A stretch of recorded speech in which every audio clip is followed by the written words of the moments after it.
21 different locations to host the Grey Cup. Today marks number 22. Mosaic Stadium officially ready for the 109th Grey Cup. Of course, Regina has hosted it 3 times before this, but never at this absolutely beautiful facility where already some of these 33,000 fans have started coming through the doors. And you know what the best part about Rider fans is? Their team's not even in the Grey Cup. And look at all the sea of green currently coming through those gates. Well, again, Wednesday night they launched the festival, and it was a jammed, like literally jammed to the rafters. Yeah. The Rider Nation showed up with great passion and enthusiasm.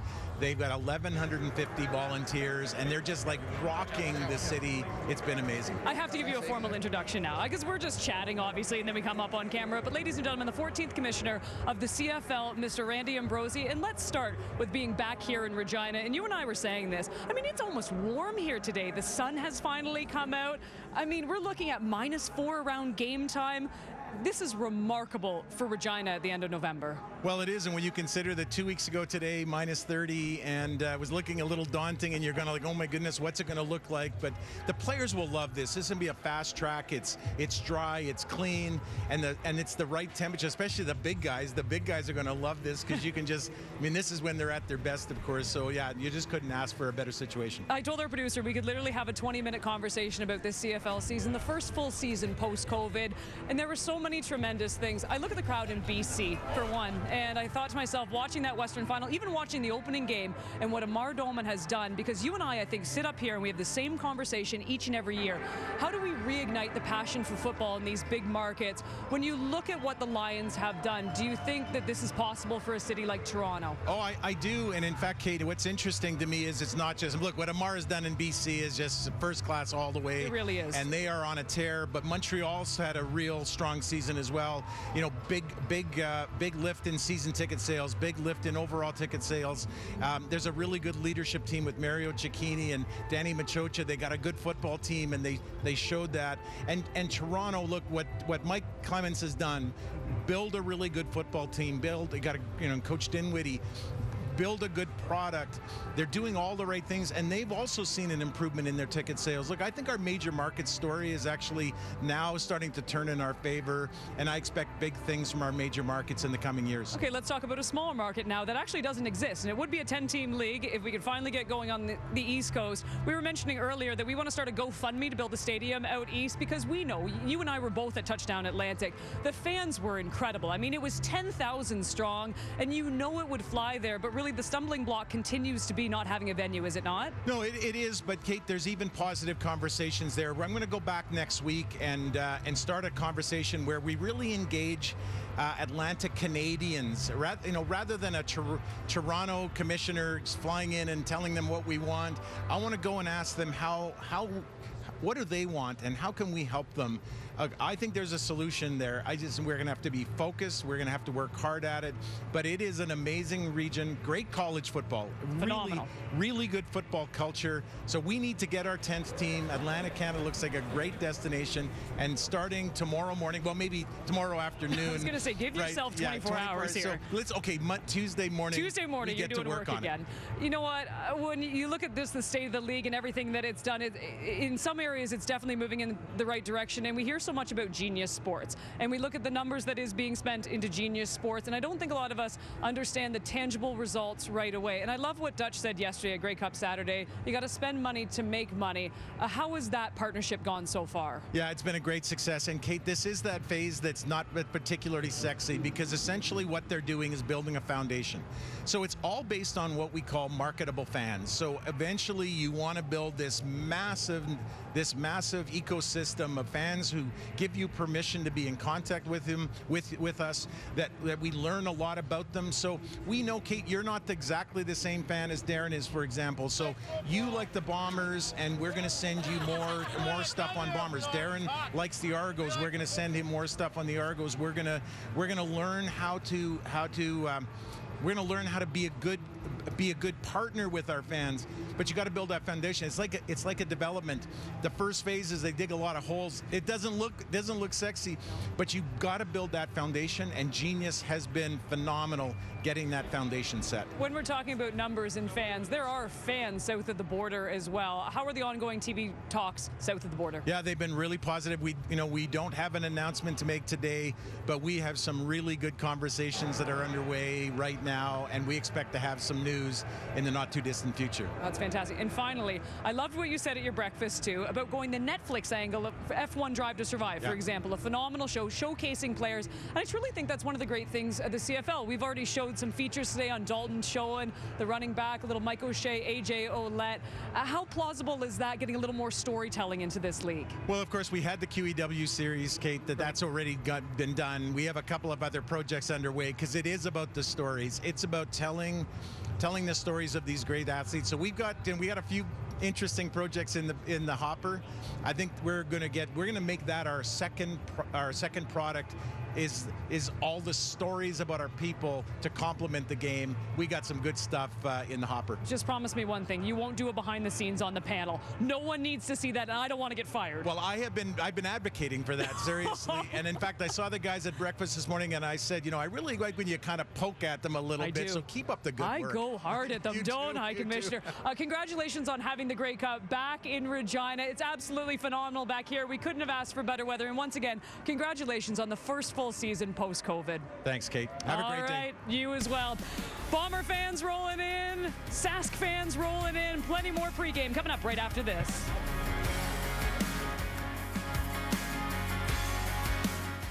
This is so cool. I cannot wait for Wednesday when Canada opens up against Belgium. How about Alfonso Davies sneaking into a Grey Cup in Edmonton, too? Let me tell you about Marissa Roberto. She is from Saskatoon, which is a little bit north of here, and she was in her hometown, and she got to drop the puck at a Blades game. What does that have to do with the Grey Cup? Absolutely nothing. But she's a colleague of ours, and she's a part of the Bar Down crew, and it made her feel good, made me feel good. Here's Bar Down. We just watched the first fumble at the Grey Cup. Barb. Pair of tickets. One thing working in sports that people always get confused is they just think I have tickets to give away. I never have tickets to give away to anything until now. I got tickets to the Grey Cup, and friends and family, if you're watching this, screw you, you're not getting them. Instead of giving these tickets to my friends and family who I love so much, I'm going to be going downtown Regina and just airdropping them to someone. So have your airdrop on.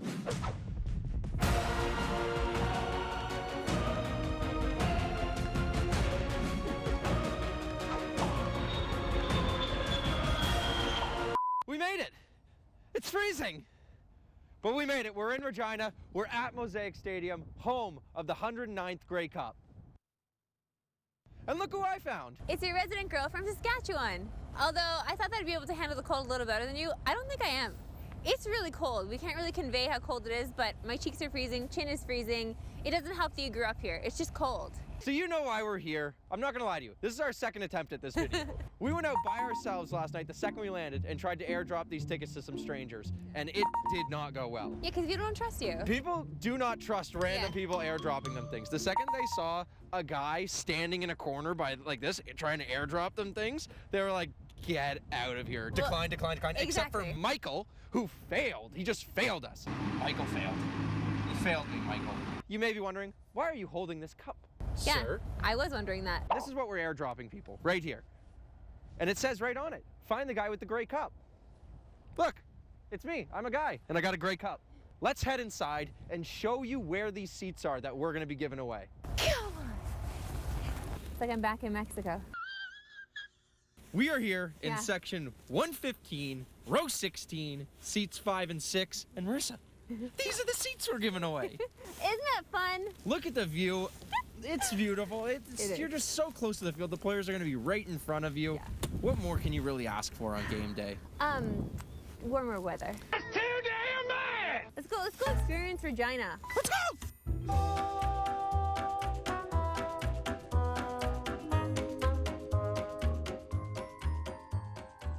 So I think the game plan might honestly just be have you airdrop, and I'm going to walk around with the Grey Cup.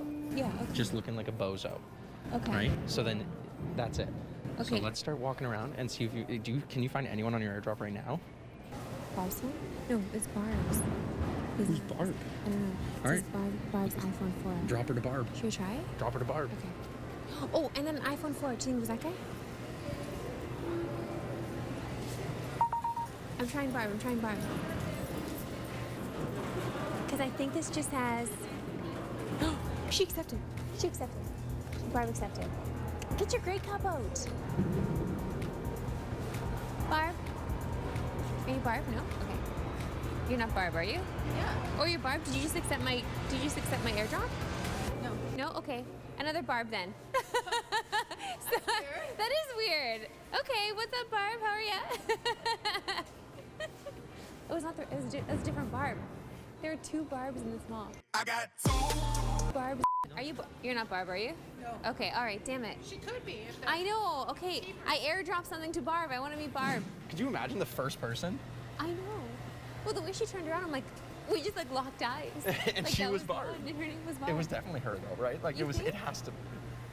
There's not just 2 Barbs standing right next to each other. It's Regina. There's definitely 2 Barbs. Oh, okay. Izzy's phone. Come on. Okay, I hit all of them. I hit 5. Declined. I got 1 decline. Izzy picked up. Izzy picked up. Where's Izzy?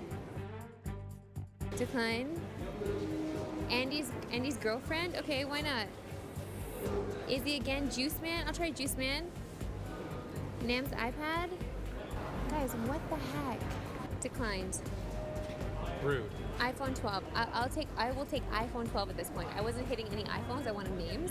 Yeah, No. Marissa was just going for names, and that's not the game Well, you play. I You just identified- spam everybody. I swear to God, that Barb was the Barb. She That was hinted the at bar. right? That was the bar. But she looked at me like I was crazy. But Do you no. think she just didn't know what she accepted? Maybe. That was the. I can't believe we had the. It was in Barb's hands. It was in Barb's hands, and that was the first one too. That was the first fumble of the Grey Cup. We just watched the first fumble of the Grey Cup. Barb, pair of tickets.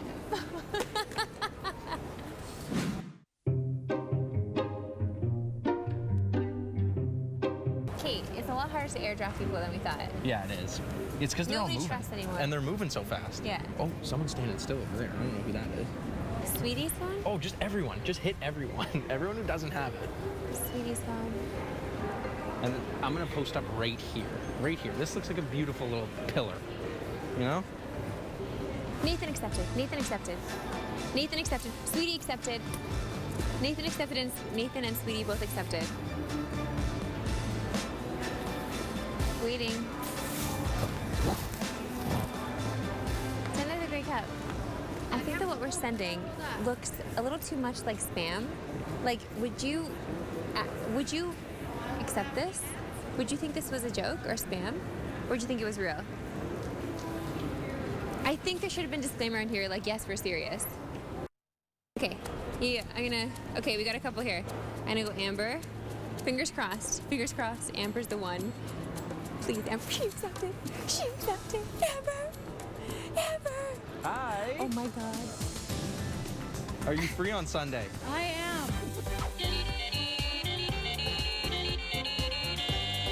Winner, Gagnon. She Hi. accepted my airdrop, guys. This is a big deal. This is it. Thanks, Amber. Honestly, I didn't think it would happen. I'm Yeah, happy. we've been I'm happy you walking stopped around by. for so long, and everyone's just hit decline. What made you hit accept?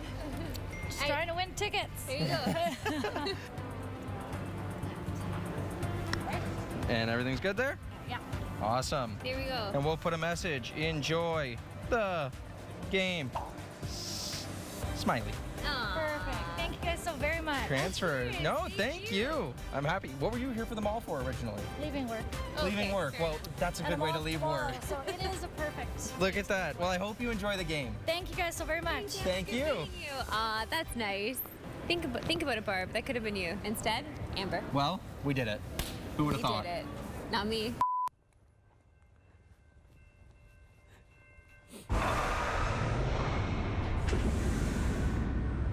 Well, they gave their tickets away, and those lucky fans are going to be sitting in the stands. It's starting to fill up as we get a little bit closer. All right, gentlemen, let's talk about those last-minute preps. What would you do? Yeah, right before the game, an hour before the game, there's a Skelly and team session as the teams are warming up. I never wanted to be part of that. I told the quarterbacks, call your own plays, because I'm still focusing on the game. Kahari Jones, when I worked with him, he ran mirrored curls. We didn't have mirror curls in. I was like, Kahari, he goes, well, that's my tradition, coach, so we'll let it go. But for me, the last hour, I would have this sheet upstairs, guys, that I would hang up. And you have your full sheet of all the calls, but this would have early runs I want to call on first down to set up the play actions or whatever I wanted to do downfield. And then I would have some pass plays that make sure we have these called. And then I had one other call that says, don't forget these calls. These are some of the best things, or when you get people, you hit a big first down, make sure this gets called by the end of the game. So that was kind of my process. Once I went upstairs and was ready for the game to start, hanging that up and making sure I could scratch them off as the game went on. Yeah, so for me, I would always, during the week, I'd write down game day reminders. And these are what I wanted to look at that hour and a half, 2 hours before the game. So I love to go through those and just, hey, you know, remind KJ we're running this at 6 yards instead of 8 yards this week. Remind Kadeem that instead of going to gun, we're going to pistol on this play. So when I go out there, now I'm going to, after I throw a pass in Skelly, you know, like Lapo's talking about, and I'm now, you know, Jake's taking the next rep or Tommy's taking the next rep, then I want to go over to Kadeem, but hey, man, don't forget in gun, we're going pistol on this one instead. Just to make sure those guys all remember those small details that can mess up a play or mess up timing of a mesh. And then I also like to find that, lastly, the one guy, maybe he's playing his first game the year, he's dressing up, he's coming off PR. Just make sure that guy's relaxed, feels comfortable, he's feeling confident. Just build him up a little bit, tell him he looks good in his jersey. Just get ready to get out there and go. That's not you. You're not only a quarterback, but you were part coach as well. A little something. Which I appreciate. Did you guys have any sort of superstitions? Did you like, okay, or was it just, all right, regular routine? I've got my plays, I got my sheets up, I'm ready to go. Tons of gum. I ripped through how many pieces of gum upstairs? Yeah. What flavor? Ripping through whatever they had down in the bomber locker. It really didn't matter. How about you? I always had to listen to Jet, Are You Gonna Be My Girl? No way. Oh, yeah. That's a great song. You'd rip that. We got some music behind us, too. I think they're playing Come Together. I don't think, and look at, people are coming together. I saw Bomber fans and Rider fans normally on Unholy Union. Best part about the Grey Cup here. Dude, you are the most popular guy at the Grey Cup. If I hear another person yell, Bo, come to my team. Bo, come to my team.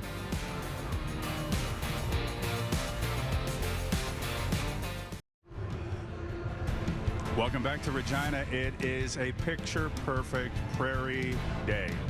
I mean, the conditions for this time of year could not be better. It's actually getting a little bit warmer as we move ever closer to kickoff. Now, I'm not saying it's like really, really warm.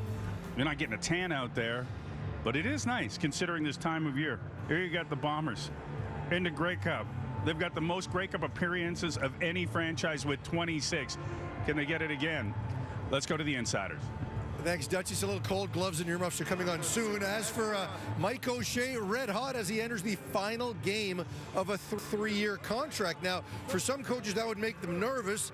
A lame duck coach, as you might want to say, but certainly not Mike O'Shea. Could you imagine going into a contract year after it's done with 3 straight Grey Cups if, in fact, they wind up winning today? Now, the Bombers did, in fact, make O'Shea a couple of offers during the season. He decided he wanted to wait until the end of the year and deal with it at that time. Obviously, he's got a ton of leverage. He's arguably the most important person in the Bombers organization, so he fully expects to be back in Winnipeg. He was asked directly how committed he is to this organization, or if he was committed. He said absolutely. So I don't think anybody is expecting that a deal's not going to get done and that Mike O'Shea won't be back in 2023. I think he'll be back. Of course, Zach Collaros has been a perfect fit for the Winnipeg Blue Bombers, the league's MOP again this year, and trying to become the first quarterback since Warren Moon to win 3 consecutive Grey Cups. But it almost didn't happen. In October of 2019, Zach Collaros was a member of the Toronto Argonauts. He had not played for them. He was rehabbing an injury. And then general manager Jim Popp worked for the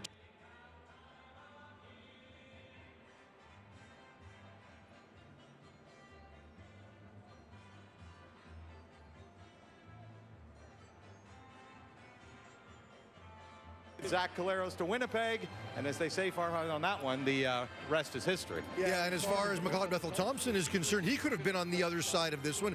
Back in 2016, late in the season, after the practice rosters got expanded, he came up to Winnipeg. Paul LaPolice was the offensive coordinator at the time. And I think the coaching staff and McLeod himself conceded that he wasn't really in the right headspace to be here. He was not understanding the league at all, really didn't feel connected to the team. He just wasn't necessarily into it. Later that spring, in May, the Argos got a sense that he might become available. They pounced on it. They executed a trade with Winnipeg. It didn't cost them much to get him, but the rest is history. He now has full appreciation of the league, as you can gauge by his recent comments, and obviously playing the game at a higher level than he has at any point in his career. Argos defensive back Jamal Peters was the CFL's interception leader. He told me his first healthy season since he was the #1 prospect in high school in the state of Mississippi. Now, he has not picked off Zach Collaros in his career, but he told me he has 2 interceptions against Zach Collaros, likes to face him because he thinks Collaros is a quarterback who was willing to take risks. Both interceptions he had before were overturned by flags. He's looking forward to getting one for real today against Collaros and the Bombers. Back to you, Dutch. All right, thank you very much. There is a reason why the Winnipeg Blue Bombers are 5.5-point favorites and the Argos are the underdogs. The Argos had a plus 18-point differential during the course of the year. The Bombers a plus 168. Winnipeg didn't just beat teams, they thumped teams. Back with more in a moment.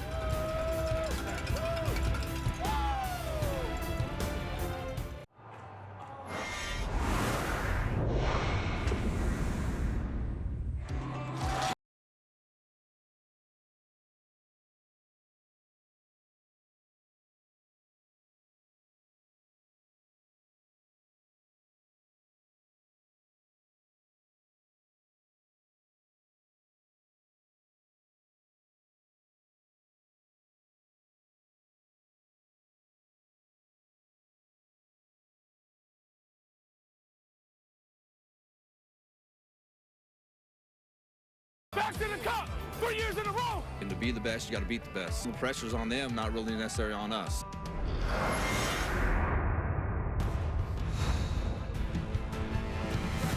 Welcome back inside Mosaic Stadium. Oh, it's balmy down here. I know that Dutchie and Lapo and Bo have been on the field all day long complaining about being cold, but I gotta tell you, I've been down here for 5 minutes after being in that warm tent. I'm perfectly fine. I don't know what's going on with them, to be quite honest. Back alongside David Sanchez, Matt Dunnigan, Milt Stiegel as we get set for the 109th Grey Cup.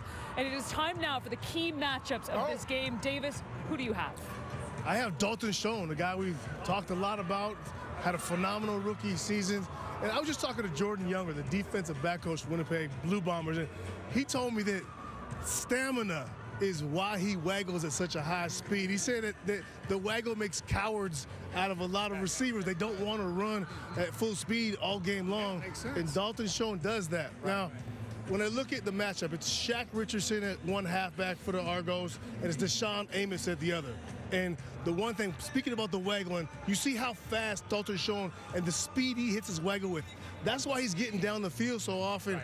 And with these deep shots against DBs, is because he's hitting that waggle with speed like no one else in the CFL. And the consistency of no one else in the CFL. The challenge for these two halfbacks, Amos and Richardson, is to stay on top of Dalton Schoen somehow.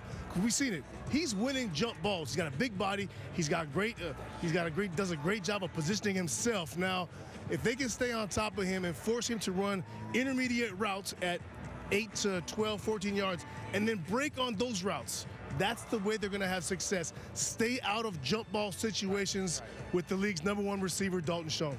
Well, we all been talking about the Liver King and Andrew Harris, right? These two guys and the tandem that they were last week, catching the ball, running the ball.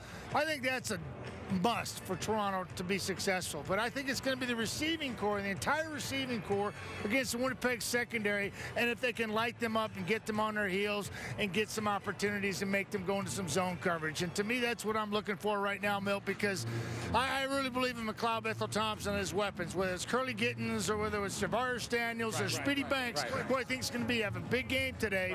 And we're not even done. We got Ambles up in there too, right? And it's like they got a lot of weapons. So So I think DBs better be on their heels if they're Winnipeg Blue Bombers. The players are the one who execute the plays, but it takes some coaches, some coordinators to call those plays. So I'm looking at two coordinators, Buck Pierce and Corey Mace. I'm interested to see how Corey Mace is going to approach this game. First-year defensive coordinator, is he concerned with what Zach is going to do and how Buck Pierce approaches the game? Is he going to have to change up his game plan? Argo's coming out the tunnel. They're coming out the tunnel. All right, let's get back to it. If Zach is not 100%, will Buck Pierce has to change his game plan? So that's the chess match I'm interested in. Yeah. We know how long Buck has been there. Corey Mace, first year defensive coordinator, has done a great job. Whoever can win that chess match may win this game. Your ability to adjust when I yelled out that they were coming out the tunnel, that's a great adjustment as well. By the way, too, a lot of the fans that were cheering, a lot of green cheering for seeing the Argos. That's not a bit of a shocker. Dutchie, I know we're going back to you for your picks, but Milt, this is a glorious opportunity all season long. Trash talking one another. On your mark, get set, go! Gone. See ya.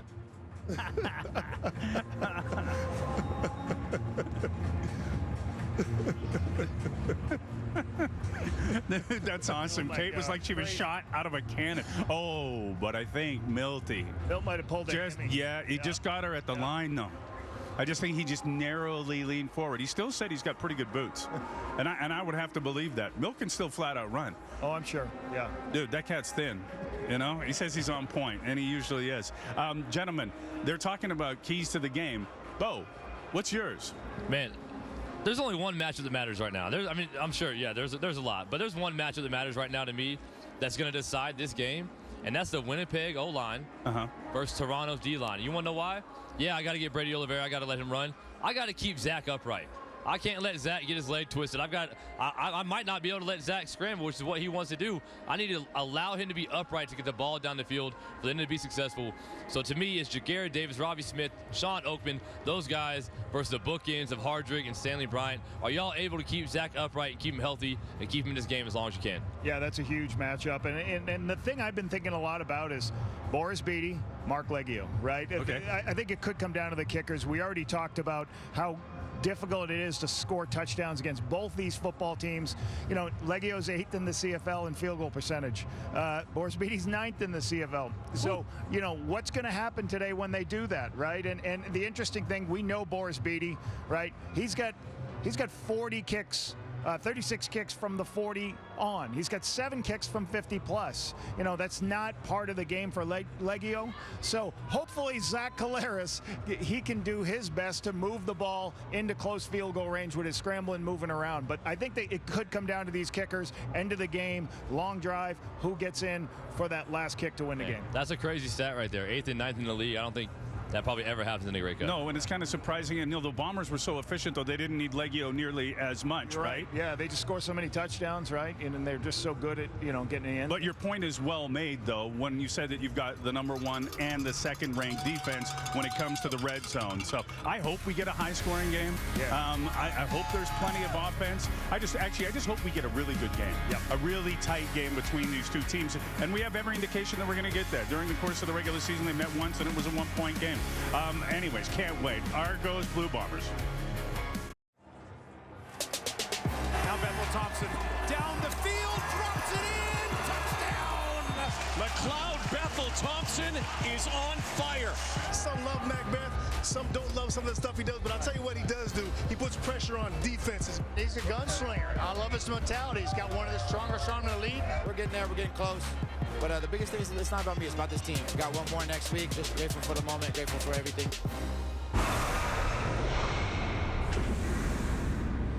McLeod Bethel Thompson has had an interesting career, and he's an interesting man. He started out in Arena Football League, then he tried to latch on in the National Football League, worked his way up to the Canadian Football League, and this is the first year where he is #1 on the depth chart, the undisputed starter for the Toronto Argonauts, and all he does is lead him and his club to the Grey Cup.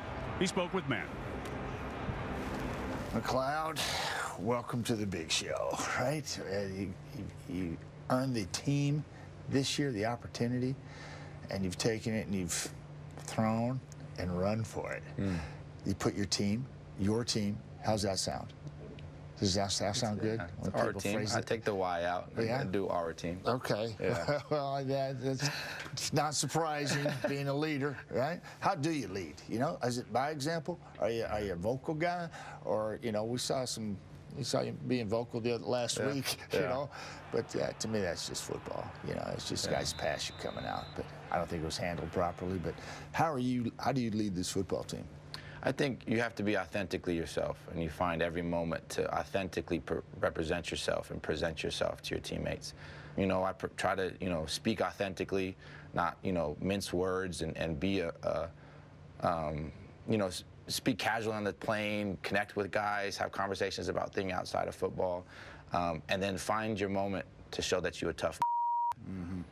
And that's, I think, the biggest thing that all quarterbacks need is that you don't find all those times. You're not hitting every day. You're not hitting every practice. You're not in that war. But if you can find that time that you show that you can take a shot to the face and smile and get back up, you embrace that. And you find that time to show that to your brothers. You've had the opportunity to work with the guy this year who's come back recently, and Andrew Harris. And before I get to Andrew, I want to talk about AJ and what he's meant to the football team, because oftentimes I think, one, I'm a big believer in you don't lose your job through injury, particularly at the quarterback position. But now I'm looking at the running back position, and we got that scenario happening, right? And they're trying to simulate Andrew back into the mix seamlessly, and last week was to perfection. It was beautiful to watch. But AJ's been incredible. What's it like been working with the Liver King? Right? You told me that, right? Yeah. He's from the moment you're right, you have all your kind of prejudicial observations about AJ, you know. But as soon as he steps on the field, you know this guy's out for blood. You know, he's a spark. He's a dynamic football player. He's going to go out and he's going to punish the defense. He's going to run with authority. He's going to look for contact. You can feel the defense be like, man, we got to tackle this guy again. Those DBs are kind of like, let me just stay on this block a little bit longer, you know, kind of make a business decision here. You feel that from the defense. So AJ's a force, man. He's a hell of a football player. He's so wonderful to have in your locker room, in your huddle, and he's a dynamic player. But what makes AJ great is all the stuff that you don't see. It's the 5:30s in the morning, the getting up at 4:30. Oh yeah, definitely. Yeah, I'm in there day one, day two. Yeah, I'm in there day one, day two. I don't push weight like they do. You know, they'll put some weight on the bar. I'm more of a band activation, kind of flexibility, mobility. Get the soreness out, loosen it up, make sure everything's working. Yeah. I don't push weight like, you know, you're never going to see 5 plates on the bar with me, but you're going to see that often with AJ. So, but that's the stuff behind the scenes with AJ that you don't see, you know, is his kindness, is his, every time he walks into the room, he has a smile, he has a funny joke to say, he has something to add to the room. So that combination, and that's what we have so much on this team, is those great football players that are also great men. And then to go to Andrew, right? You know, you just mentioned him, like, he's a champion. He's a champion. Pedigree. You look at everything he does, everything he operates, from how he prepares to how he practices to how he talks to his teammates to how he talks to coaches to how he handles himself. He's a champion. How do y'all talk? I'm trying to learn. I'm like, Andrew, you know, like what was it like? How did you get to this championship? How do you get to this championship? How do you get to, you know, if you got a guy like that that's a champion, that's won in this league, you just pick his brain, right? You know, you just, how do you see this? How do you see that? How do you see that? How did you guys do this? How did you guys handle that? And that's who he is, you know, it epitomizes himself to his bones. He's a complete football player. And what he's done this year is a medical miracle, and the hard work he's put in. No question. I mean, he took a 6-month injury and turned it into 11 weeks. Who does that, you know? And it's just off of grit. Professional football player. It's just off of grit, man. It's just off of grit and toughness. And with the reason why we're in the Grey Cup is because of his championship pedigree. To write the last chapter of 2022 against the Winnipeg Blue Bombers, how you got to get it done Sunday? Execution. It's a simple execution, right? Be efficient on first down. You don't want to be, you saw BC did last week. They got into second and long too much. You know, the defense is going to capitalize on that. They're professionals, right? Led by Big Hill in the center. He's going to make plays all across the field. Got to count for him. Got to handle the 2 edge rushers. The biggest thing, we got to be efficient on first down. We got to move the chains on second down. So it's playing clean football. You know they're going to play a clean game. You know they're going to bring the. They showed some weaknesses last week. Yeah. Come on now, we know.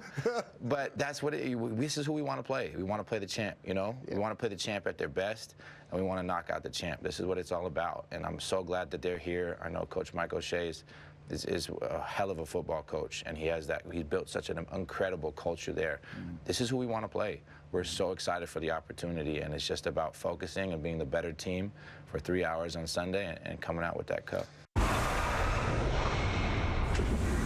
Boy, it was visceral in that interview. You could feel how much he wants to lead, how much he wants to learn, how much he wants to win a Grey Cup. Started 4-5 since then, 8-1. This is a guy that's ascending, starting with 2,500 yards. Since then, another 2,500 yards. Game-winning drives, had 1 to begin the season. Since then, 3, including the Eastern Final, where he was fantastic. He had 299 yards in that game, gentlemen, and he had 2 touchdowns. More importantly, he didn't have a single pick. This is his moment, Bo. Will he rise up to it? I think he will, man. I have a lot of respect for McLeod. I've watched a lot of film on him. I think he's a guy that stands in the pocket. He's a guy that's willing to take a hit. The biggest thing is people have been talking you down all year. For some reason, I think he's going to get unfair criticism all year. And then you have a great game in the East Final. So now people are saying, oh, you just played your best game. You're ready for this. This is your moment. You can't go out there and allow that to dictate the way you throw the ball and the chances that you take. See what you see, make the throws that are there, and when you have those opportunities and you don't hit them, you can't beat yourself up. You can see in that interview, man, he wants this, but don't allow that to affect your mindset from a good play or a bad play. Yeah, and you talk about the journey for him. You know, multiple teams he was on, you know, at least 11 or 12 different teams that said, you've got a great arm, but you're not the guy for us. But he gets an opportunity now to show that he can lead, score touchdowns, put it in the end zone, become a Grey Cup champion. And it's interesting to hear, in 2016, he did start with us in Winnipeg. And what he did, I was impressed with his arm strength, but he really wasn't sure if he wanted to be up here, right? And he said it to me a couple weeks ago that I just wasn't sure about the CFL. What is my game? But I think all these quarterbacks, guys, they want the opportunity to lead a team. That's what they want. So then they come up and they're on the practice squad and they just don't see a pathway to get into the game. He goes to Toronto, gets that opportunity, and certainly he has flourished in that opportunity, puts him in a position now to win his championship. And I asked you earlier this week too, Bo, what year was it when you started to get clarity, where you started to feel comfortable in the pocket, where you started, you know, you could use your skills and excel? Yeah, I mean, honestly, I think it took into that second year where I really felt like I understood the offense, I understood the game, I understood everything that was happening in front of me, and I think he feels that way, man. He feels like Lapo just said, when you feel confident, you feel like this is my team. I'm not worried about somebody behind me. These guys believe in me. Not only does he want to go out there and prove it to himself, to everybody else, now he wants to go out there and prove it to himself. Okay, Lapo, how important is it for McLeod Bethel Thompson, considering the team they're playing and the defense that he's up against, and you don't want to fall behind early against the Bombers, how important it is that he gets off to a really good start?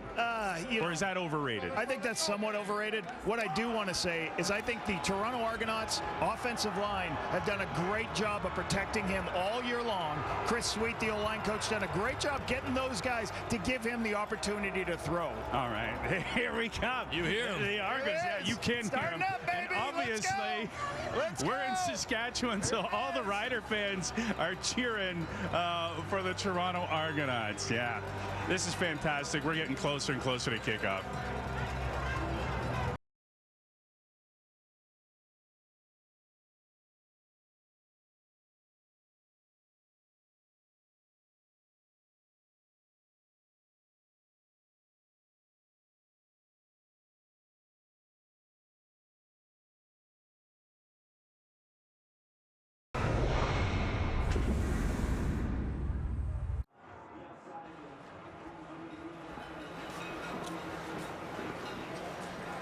Way to buy or sell a car in Canada. With Canada Drives, you can shop thousands of cars online and enjoy the convenience of home delivery and a 7-day love it or return it guarantee. Delivering the Grey Cup today is Craig Reynolds, Vice President of Advertising for Canada Drives. Chris Reynolds for Canada Drives.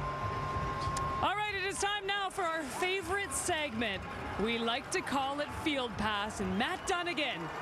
Let's get it started. Let's go. Zach Collaros, reigning back-to-back champions, reigning Zach-to-Zach awards. This guy's been unbelievable since joining the team in 2019. Big story with him is, can that cranky Yankee hold up this afternoon, this evening? Zach Collaros, 33-4 as a starter for the Winnipeg Blue Bombers, just taking up a notch every time he steps on the football field. Yeah, Matt, the Winnipeg Blue Bombers are going for a three-peat. But what about the starting running back for the Toronto Argonauts? Andrew Harris. He's also going for a three-peat. Yes, the first two was with the Winnipeg Blue Bombers, but now he's with the Toronto Argonauts. That is the greatest Canadian running back in CFL history, only 112 yards away from becoming the all-time leader in Grey Cup history rushing yardage. Have a good one, Andrew. Dalton Schoen, the Rookie of the Year. Dalton Schoen might be the most explosive player in this game. Down there talking to coaches, they say he can run a route 4 or 5 different ways, giving DBs problems. He will definitely be one to watch for this Argos secondary.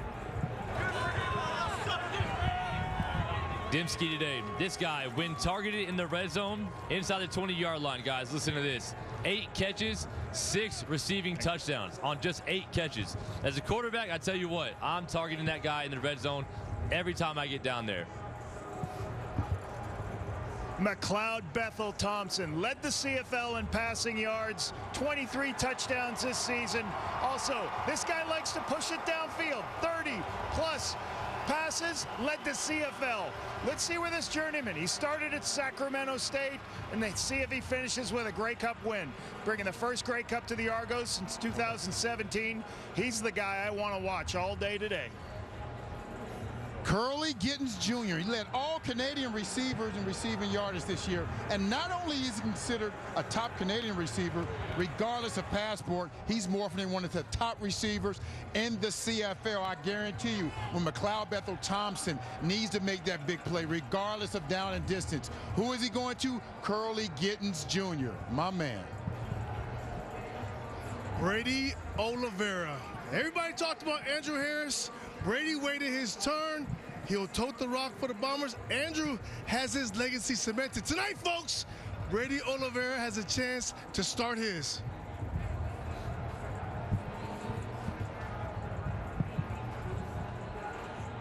Hey, right here, Royce Mechie, my former teammate, free safety of the Toronto Argonauts. This guy is the quarterback of the secondary.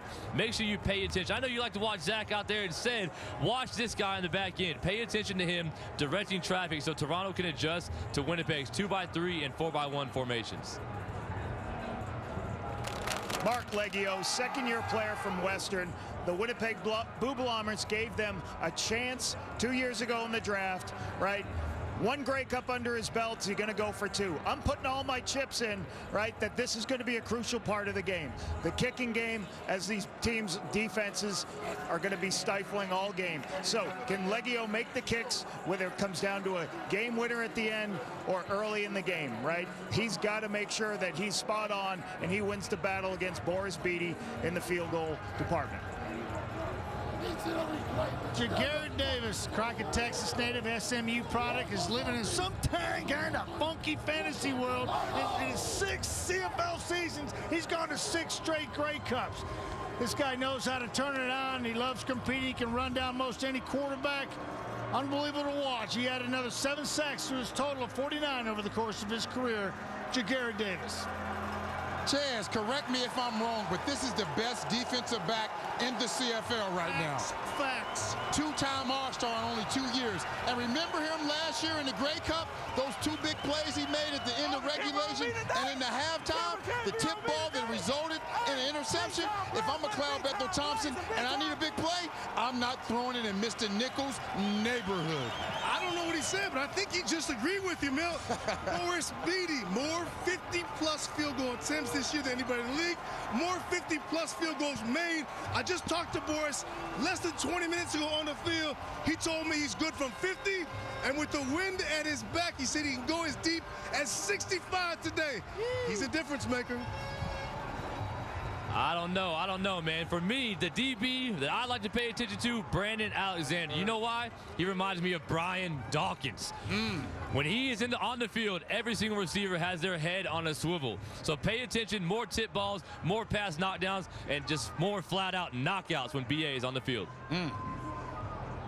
Let's stay with DBs. Jamal Peters, he led the CFL, guys, with 6 picks, brought 1 back for a TD, right? Corey Mace does a great job of making sure that they play a lot of zone coverage, but in a lot of those zones, he gets put in man-to-man situations, right? Is he going to come up with the big play on the best receivers into the boundary when he gets the opportunity? This team gets the most interceptions in the CFL last year. Let's make sure he does it again tonight. A.J. Olette, Covington, Ohio native.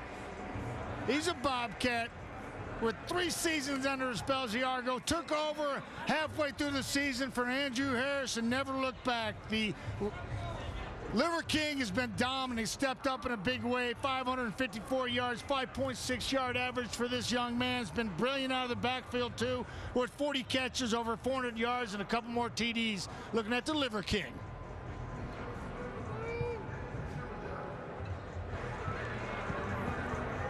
Mosaic Stadium hosting the 109th Grey Cup. Over 33,000 fans starting to trickle in. They're going to be rocking as the Argonauts and the Bombers meet for the first time in the Grey Cup in 72 years. Regina, Saskatchewan, the Queen City, hosts to the championship game for the 4th time in CFL history. Besides quarterback, strong side linebacker is the most difficult position in the CFL, and Chris Edwards is one of the best at doing it. Yeah, he sometimes gets in trouble because of his mean streaks, but it's that same mean streak that allow him to play with relentless effort, energy, passion like no other. They say defense wins championships. Let's see if Chris Edwards and his Toronto Argonaut defense, I don't know. Angry Man! Angry Man! Dakota Prukop. Hey, we're down the field a few minutes ago. We talked to Kevin Aubin and Corey Mace of the Argos. They said this game is going to come down to special teams and short yardage. Dakota Prukop will be a big part of the short yardage unit today. All right, hold on. What are we talking about? We talked about 2 kickers and a backup quarterback before we talked about number 5. Out of Beaumont, Texas, the best state there is, the only player in CFL history with 50 quarterback sacks and 50 knockdowns. This man's going to decide this game. We all know this.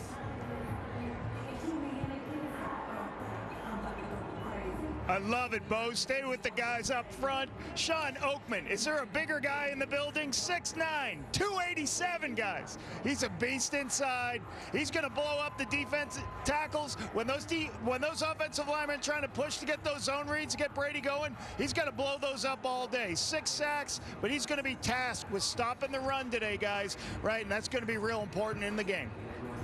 Talk about stopping a run, Lapo. How about this guy? 10-year veteran, middle linebacker, 3-time CFL most outstanding defensive player, Adam Bighill.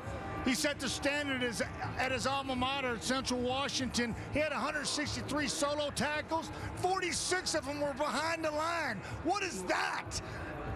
There is no argument to it. And if you want to, you know my Twitter handle. You can get at me. This is the best CFL lineman in the history of the league. All he's done is been named a CFL All-Star 7 times. 3-time Grey Cup champion, one of them with my buddy Bo Levi Mitchell. He's durable. Every year with the Winnipeg Blue Bombers, 122 games. He's only missed 2, and that was because they wanted to send him down. And most importantly, 4-time CFL Offensive Lineman of the Year. Bo, I bet you would love to have him blocking in front of you, but give it up for Stanley Bryant.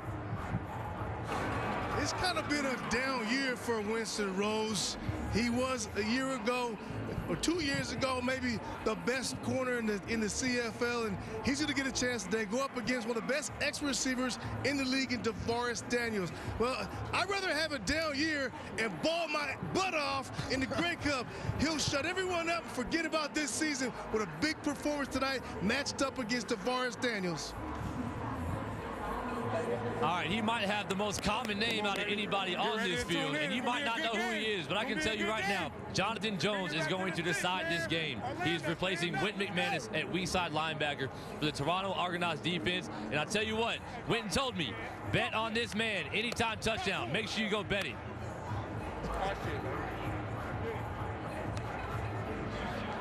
Rasheed Bailey, small college, Division III football player, faced a ton of adversity in his career, finally found a home in Winnipeg. He is physical. He is an athletic kid, and he's got toughness, guys. You talk about having something down their neck. He's got something that really, he can play in the box, he can play out of the box. He'll make plays today, and he's going to bring high energy to this Bombers offense.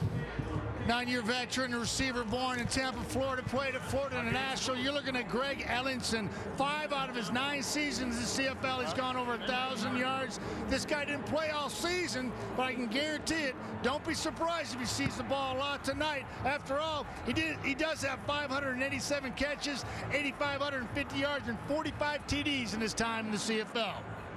Speedy B, Special Team Player of the Year, check.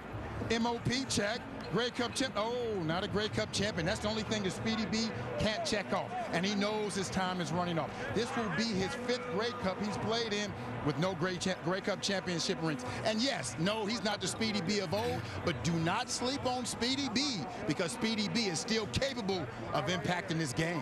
Get him, Speedy. We'll talk about Argos halfback Deshaun Amos in a second. But before, I wish you guys could see our face up here, the energy in this group up here. Dutchie's up here, just gave somebody a chest bump. It's on fire up here. Let's go, Deshaun Amos. All the adjustments, so he's got a big night in front of him. Along with Royce Mechie, adjust the secondary back there, a veteran guy. Got to stay calm, play with his eyes, and help the secondary get lined up. All right, might be the smoothest route runner I have ever thrown the ball to. This guy he has made a career out of double moves, big plays, and catching the ball over the middle. But I tell you what, I might not be more scared of anybody than his dad, who's down there on the field. It looks like he can still play today. He does. We want to talk about Willie Jefferson, but what about this guy on the other edge, guys, right? Jackson Jeffcoat. Don't forget what he did in his first Grey Cup in 19. Was an outstanding force that if you can't work on Willie, right, you better come over here and try to double team Jeffcoat, right? He is going to be a key factor in the game when they try to throw the ball downfield, and he is good at anybody at chasing the ball down on the screen passes and all the stuff Toronto will do. This kid is an outstanding football player and a leader. Coach, I'm going to go down and tell Jackson Jeffcoat, Willie Jefferson, and Adam Bighill that you wanted to talk about 2 kickers before talking about the Winnipeg defense. You good with that? I'm good. I'm good. All right, don't go anywhere. Kickoff coming up from Regina for the 109th Grey Cup.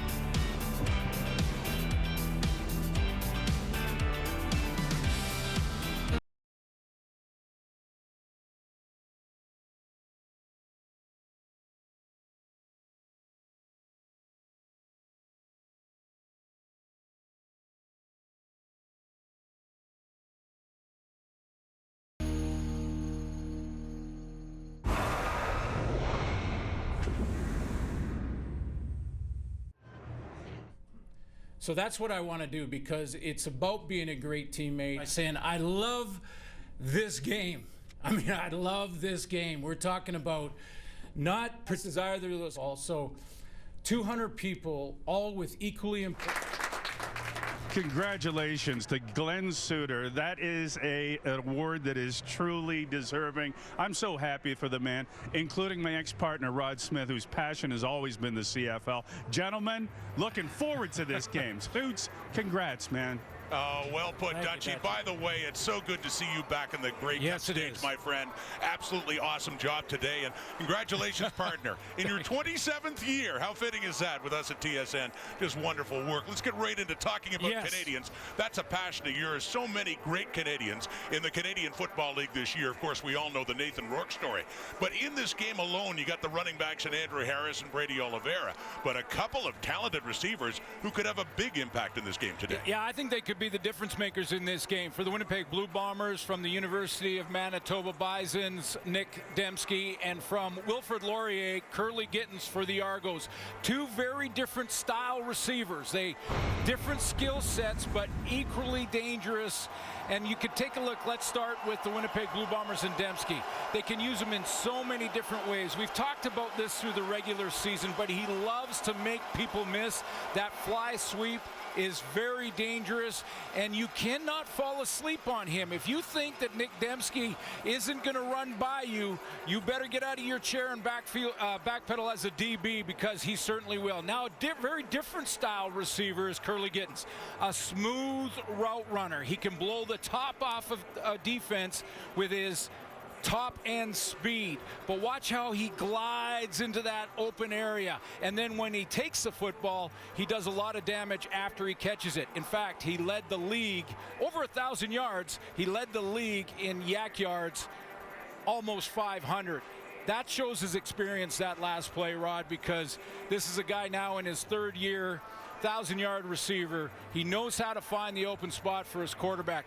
I think these two Canadian receivers, and it was a big year for Canadians in the CFL, but these two Canadian receivers could be the difference makers in this one tonight for sure. And of course, there is an award for the top Canadian. Andrew Harris was MVP and top Canadian in 2019, but Nick Dembski won it last year. 4 catches, 27 yards, and a touchdown. Don't be surprised, Dutchie, if it's Dembski or Gittins as the top Canadian in Grey Cup 109.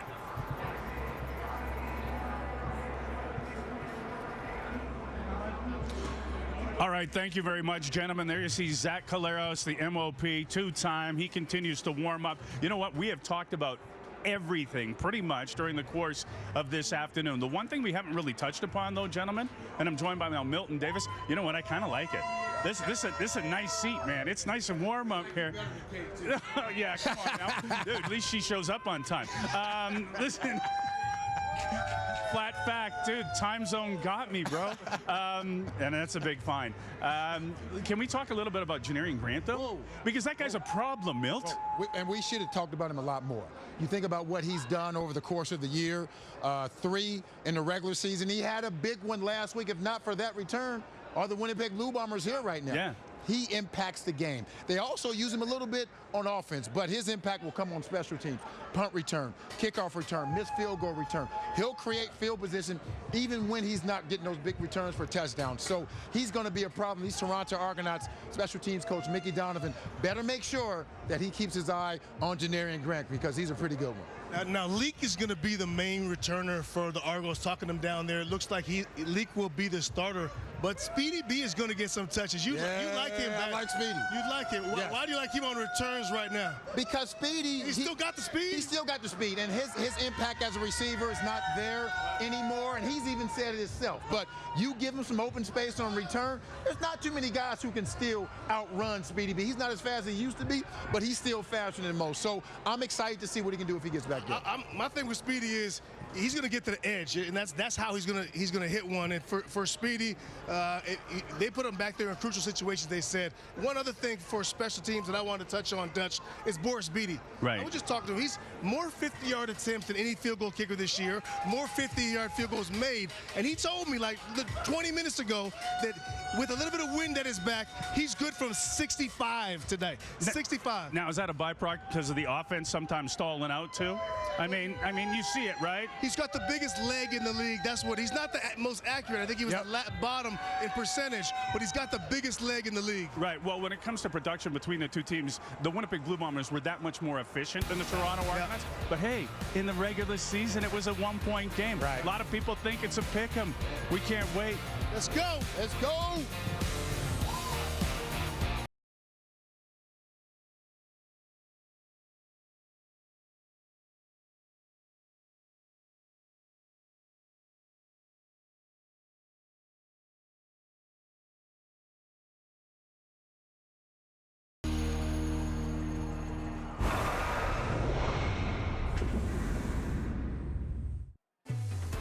Can the Winnipeg Blue Bombers be beat? Looking down the field towards the end zone.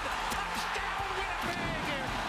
Some magic from Coloris. We just want to win one game a week, you know. Touchdown, Winnipeg!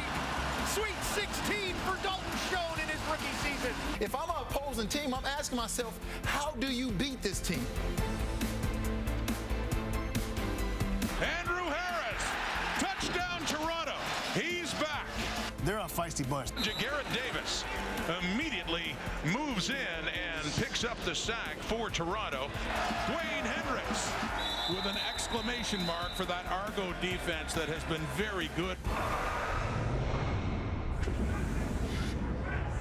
After spending an entire week in Regina, I can honestly say there ain't no party like a Grey Cup party. We got fans behind us ready to absolutely rock to this 109th Grey Cup. Jez is smiling, by the way. There's a fan behind him who's been calling him an absolute legend for the last 5 minutes. Like, Davis, you're a legend around Is here. that Veronica, your wife back there? Did you pay that fan? He actually never said my name, and he's probably talking a matter of milk, but hey, I'm not going to argue with him.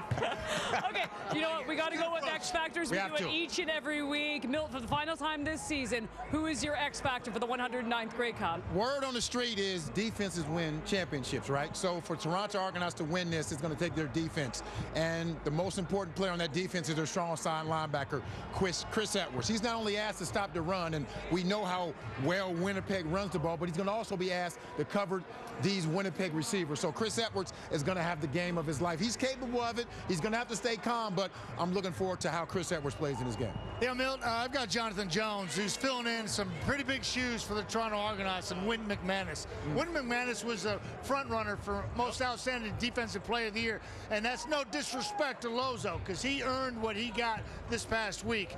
But I tell you, Jonathan Jones, the rookie linebacker from Toledo, 10 tackles, 1 quarterback, 2 interceptions. That's going to be a game for him tonight. He's got to be able to stop the run and make Winnipeg one-dimensional. I think he can do it. Dalton Schoen is my guy. We've heard a lot about him all week. Nobody has been able to stop this guy. And down the field, we know in a game like this, big plays are key. Nobody's been able to stop Dalton Schoen. For Shaq Richardson and Deshaun Amos, the 2 halfbacks for Toronto. Right. For them to be able to stay on top of this guy, it's going to be key to me to see if on big plays down the field, there's going to be several shots between these 2 halfbacks and Dalton Schoen, and we'll see. My X Factor is Willie Jefferson. I may or may not have stole these from the Bombers locker room or from a fan behind me. I will not confirm or deny, but let's go down to field level. Woo, it's getting sunny up here. Enjoying Dutchie. All right, thank you very much. I think they look great. Why not, Kate? All right, X Factors. Let's go, Bo Levi. All right, I'm gonna have to go Zach Claris's right ankle. I mean, guys, if they're getting a 3-peat today, Zach's got to stay upright. Zach's got to stay in the game. If they can get out to an early lead, and maybe that's when Drew Brown come in to take some relief off him, yeah, but I need to see Zach in the game, being able to stand upright, be able to throw down the field. Yeah, and I'm going to go with special teams once again. Janarian Grant from Rutgers, outstanding talent. You know, it's harder to tackle the guys when the weather's like this, their team's running down. He can make you miss in a phone booth. He'll get north-south. He can create either yardage to put them in position to kick field goals, or he's going to take it all the way to the house for a touchdown like he did the last couple weeks. Yeah, he had a massive 92-yard touchdown in the West Final to help propel the Winnipeg Blue Bombers into this position. All right, I loved what you said, by the way. I know nothing about Drew Brown. What if he does have to come in? Listen, if Drew Brown has to come in, I think what's going to happen is you'll have Drew Brown managing the offense, but if anything, Dakota Prukop, who has been a big factor, he was dangerous against us. He's been dangerous this entire year.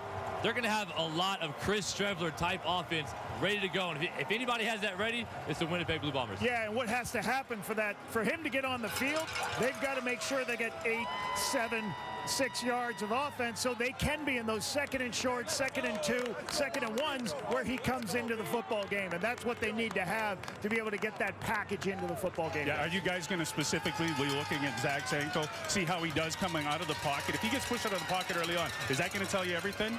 Every single time he gets touched, every single time somebody's around him. JG said, I need to see Jaguar Davis said, I need to see how he's moving on his right ankle. That'll tell me everything I need to know. He'll be fine. Yeah.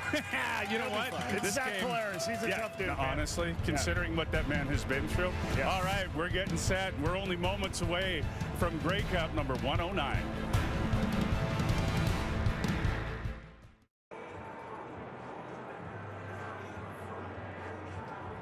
Regina hosted the Grey Cup, the city welcoming the championship game in 1995, 2003, 2013. But today, for the very first time at beautiful Mosaic Stadium, and even though the Riders aren't in this game, fans filling in. We're expecting over 33,000 with this game officially sold out. And it is time now for our final panel picks for this game.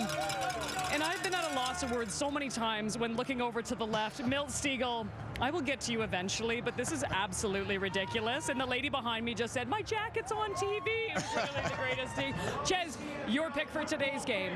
My pick today. This has been a difficult one. It really has been, but I'm going with the Winnipeg Blue Bombers. 3-peat. That's it? That's all you got? That's all he's got. I'm going to go 7 in a row, Toronto Argonauts. I think McLeod Bethel-Thompson hadn't played his best football. I think we see it here tonight. I think he has a big night propelling himself into CFL history. Yeah, honestly, this was tough for me also. I was contemplating. I called my wife like 3 o'clock in the morning. She hung up on me, go to bed. But I think you guys know where I'm going. I had somebody send me my helmet I played. With the Winnipeg Blue Bombers. Are you allowed to even pick the Toronto Argonauts, honestly? I don't think so, baby. Did you call your wife and tell her you were wearing that jacket on TV today? No, well? she's mad at me right now, All right, I'm sure. Very quickly, speaking of family members, and I know my father may disown me for this one, but I got to go for the 3-peat as well. I'm going with the Winnipeg Blue Bombers. Originally, I had the Toronto Argonauts. I asked if I could pick a team in blue. They said no, so you know what? Toronto, I'm sorry. I'm going with the Bombers to win their 3rd straight. Let's get you down to the field and join Dutch. All right, thank you very much. You guys heard Milt there. I mean, he's got to go with the Bombers. Lapo, we're going to start with you. Obviously, you have an association with the team as well. Are you going with Winnipeg? Yeah, here's what I'm going to say. In 2012, the Toronto Argonauts were underdogs and they won, right? In 2004, they were underdogs and they won. In 2017, they were underdogs and they won. So I'm going to go with the Winnipeg Blue Bombers because sooner or later, the underdogs got to lose, guys. Yeah, I mean, I like it, man. The 3-peat is easy, right? Just go with that, go with the boys. Forget it, man. I'm going Toronto. And here's why. Michael Pinball Clemens, Ryan Dinwiddie, Corey Mays, Josh Bell. These guys are going to go out there and get it done. They have nothing left except for something to prove, and I'm telling you, that makes you dangerous. You know what? And I think we're going to be in for a heck of a football game. As for myself, I'm going with the Argos. All right. Let's go. I'm from Saskatchewan. Yeah. I can't pick the you can't cheer for the Do Bombers. I like seeing all these Bombers fans in the stands? Yeah. It's a crowd great noise. cup. Yeah, it'll be Would I have interesting. liked to see the Riders playing in this game? Yeah, absolutely. But I'm going to go with the Toronto Argonauts for no other reason than I'm a Rider guy. And so I got to ride with them. Like it said, it's Rider or die. Gentlemen, it's been an absolute pleasure today. Thank you very much. I really appreciate it. Now, I just can't wait to watch the game and then hand out the Grey Cup a little bit later on. We're going to find out. It's the Argos and the Bombers.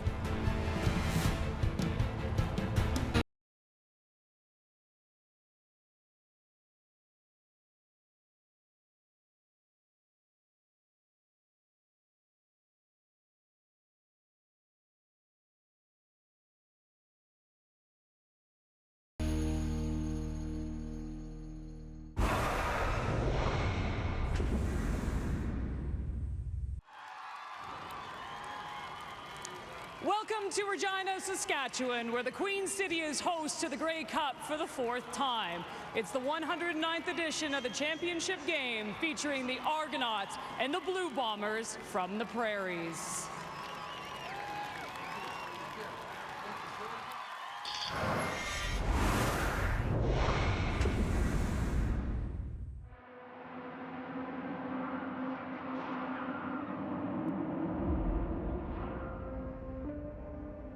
Ladies and gentlemen, please take your seats. Tonight's performance is about to begin. When you're on that stage, under those lights, playing in front of that crowd, all eyes are on you. But what do you see? Tonight, two teams orchestrate their own destiny. The back-to-back Grey Cup champions Some magic from Colares. are looking to cement their legacy Touchdown, Winnipeg. on their path to becoming a dynasty. But here's who's standing in their way.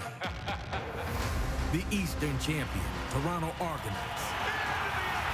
A franchise that hasn't lost a Grey Cup game. Don't care who you play. In the last 30 years. You just want to get there. Welcome to tonight's stage.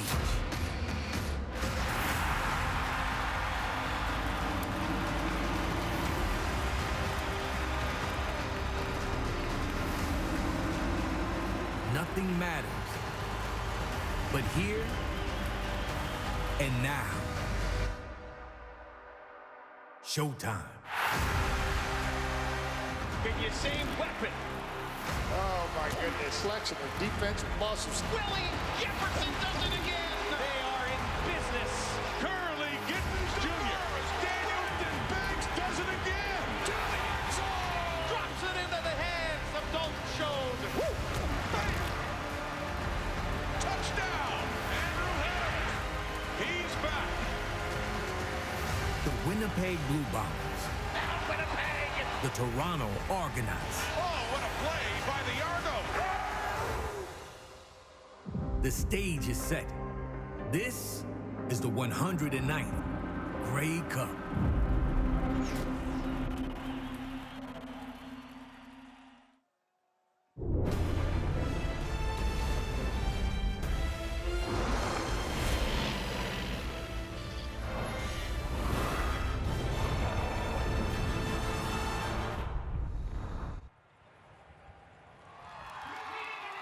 First time in 72 years, the top team from the East, the Toronto Argonauts, facing off against the best from the West and the Winnipeg Blue Bombers, two teams that boast some of the biggest and brightest stars in the CFL. Introducing the East Division champion Toronto Argonauts, led by quarterback McLeod Bethel Thompson. Bethel Thompson with time. Into the end zone. Touchdown, Argos. The man they call Macbeth scripted a solid regular season, leading the league in passing yards, completions, and finishing third with 23 passing touchdowns. Riding one of those upwaves on this drive.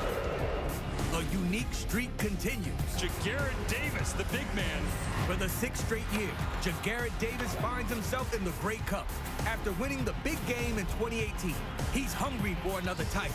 The 32-year-old registered 7 sacks and 32 tackles in 14 games this season. And he is taken down. Jagarrett Davis picks up the sack. Revenge is on his mind. Andrew Harris and the Winnipeg Blue Bombers were destined for a parting of the waves. After winning back-to-back Grey Cups, Andrew Harris was cast aside by his hometown team. Now he's back, facing the Bombers. You can bet number 33 will be running angry as he seeks a third straight title. Andrew Harris, he's back.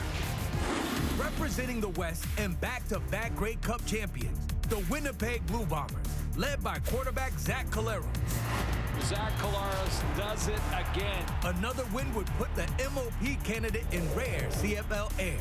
Collaros is looking to become just the second QB to start and win 3 straight Grey Cups.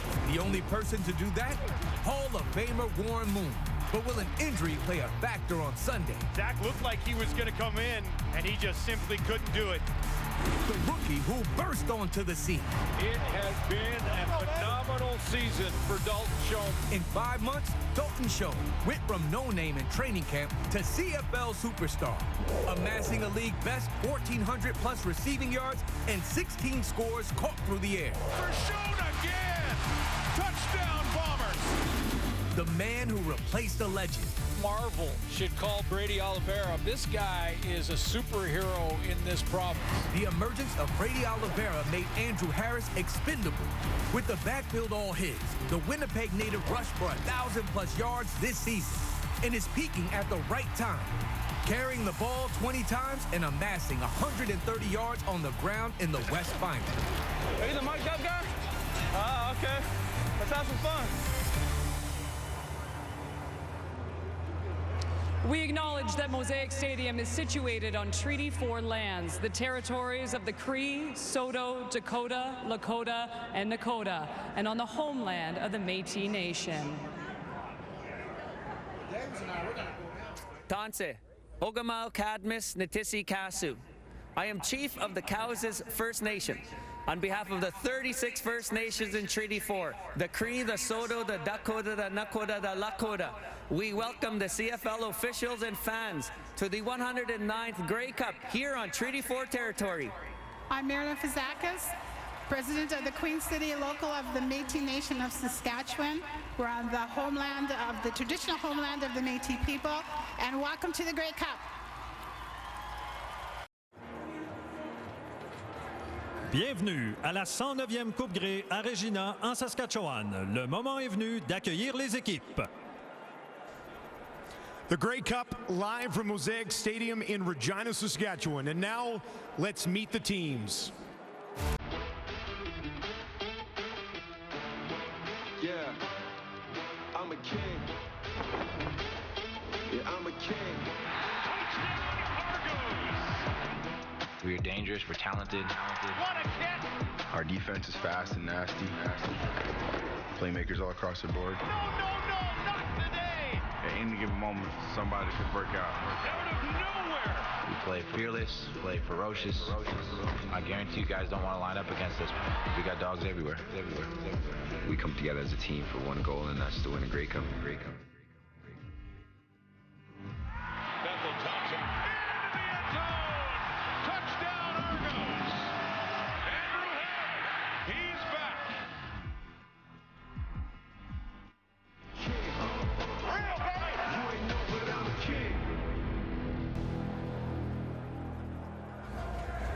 Veuillez accueillir les champions de l'Est menés par leur entraîneur-chef Ryan Dinwiddie. Voici les Argonauts de Toronto. Please join us in welcoming the Eastern Division champions, the Toronto Argonauts, led by head coach Ryan Dinwiddie.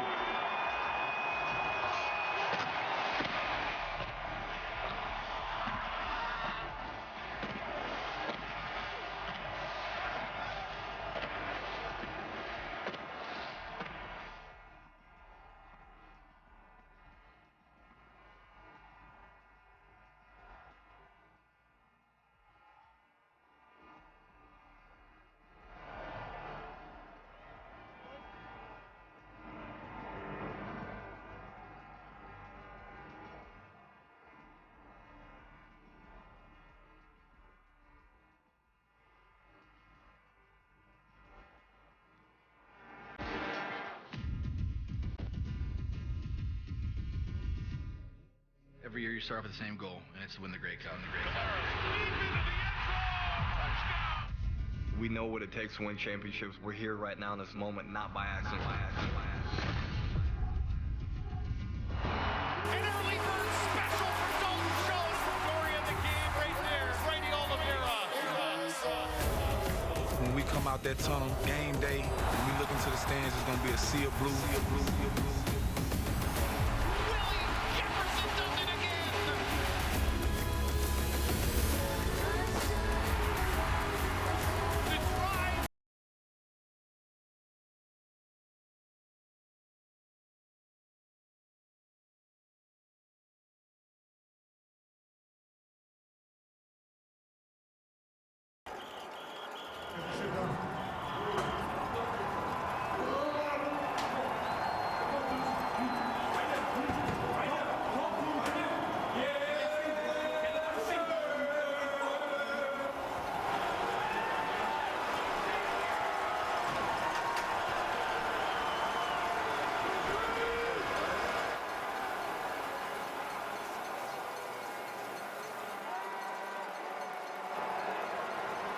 Veuillez accueillir les champions de l'Ouest menés par l'entraîneur-chef Mike O'Shea. Voici les Blue Bombers de Winnipeg. And now please join us in welcoming the Western Division champions, the Winnipeg Blue Bombers, led by head coach Mike O'Shea.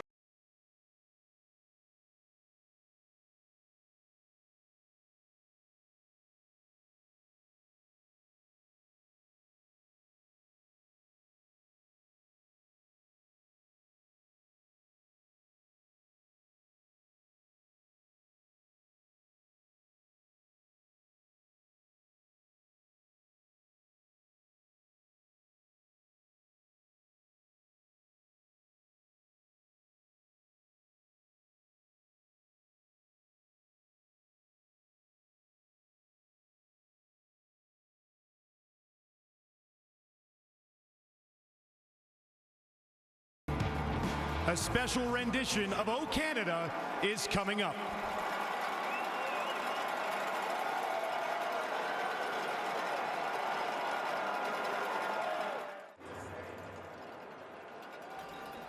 CFL fans, we now ask that you please rise if you are able, remove your hats, and welcome members of the Canadian Armed Forces. Chers partisans, veuillez vous lever si vous le pouvez, retirer chapeaux, tuques et casquettes et accueillir les membres des Forces armées canadiennes ainsi que l'interprète de notre hymne national.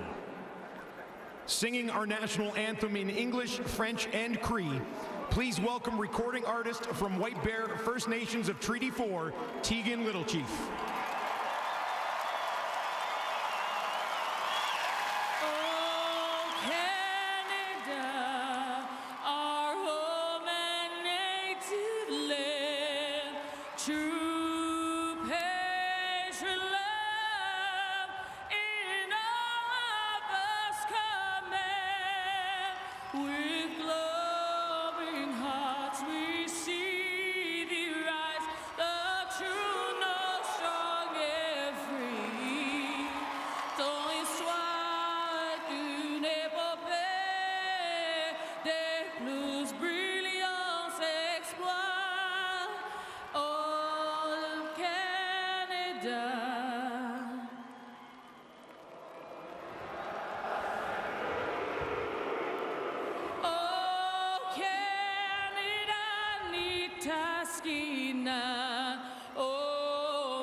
Et maintenant, voici vos officiels pour le match de ce soir.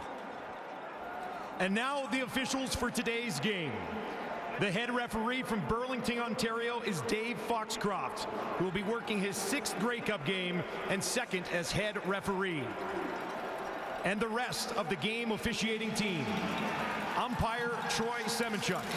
Down judge Ron Barse. Line judge Walt Harish. Side judge Dave Gatza. Back judge Larry Butler. Field judge Brian Krupolo. And your backup officials, Tim Croker, Thomas Azari, Jason Maggio, and Murray Clark.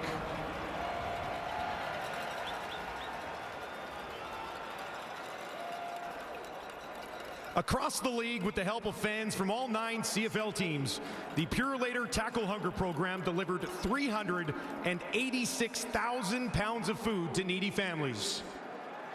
Livrant le ballon du match Purolator, veuillez accueillir le président et chef de la direction de Purolator, Monsieur John Ferguson. And delivering the Purolator game ball is John Ferguson, President and CEO of Purolator. Joining John is Tom Jacobs, a long-standing courier and known to his community for being an ultimate Purolator Tackle Hunger champion.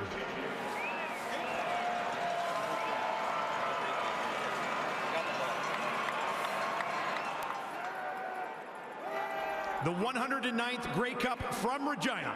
The official coin toss is next.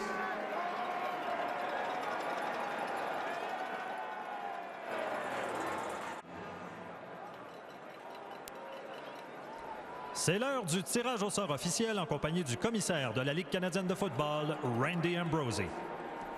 Joining the team captains and CFL Commissioner Randy Ambrosie for the official coin toss is the Lieutenant Governor of Saskatchewan, His Honor Russell B. Morasti, and the Minister responsible for Prairie's Economic Development Canada, the Honourable Daniel Vandell. And to conduct the coin toss today, Roseanne Archibald, National Chief, Assembly of First Nations.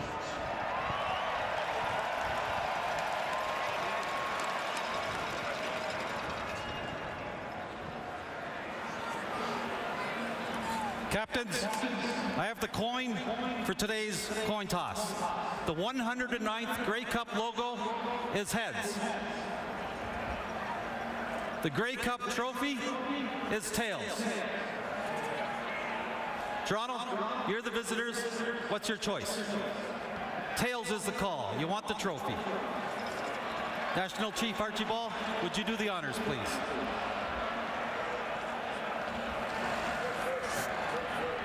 It's a head. Winnipeg, you've won the toss. You'll defer your choice to the second half. Toronto, would you like, you'll take the ball. Winnipeg, what end would you like to kick off from? This way. Kicking this way, Toronto will receive. Bring it out, captains. Have a good ball game.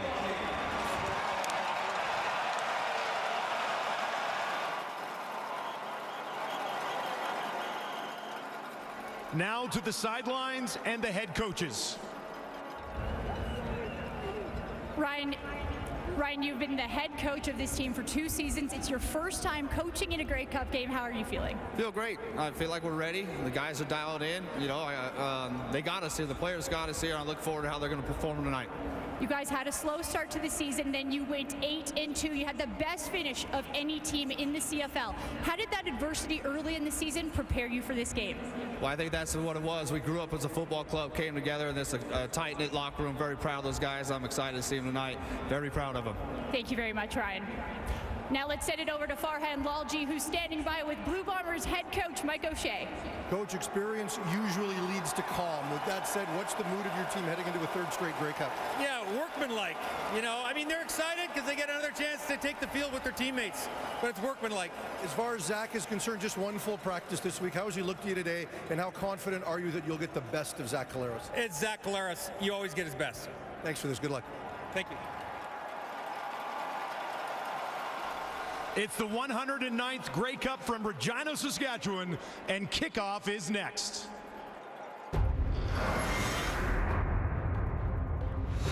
It's a great storyline, and we're grateful to have the opportunity to achieve something so special. The drive to a dynasty stays alive. Coming from Winnipeg last year, I'm looking to take that away from him and get that third ring on my finger. He's back. The 109th Grey Cup. Kickoff is next.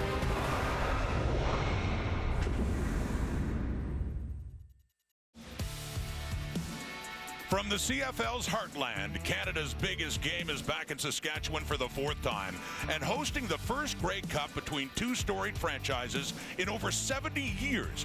Winnipeg and Toronto haven't met on this stage since the Mud Bowl of 1950.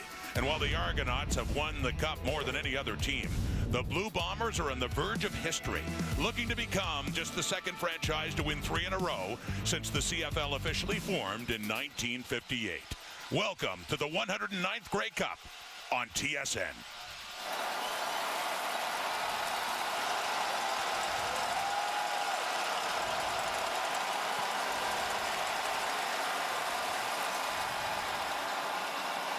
Championship Sunday, and Glenn Sooner, one of the interesting subplots, Andrew Harris against his old team and his old understudy, Brady Oliveira. Highly motivated Andrew Harris against his old team. This is his 3rd Grey Cup in a row.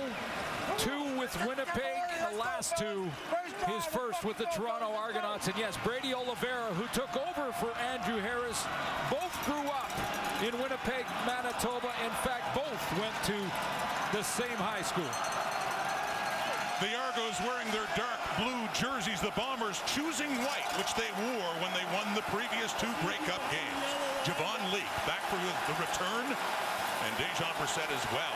It was the Bombers winning the toss. They've deferred to the second half, so Argo football to start it off.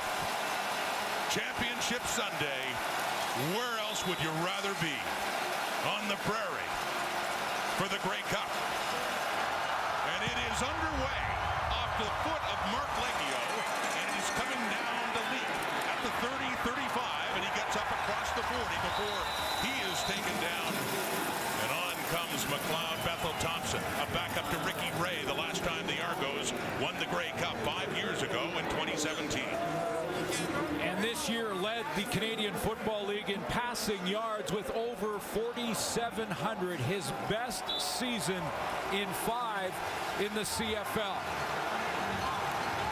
Led the Toronto Argonauts to a first-place finish in the division, 11 wins.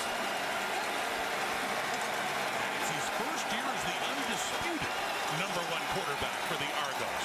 Handing off A.J. Olette. who's been a big part of the story of that offense when he took over from Andrew Harris midway through the season after Harris got hurt. Let's take a look at that starting offense for the Toronto Argonauts. Dejon Allen starts at right tackle. He's their nominee for outstanding offensive lineman this year. And you take a look at the receivers. Curly Gittins led all Toronto Argonaut receivers his first 1,000-yard season. Ouellette stays in the backfield. Curious to see how they use Andrew Harris in this game early on.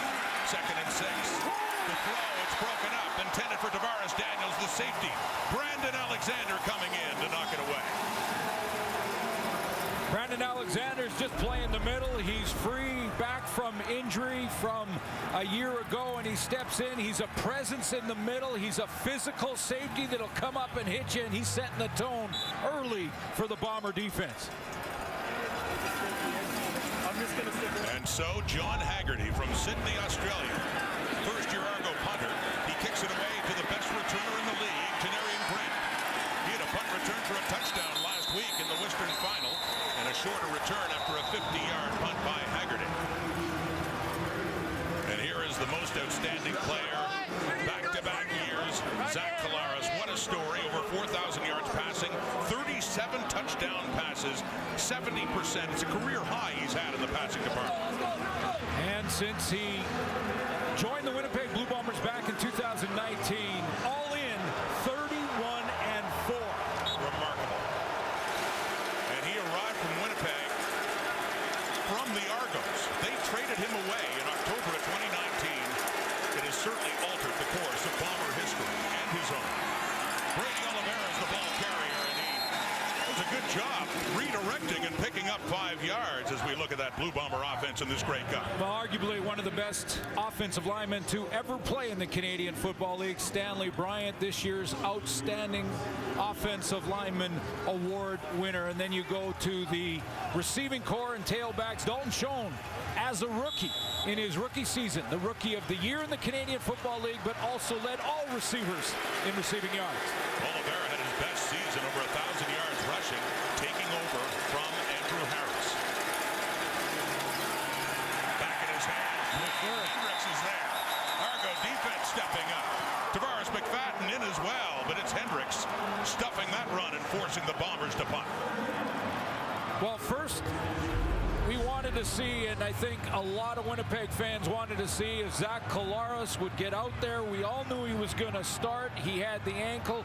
Not a surprise that the Bombers were going to try to establish the run early. In the second half of the West Final, the run game took over. Mark Leggio punts it away to Javon Leake at the 34. Punt of 47 yards. Good return by Leake to get it up across the 50 for McLeod Bethel Thompson. They were 2 and out in the first possession. Coming into this Grey Cup game, the East Division champions, the Toronto Argonauts. You're watching Grey Cup 109 on TSN.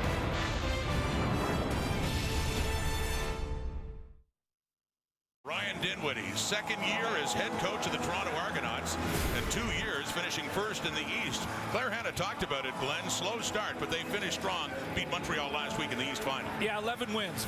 #1 team in the East, and I mentioned off the top, McLeod Bethel Thompson, I felt his best year, most consistent, 9 Eastern All-Stars, and a team that matches up well against the Bombers. They went 2 and out on their first possession. First down now from the 50. Taking the handoff, rolling to the right. And he's looking for Curly Gittins just as he was being hit. So out of bounds. And a 2nd and 10 is coming up as Adam Bighill on that Bomber defense applying some heat. Yeah, let's look at the front 7, starting up front with Willie Jefferson, 4-time All-Canadian.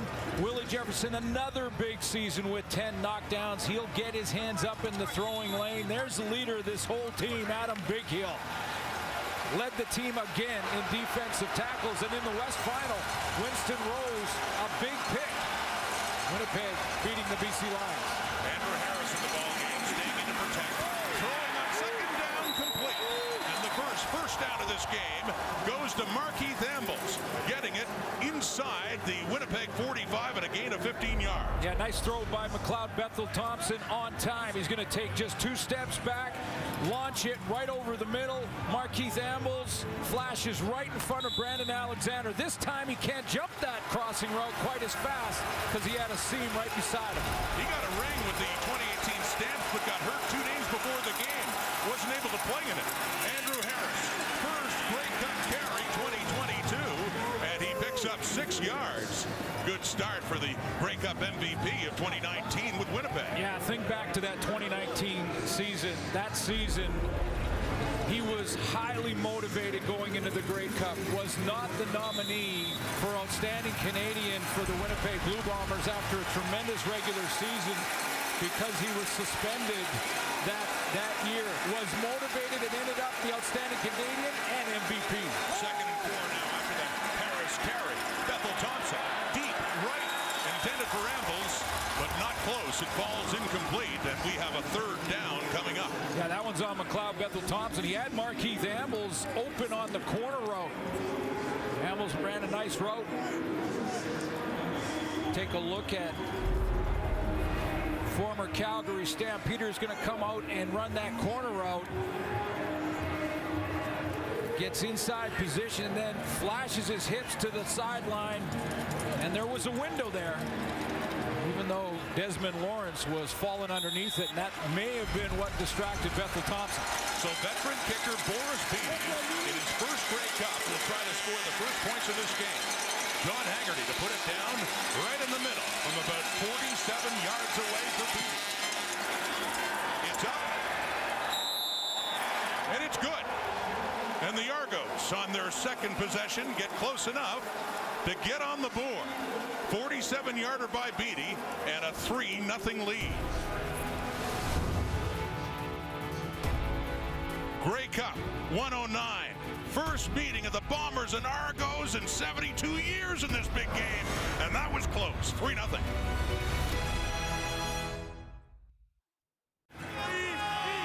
They came into this season as the back-to-back champions, and the Bombers looked even better. Red-hot start and ended up with a club record 15 wins. Yeah, franchise record 15 wins. Zach Collaros outstanding offensively. Of course, the MOP. They had the outstanding lineman, the outstanding rookie, coach of the year. Don't think for a second that's not motivating the Toronto Argonauts here tonight, that they took home all that hardware on Thursday.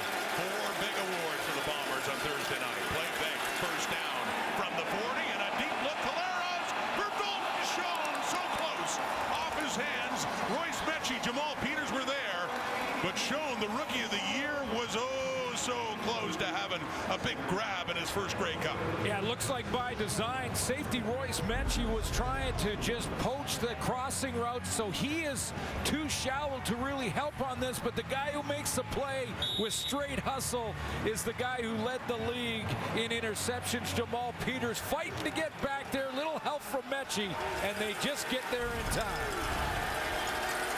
That close for big play Winnipeg. It's a 2nd and 10 now from the 40. Trailing 3-0 early in this game.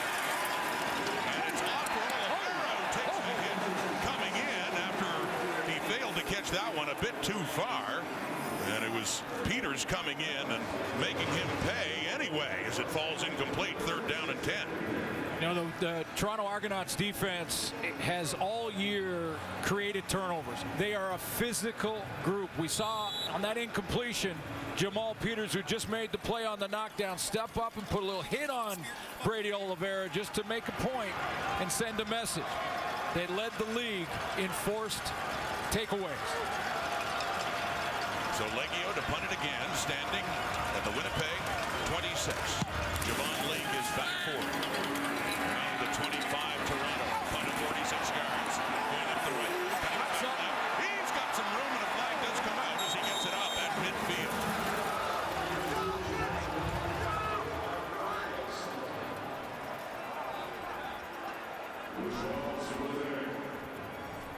First flag of this Grey Cup on that special. During the return, illegal block, Toronto, number 8. It's a 10-yard penalty. First down, Toronto. Deshaun Amos called for the illegal block, negating a good return by Leak to get it up at midfield. So that ball will come back deeper in the Argo zone to inside the 20.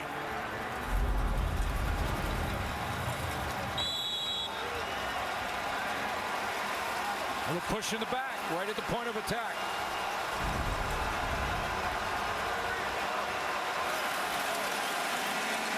Both Ouellette and Harris in right now, and Harris with the ball, and classic Andrew Harris style. How many times do we see that with Winnipeg? Feeling his way through and picking up 10 yards exactly. Now all the conversations we had with Andrew Harris, how he presses the line of scrimmage. He'll take the ball. He'll be patient at times. Sometimes he'll wait for those blocks to get set up in front of him. He got a couple there, one from Ryan Hunter. He just pressed the line. Patience, patience, patience, hit it, and then make sure when you get tackled forward. He had 9 rushes for 42 yards and a touchdown in the East Final. He also had 1 big catch for 30 yards to set up another TD. Now a fake to Ouellette and a quick throw to the right for Tavares Daniels. Mentioned his 3rd straight Grey Cup. 2 with Winnipeg, this one with the Argos. He also played for the BC Lions back in 2011, where he started his CFL career. 10 carries, 65 yards, and most valuable Canadian in that one. Highly motivated in 19 to make a point after his suspension, and I think he's as motivated right here tonight to play against his old team. It was a surprise the week of the Eastern Final that, yes, indeed, he was coming back far earlier than anyone expected from that torn pectoral muscle that happened back in August. Making a statement early on, takes the toss to the left. Andrew Harris. The defender, and gets even more. Up near midfield and fired up against his old club early on. Well, this is why he's so tough to defend against. He can play the physical game. He can be patient and make you miss in the back end when you're in the hole, but he can also get outside with that acceleration. And how about this athleticism? 16-yard gain for number 33 to get them going in the run game. He does not look like he has missed a beat with all that time off back last week. And it's A.J. Ouellette now, cutting back to the right. A little bit more of a power game from Ouellette here, and a gain of 7 more. Both of these running backs can run it with power. Ouellette has said really becoming better known when Harris was on the sidelines hurt. Well, he's been outstanding. Oh, you know, over 500 yards rushing when he replaced Andrew Harris. But yeah, when they work in tandem, think back to that Eastern Final, he had 90 yards of offense, Ouellette, when he got his opportunity. So they're a great 1-2 punch in the run game. Seen both of them so far. They had a big presence in that Eastern Final against the Alouettes, scoring the first 2 touchdowns for Toronto. Harris and Ouellette. Ouellette in, faking to him, Bethel Thompson to the right, complete. Coming back and turning up. And that is Brandon Banks in another Grey Cup, looking for that elusive first win and his first touch of the big game in 2022. I asked McLeod Bethel Thompson this week about playing against Jackson Jeffcoat and Willie Jefferson, and he said with both of those guys, you got to watch to make sure that A, you get them blocked up, but B, that they don't drop and become athletes like linebackers. McLeod Bethel Thompson paying the price for that throw, number 94 in his kitchen. It was a gain of 6 for Brandon Banks, playing in Grey Cup number 5. The other 4, of course, with the Hamilton Tiger Cats. Quickly, Bethel Thompson, and down and incomplete, intended for Daniels. And that's with Desmond Lawrence, who was with the Ticats last year when they lost to Winnipeg in the Grey Cup game. Full blitz there from defensive coordinator Richie Hall. The Winnipeg Blue Bombers putting some pressure on McLeod Bethel Thompson. Guy highly respected across the Canadian Football League, a former head coach, and Richie Hall, and a former teammate of mine here in Saskatchewan. Outstanding job with this Winnipeg defense, looking to three-peat here tonight. 2nd and 10. Argos at the Winnipeg 44. Here it comes. By 3 with the blitz coming. Bethel Thompson runs out of time. Strip sack. He goes down, ball comes out. Bombers say they have it, and they do. First turnover of the Grey Cup. It goes Winnipeg's way. When you get full blitz, you've got to have a hot route. He didn't.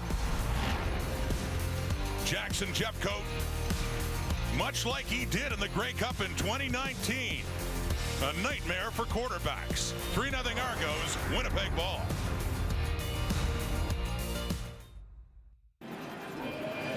Coming up at the half of Grey Cup 109, the Twisted Tea halftime show. Jordan Davis, Tyler Hubbard, Josh Ross, and the panel dressed a little more warmly than you see them there, Kate and the bunch. And that bunch includes Paul Lampleys now and Bo Levi Mitchell. Great to have them back as well.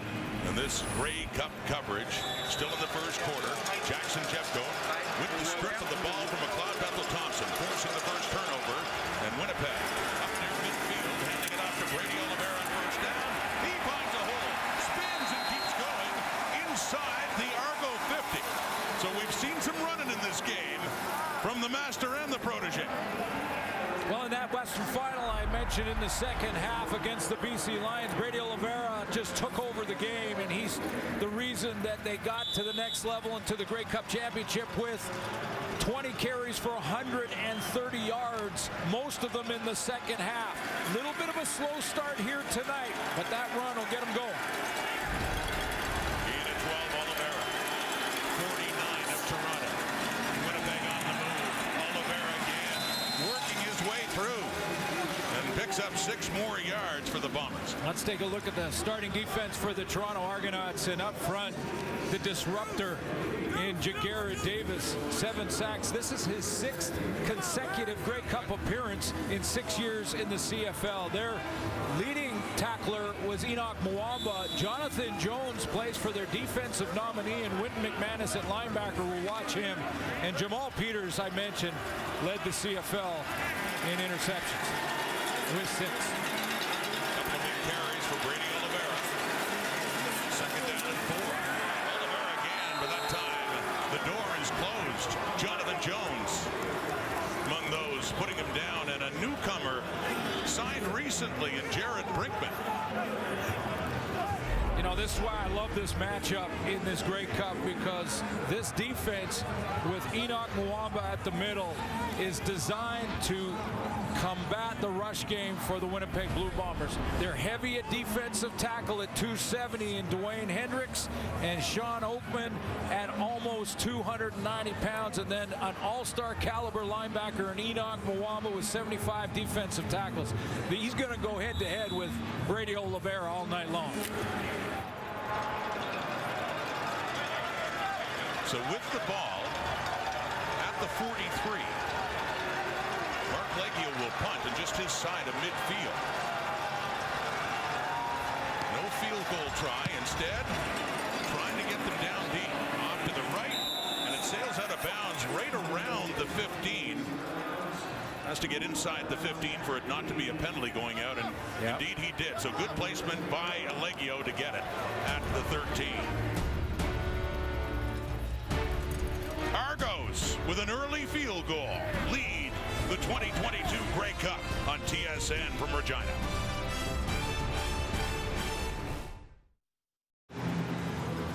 An emotional return to the Grey Cup for more reasons than one for Andrew Harris. With more, let's head down to Claire Hanna. Well, he's already had a couple good carries, and this game is personal for Andrew Harris.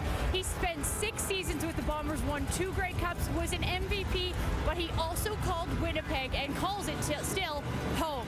And he said the hardest part about going to Toronto, which made it life-altering, was that he had to leave his 14-year-old daughter, Hazel, back in Winnipeg. He said they missed each other like crazy, but she understood what he needed to do, especially given his history with the Bombers.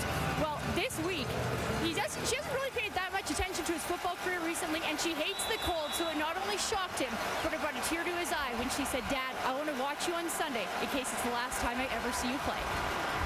And the way he's playing right now, Claire, it doesn't look like it should be his last game. His 4th carry. Coming into that carry, he had 32 yards, but you do wonder at age 35 how many more times Andrew Harris will suit up, especially if he's able to win another Grey Cup today. Well, I hope he continues, because it's been an absolute pleasure to watch him play. His former teammate Adam Bighill's got his bullseye right on him too, right between the 3 and the 3. This is another game inside the game that we will watch. One of the best all-time linebackers in CFL history, and Adam Bighill against the best Canadian tailback in the history of the league. Jackson Jeffcoat. So quick from the backside. That's Jackson Jeffcoat on this run. You know, when Andrew Harris early in this game was patient and picked up 10, well, he was patient that time too, but Jeffcoat caught him from behind. Janarian Grant taking the Haggerty punt off the hop, back down at his 40, gets up across the 50 after a 54-yard punt with the help of a bit of a roll. So Zach Collaros, back-to-back most outstanding player awards, exclusive company as well. As you look at the list, Glenn, that's really a who's who in CFL history at quarterback. Yeah, absolutely. I mean, Anthony Calvillo, all-time leader in passing yards. Doug Flutie in all his championships and 6,000-yard seasons. Played against Doug Flutie and Dieter Brock, and that wasn't fun. Flutie in there as a safety with 5. He won the MOP just about every year he was in the league. But what a run by Collaros since coming to Winnipeg in 2019. Good job by Oliveira picking up the block. Collaros gets it away. It's tipped. It's nearly intercepted by the leader in the CFL in the regular season at picks, Jamal Peters. This is the first time that in this game we've seen Zach Collaros try to get out and use his mobility. This is one of the things that he's been so dangerous with this year against opposing defenses. When he gets outside of the pocket, his receivers know the scramble rules down pat, and they usually make a big play out of it. Now I'm watching for that ankle. Not quite as mobile as he was through the regular season. Again, that ankle injury just in the deep into the fourth quarter of the West Final. And late in the first quarter, Collaros is 0 for 3. Trying again here with some heat coming, and he does finally dump it off and does get his first completion just across midfield to another veteran of Grey Cup's past, Greg Ellingson. But not enough for a first down as the punting unit will come back on again. You know, again, there was no question that Collaros was going to play in this game. Championship game, and what a great season he's had. The question was, how mobile would he be? And he can still move around. He can negotiate the pocket, but he was making big plays on the run through the regular season, and that may be hampered a little bit tonight. So good job done by the Argo defense. That is the third 2 and out for the Bomber offense. Now it's Leggio. Stands at his 45 to punt it away to Javon Lee. Running in to catch it. Inside the 20. Gets it up to the 30 after a punt of 32, and the quarter comes to an end. Tight defensive first quarter, but the Argos do manage some points and manage to run that football as well. 47-yarder by Boris Beatty. That's what we have so far. 15 minutes through Grey Cup 109 on GSA.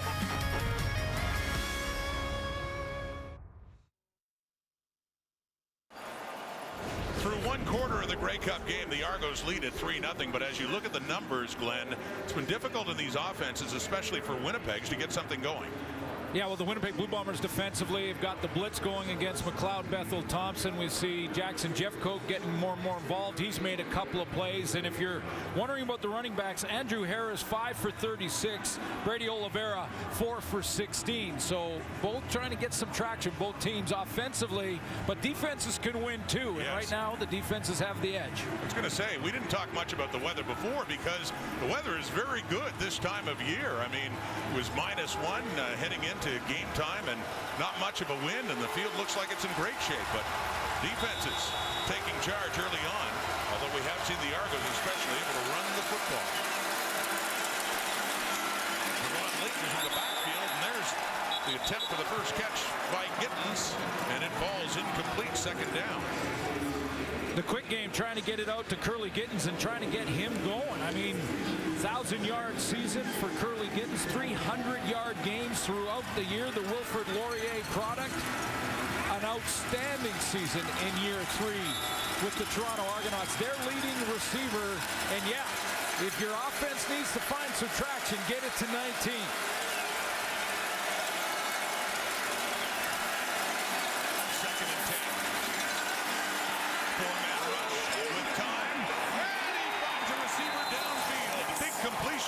To Cam Phillips, his first Grey Cup catch. And the Argos are on the move in Bomber territory after a gain of 37 yards. What a great What a great adjustment by Cam Phillips as he's going to run down the field here on a deep seam, but because McLeod Bethel-Thompson once again is facing pressure, he can't get all of it what he wants on the ball. So Cam Phillips tracks it. He cuts underneath the defender for the first big play for the Argos down the field. Saw Jamal Parker in the coverage getting turned around in the Phillips route. Inside the 45, swinging it in to Marquise Ambles. And Ambles gets another first down inside the Winnipeg 30. They've got playmakers. We've seen first attempt to Curly Gittins, trying to get him going. Marquise Ambles, couple of targets for him already, and all of a sudden some adjustments being made by the Argos. Knowing that Winnipeg, when they had success in the first quarter, went with blitz, trying to get the ball out of Macbeth's hands quickly. Old teammate of Bo Levi Mitchell with the Stampeders. They're from 18 to 21. Quickly to the right, and it's too far. Going back to Ambles there. The second down coming up for Toronto. Some pressure off the edge. Again, Richie Hall digging deep into his playbook to come out with some pressure packages that is forcing Bethel-Thompson to just be off his game just a little on some of these throws. I mean, that one had a chance to Ambles, but he had to throw it around the rush. Up over the ball from the Toronto Argonauts. East Division champions looking to add to their lead. The Winnipeg 26.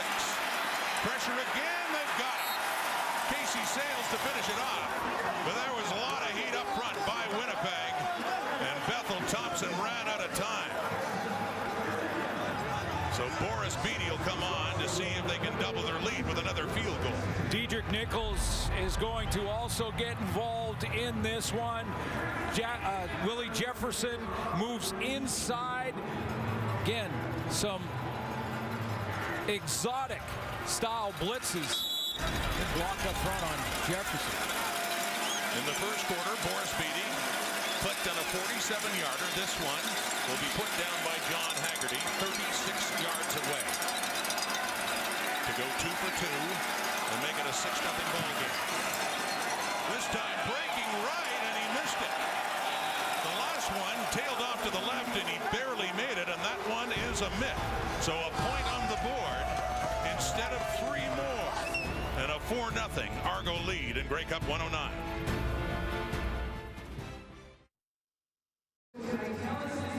Might have been the biggest story of Grey Cup week. How is Zach Collaros' injured right ankle? Let's head down and get more from Farhan Lalji.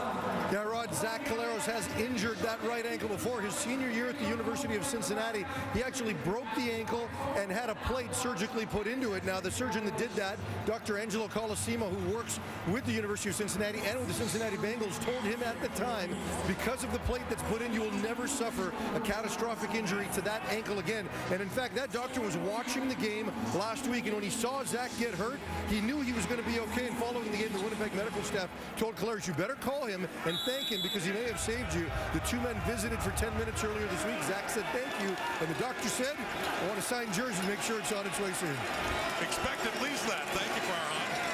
Quite a story after that injury, and he's got a wide open receiver. It is caught, and a deep catch there by Dalton Schoen, the rookie of the year, with a big Grey Cup catch. Yeah, I thought Zach Collaros was the bionic man, and now we know that he certainly is, because this throw, just check it out. He's right down the seam. He's got a window to fit it in there between the safety and the corner, a 39-yard gain. And just like that, both offenses starting to stretch the field a little bit and open things up. Dalton Schoen, what a story. Over 1,400 yards receiving, leading the CFL and in receiving touchdowns with 16 as well. And this is his first CFL season. Back to the ground to Brady Oliveira. And he has a good carry on first down as they get deeper into Argo territory, looking for their first points of this Grey Cup. A gain of 8 by Oliveira. First 4 games for Brady Oliveira the regular season, he was trying to be Andrew Harris, and he wasn't having the success that Andrew had. And then he said to me about game 5 or 6, he said, I just got to be myself. I got to be Brady Oliveira. And since then, outstanding. 1,000-yard game, good run right there. 1,000-yard season, I should say, and a great run right there. Get him in a second and short. Power package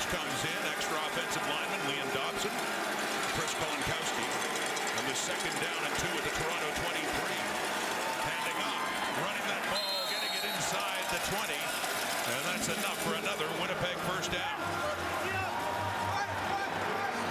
So the Winnipeg Blue Bombers in the offseason after last year's championship season lose Kenny Lawler, their #1 receiver, and they pick up Dalton Schoen as a rookie. And what does he do? He goes out and finishes first in all the categories that really matter. Yards, TD catches, average, second down conversions, and the big plays, the 30-plus yards. Dalton Schoen's had a heck of a season and the outstanding rookie in the Canadian Football League. And in at quarterback now, the one who's third in the depth chart, Dakota Prukop, who started his CFL career with the Toronto Argonauts. And he'll throw after the fakes, and it's down and just a little bit too far inside, intended for Dalton Schoen inside the 5.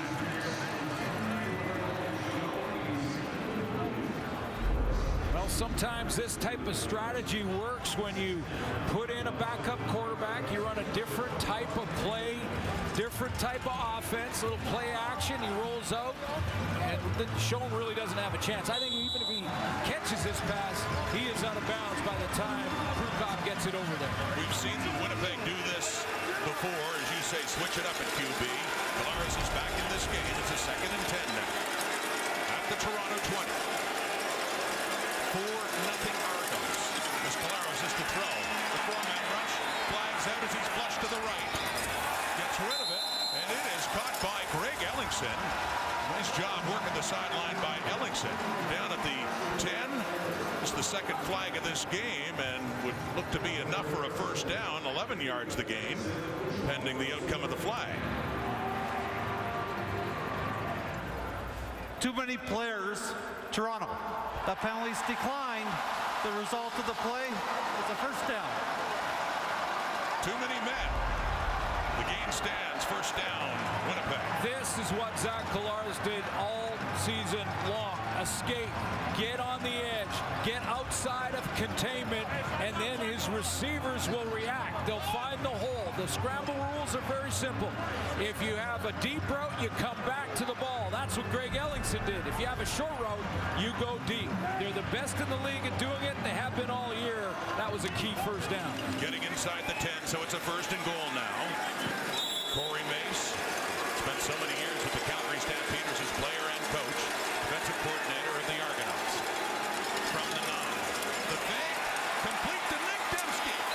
His first touch in this Grey Cup. The top Canadian of the Grey Cup in 2021 has 7 yards to set up a 2nd and goal, that much closer to the end zone. Dembski's just going to sit down to the strong side of the formation here and basically occur a play action to Brady Oliveira. This is a play designed to work to Dembski's strengths, which is breaking tackles, not this time on Royce Metchie. That's a solid tackle to give his defense another chance to stop to a field goal attempt. But that's a play designed to get it to Dembski because he breaks so many tackles. Neither team has found the end zone yet in this Grey Cup. Best chance yet, 2nd and goal from the 3. Dakota Prukop keeps it. Driving. Can he get to break the plane? He can't. He gets close, but not quite there. And a 3rd down and goal coming up for Mike O'Shea. Well, he's got arguably the best offensive line in the league. He's got the offensive lineman of the 22 Canadian Football League season in Stanley Bryant. I don't think there's any question what he's going to do here on 3rd down. Biggest play of the ball game coming up. Biggest play yet. Here in the 2nd quarter, a 3rd and goal. And a chance from the 1 for the Bombers to take the lead. Prukop. Touchdown. Dakota Prukop. And the Bombers move ahead.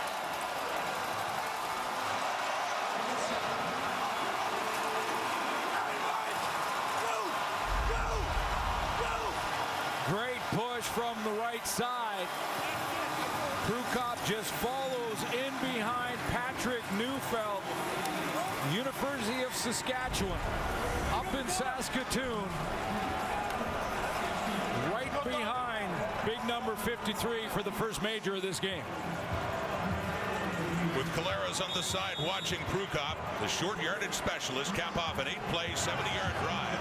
Prukop had had 6 rushing touchdowns in the regular season. But suffice to say, that's the biggest one of his career. As Mark Leggio looks to make it a 3-point lead. He does. Point after good. And the Bombers are on the board. Veteran and ex-Argo, Dakota Prukop, with the go-ahead touchdown for Winnipeg.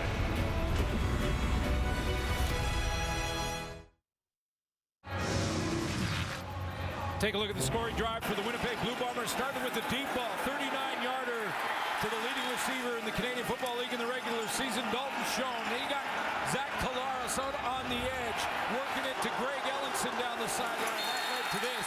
Dakota Prukop with the 1-yard quarterback sneak for the major. 8 plays, 70 yards for the Bombers. And how many times have we seen it this season? A drive triggered by that connection from Collaros and the rookie. It seems odd sometimes calling him a rookie. Dalton Schoen, the way he has played. But getting open, big catch to get him down, and it is capped off. Prukop talking things over with Drew Brown, the backup QB. A little bit of action in this season as well, but Collaros seems just fine, thank you very much, as Winnipeg has the lead in this 2022 Grey Cup, now by 3 halfway through the second quarter. As Mark Leggio lines it up to kick it off from the 30. Javon Leak back from the return for Toronto.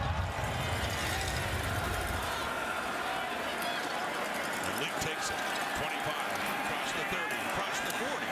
Good return by Leak to get it up to the 47. Dakota Prukop. They get in close. They give it to 12. He gets it in. Bombers lead. 109th Grey Cup on TSN.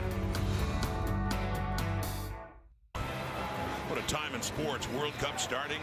The Grey Cup back in Saskatchewan for the 4th time and the first time at this new Mosaic Stadium. The last time back in 2013 when the Riders won at Old Taylor Field, just a few yards away where it used to be. A.J. Olette, running back with McLeod Bethel Thompson. And the Argos trailing for the first time in this Grey Cup. More pressures, he does get it away. And it's close for Brandon Banks, who lifts it up and has a catch. And we remember last week when he had one bobbled off his foot, the replay showed that it counted. That one counts for 13 yards for Speedy B. Yeah, he's made some great ones in his career. You mentioned the East Final, used his feet, his knee, and his arm to get it.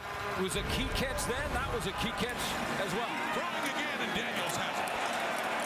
Found some room, and it was threaded in nicely by Bethel Thompson. So back-to-back completions for the veteran Argo quarterback. That one to gain about 8-9 yards. 2nd and 1 coming up. What I'm looking for a little bit here, Rod, is how Bethel Thompson and Ryan Dinwiddie, Brandon Banks getting some attention and talking to the training staff, but how Ryan Dinwiddie and Bethel Thompson are going to adjust to the pressure package that the Bombers are sending at them, especially on 2nd down, not 2nd and short when they get in 2nd and long situations. Chad Kelly, the backup quarterback, coming in short yardage. Keeps it. 2nd effort should be enough. Needed a yard to get close to the 40-yard line. Take a look at what happened to Brandon Banks. 5th Grey Cup start for Banks. Let's take a look. Well, he didn't get hit. Non-contact injury. Tried to come out of his break. Looked like his knee just locked. Trying to walk it off down there. He had 2 catches for 25 yards in the Eastern Final last week in Toronto's win over Montreal.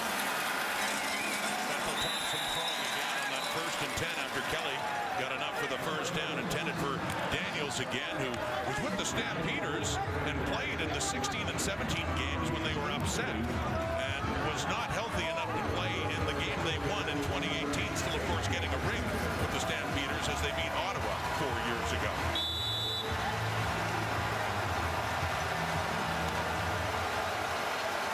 The Rookie of the Year back in 2016 with Calgary, Tavares Daniels. A.J. Olette back in at running back. 2nd and 10 at the Winnipeg 41. To the left.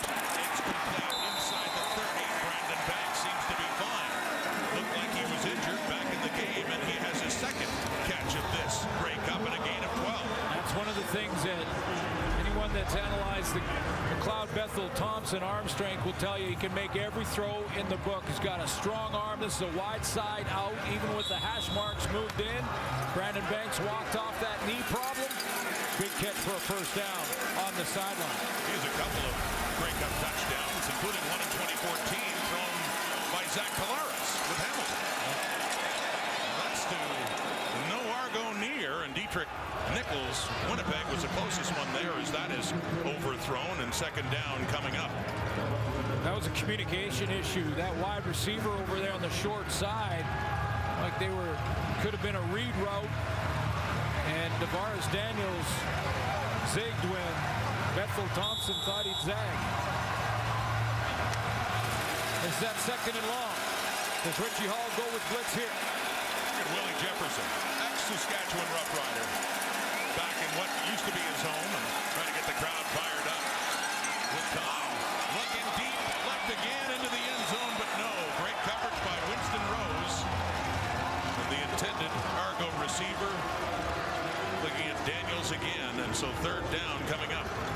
Yeah, it looks like they went right back to the same play where they had the communication issue, Ron. This time, Daniels is heading right down the sideline. Rose in pretty good position. Little push, little pull. Good no call by the officials. And so on comes Boris Beatty again. He made one from 47 going the other way. Barely, it was heading left. And then the second try from the same spot here, 36 yards away last time, pushed it to the right.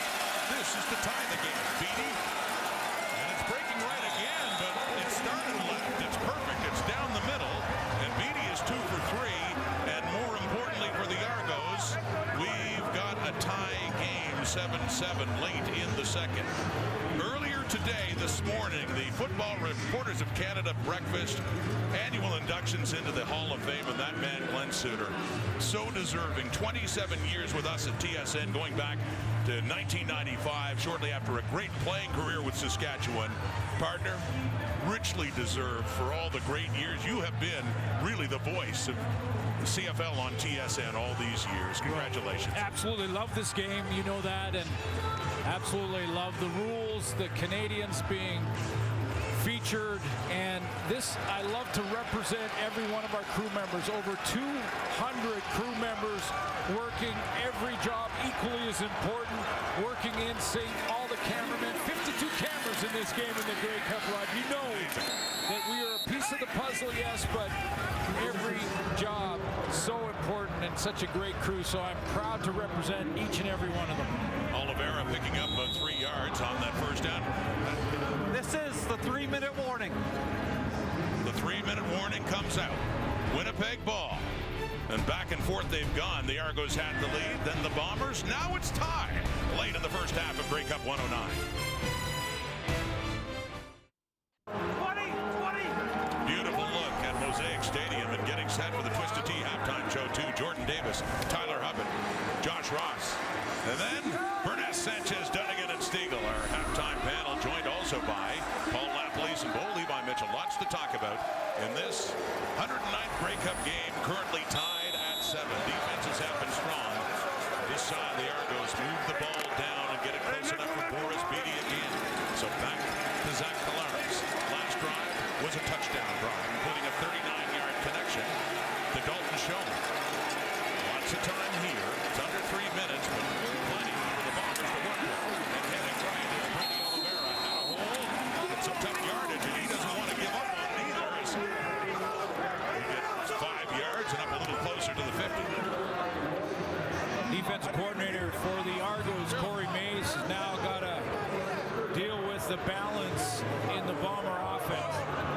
They are at their best when Brady Oliveira is picking up 7-8 on first down. And then Zach Collaros can open up the playbook, go play action. The disruptor, Jagera Davis, could help to put an end to that. You want to get to the Grey Cup, get that guy in your team. Exactly. 6 years in the CFL, and this is his 6th Grey Cup game. Calgary and Hamilton before his first of the Argos back to Dakota Crew Cup. 3rd and 1, goes right, and should have enough. He didn't even need a yard, he needed about a foot. Really is to the 50. Really is incredible when you think of Jagera Davis in Calgary for Cups in 16, 17, 18. Then he goes to Hamilton. Last 2 years, Cup appearances. And now with the Argos, he is back. Now, the downside for Jaguar Davis is there's only one win. Yeah, with 2018 over Ottawa with the Stampeders, and like Brandon Banks, his third straight Grey Cup, and all against Winnipeg. 2 with Hamilton, now 1 with the Argos. 6 years in the league, 6 times to the Cup. That's amazing. It is a first down for the Bomber 50. Calero, it's knocked away, and it's recovered by Winnipeg. Dwayne Hendricks stripped it away from Caleros, and a good break for the Bombers to get the ball back. Great push by Dwayne Hendricks over the center. He is going to come up with a real nice swim move, little punch and rip underneath, and then just strip the ball out of the hands of Zach Collaros. He's getting ready to load it up, and 99 gets the paw on it right there. You mentioned the center that he beat. It was Michael Couture alertly falling on that football after it got knocked out of the right hand of Zach Collaros. Dwayne Hendricks in his second year in the CFL at the University of Pittsburgh. They give him a sack for that. Setting up a long screen here to Rasheed Bailey. Bailey with his first touch in this Grey Cup. And has a good carry after the catch to get it back up closer to midfield. A gain of 17 yards. Not enough for the first down, but... Well, with the Winnipeg Blue Bombers, Ron, I'm just talking about this. They don't beat themselves. If you're wondering how a team can get to 15 wins, that doesn't convert and get them a first down that play. But the patience from Zach Collaros to dump it across the middle on that short crosser, knows he's probably not going to get the first down, but he's going to get enough field position out of it to get his punt team out there, get the ball deep, so it gives his defense a chance to keep McLeod Bethel Thompson off the scoreboard before the end of the half. This is a Bomber team in all 3 phases that do not beat themselves. The 5th time in this Grey Cup that Mark Leggio will punt it away, but you're right, 17 yards closer. Gets it to Javon Leake, a punt at 45, and Leake up the near side on that return with 1:29 to go until halftime.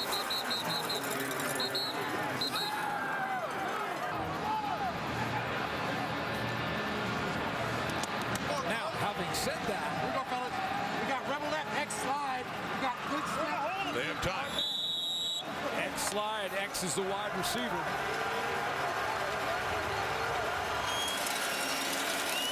That's Tavares Daniels.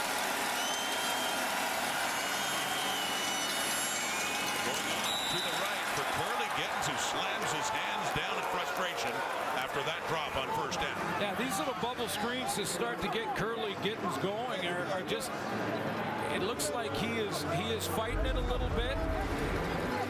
Grey Cup here, he's got a higher expectation. The bar has been pushed up.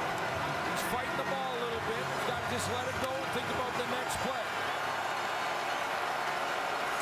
Still looking for his first Grey Cup catch. 2nd and 10, 1:25 on the clock until halftime. Here they come. Blitz coming. Knocked away.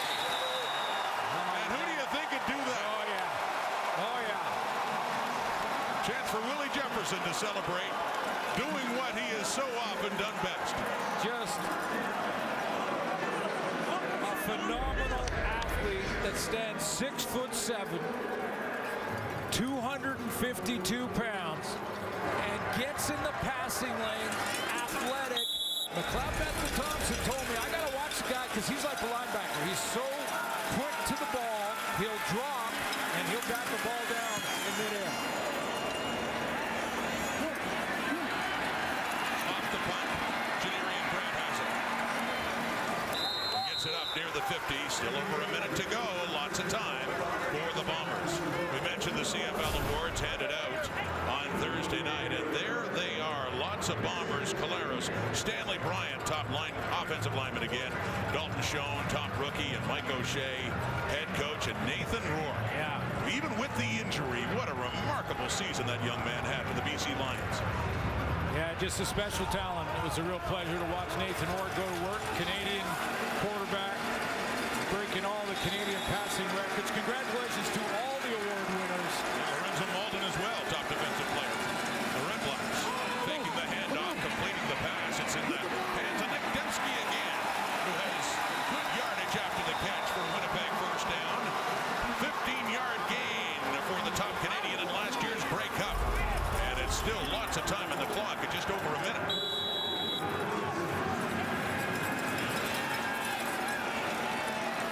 First and 10. Deep look. Dalton Shaw nearly intercepted. Deshaun Amos. A chance he'd like to have back as he stepped in front of Schoen and nearly had it picked off. Yeah, Dalton Schoen is going to turn into the defensive back here because Deshaun Amos has caught up and has better position on the ball. Now Amos is going, you're going to see his reaction after he drops this because he wanted to high point that. As he's backing up, go up and catch it high with your hands rather than wait for it to come down to your stomach. That's how Dalton Schoen got a chance to tackle him and prevent the interception. There is a breeze picking up here at Mosaic, blowing against the Blue Bombers. And a second and 10 for the Toronto 45. Clara steps up, takes off, and he goes down, takes a bit of a hit from Robert Priester and Jagarrett Davis in to help out on that tackle, but we see Calaris, the ankle seems to be fine as he goes on the run on that second down play and picked up 7 yards. And an important 7 as well in terms of field goal position. Buck Pierce calling the plays for Zach Collaros, the offensive coordinator, former star quarterback in the Canadian Football League. Stepped in for Paul LaPolice when he went to Ottawa and has done a tremendous job with Zach Collaros. Collaros has got to be careful there when he gets up after that hit because there are concussion spotters that are looking for any type of sign that he may have been a little wobbly. I don't think he was. Goes right to the bench, but that was a pretty big hit on that scramble. So Mark Leggio will come on and try a field goal for the first time in this game. Dakota Prukop will put it down just beyond the 45. He was 32 of 39 in the regular season, longest of 55. Against a bit of a breeze, accurate enough and long enough to give the Bombers the lead again. Leggio nails that field goal in the Grey Cup as Winnipeg goes up 10-7.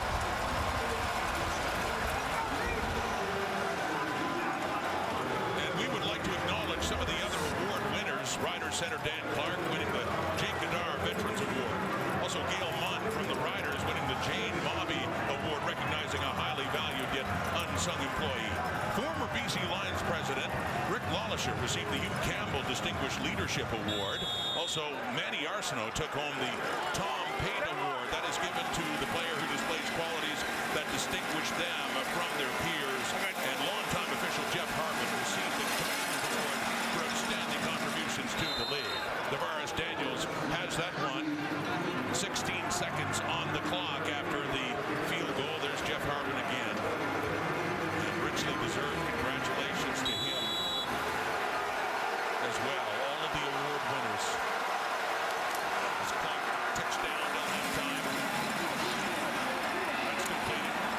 Cam Phillips, second catch. He had a big one earlier on in this quarter of 37 yards, but is that close enough? That's the question now. Boris Beatty would have a little bit of a breeze at his back end.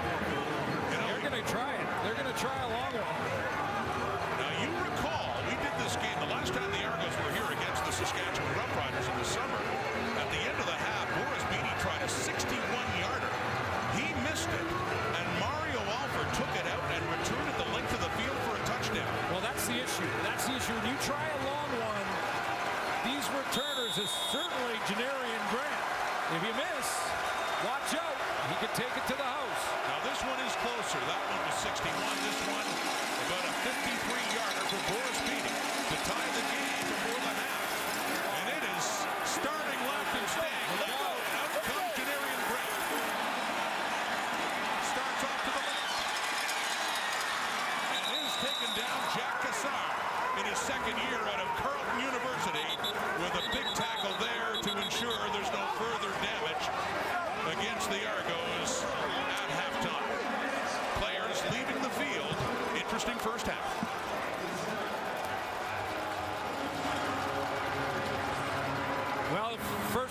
was all defense. Second quarter, the offense has got on track. We've got a football game, and we got country music coming up at halftime. Well, that's the half. Let's go down to Farhan Lalji with Dalton Schoen. First Grey Cup, just the one catch, but a big one to set up the touchdown. Take us through it and just what it's like out there. It's great out there. You know, I wish we as an offense would have executed a little better throughout the whole half. We put together the one touchdown drive, but, you know, I think at the end of the day, we know we need to be a little bit better. I want to ask you about the play of Zach. Everyone was wondering what his ankle would look like. He's running out there seemingly giving everything he's got. We know Zach's going to give all he's got. All of us knew that this whole week. He's a warrior. We knew he was going to battle. He's going to leave it all out there on the field, and we got the most confidence in the world in him. Dalton, thanks for this. Thank you. All right, now let's send it over to the Argo sideline. Here's Claire Hanna with Andrew Harris. Andrew, you've had some nice touches, but all you guys have been able to do is get field goals. How do you find the end zone? I mean, yeah, we got to be better at picking up the blitz. The second and long situations, they're getting some pressure on us. But I mean, I feel like our run game is successful, so we got to get back to doing that.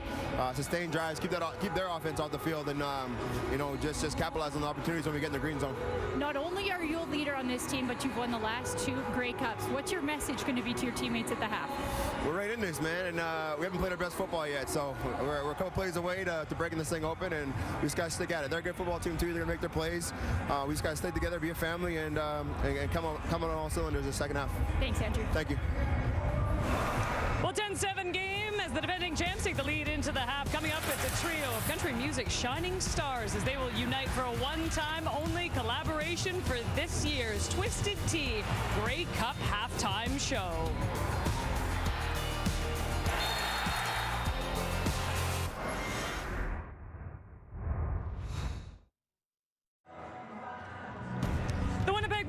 With a 3-point lead from Regina, Saskatchewan as they attempt to win their 3rd straight Grey Cup. The panel standing by with all their thoughts on this game so far. But first, Jordan Davis, Tyler Hubbard of Florida Georgia Line, and Canada's own Josh Ross set to rock out Mosaic Stadium next.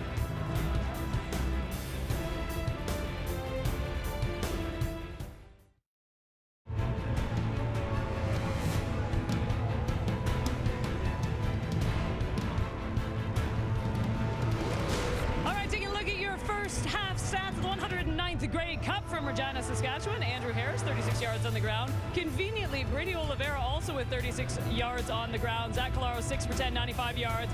Looking pretty good with that leg at MBT, 10 of 21 as we welcome you back inside Mosaic Stadium. What a performance, by the way. Milt was singing Buy Dirt the entire time. It was fantastic. Alongside Davis Sanchez, Matt Dunnigan, Milt Stiegel, and of course, Chezzy, one of the things that stood out to you right from the set of this game was the Toronto defense. Yeah, absolutely. I wanted to talk about the DBs and receivers, the guys that look sweet, but one of the nasty defensive linemen who looks stank in their uniform.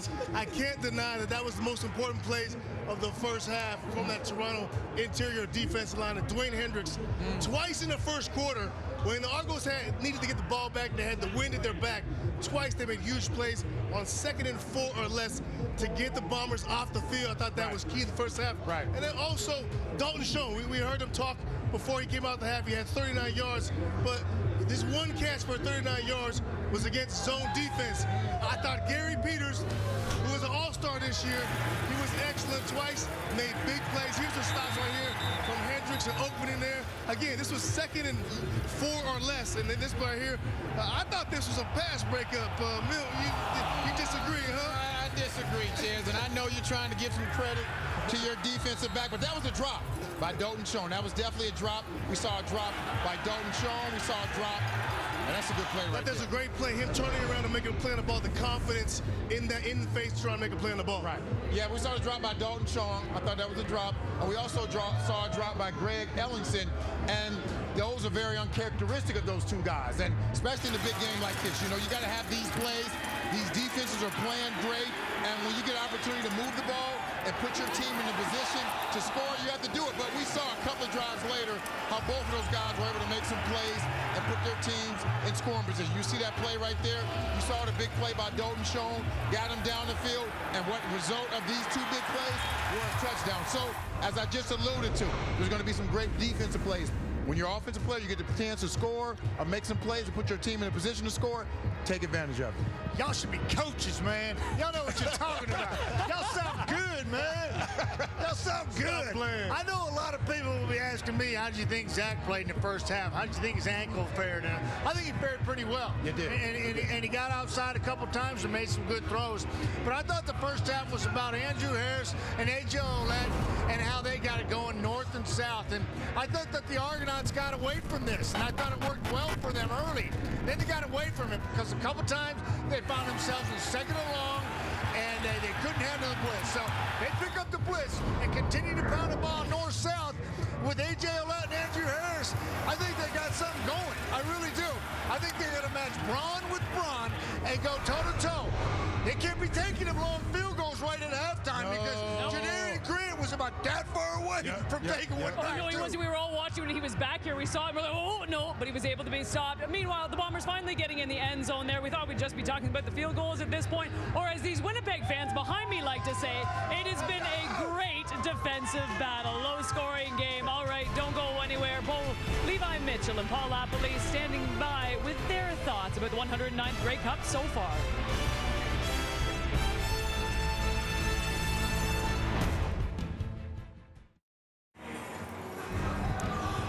Dakota Pruka punching it in. We've seen this so many times this season, but none more critical than this one. The Bombers currently up 10-7 as they attempt a three-peat. It would be the first time since 1982 that a team wins 3 straight. But Bo, watching that first half, just the pressure on MBT, I mentioned it earlier, he's 10-21, but they're getting to him so far in this game. They are. One thing I really noticed is as they started to get down the field, Richie Hall and Michael Shea have dialed up some cover zeros, so bringing 7 guys. You'll see right here, Jeffcoat's going to get a big hit on MBT. All right, what that does to the quarterback, he got the ball off, and he's able to get it out there. But that's going to cause you to start thinking. What it is, he hesitates here. Jeffcoat gets in there, sack, fumble. Now, MBT, they get down there, not sustaining drives. They're getting down there, but they're not finishing.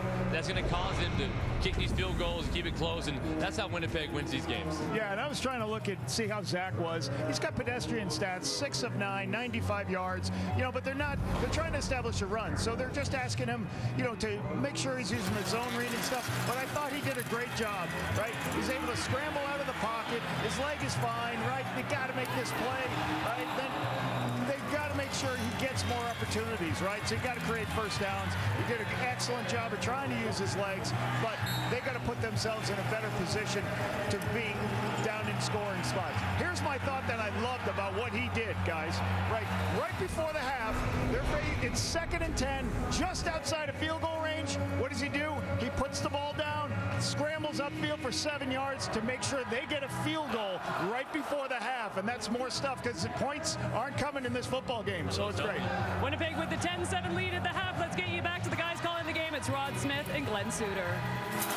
Thank you, Kate. And to go on Matt Dunnigan's comment about that first half, Glenn, surprised the Argos got away from the running game in the second quarter. Yeah, I am. I mean, Andrew Harris had 5 carries all in the first quarter, and when you think about his 7.2 average in that first quarter on those 5 carries, they went away from it. As Bo mentioned, they got into 2nd and long, and Richie Hall went with some blitz packages that provided the pressure. And so for Zach Collaros, 6 for 10, 95 yards, and a 3-point lead coming in. The field goal department, Boris Beatty, 2 for 4, 2 misses. Mark Leggio made his 1 try. Now, the Bombers had won the toss. They deferred, so they're going to get the ball in the second half. They'll be against a breeze gusting anywhere from 20 to 30 kilometers an hour tonight. It's -4, so very pleasant, all things considered, here in a late November day at Mosaic Stadium in Regina. Perfect conditions, you'd have to say, as Janarian Grant will go back to take it. So Winnipeg will get the ball, having the lead. 30 minutes away, they're hoping from a three-peat. Lots of football left. Curious what the Argos do offensively, if there's any change or going back to that running game. In the regular season, these two teams met once back in July in Toronto. It was a 1-point difference. That's it. 3 points now.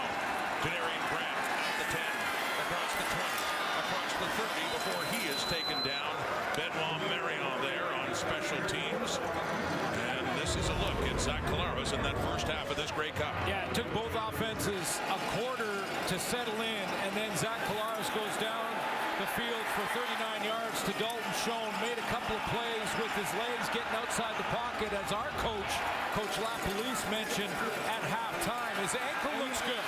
He's running around, he's making plays, and he's making sure he protects the football. Again, this Bomber team will not beat themselves. In the hands of Grady Oliveira. No, it's fake. And Collaros. Well, he's throwing it for Ellingson on the sideline near the first down marker. Deshaun Avis is there, and it falls incomplete. 2nd and 10 coming up for Winnipeg.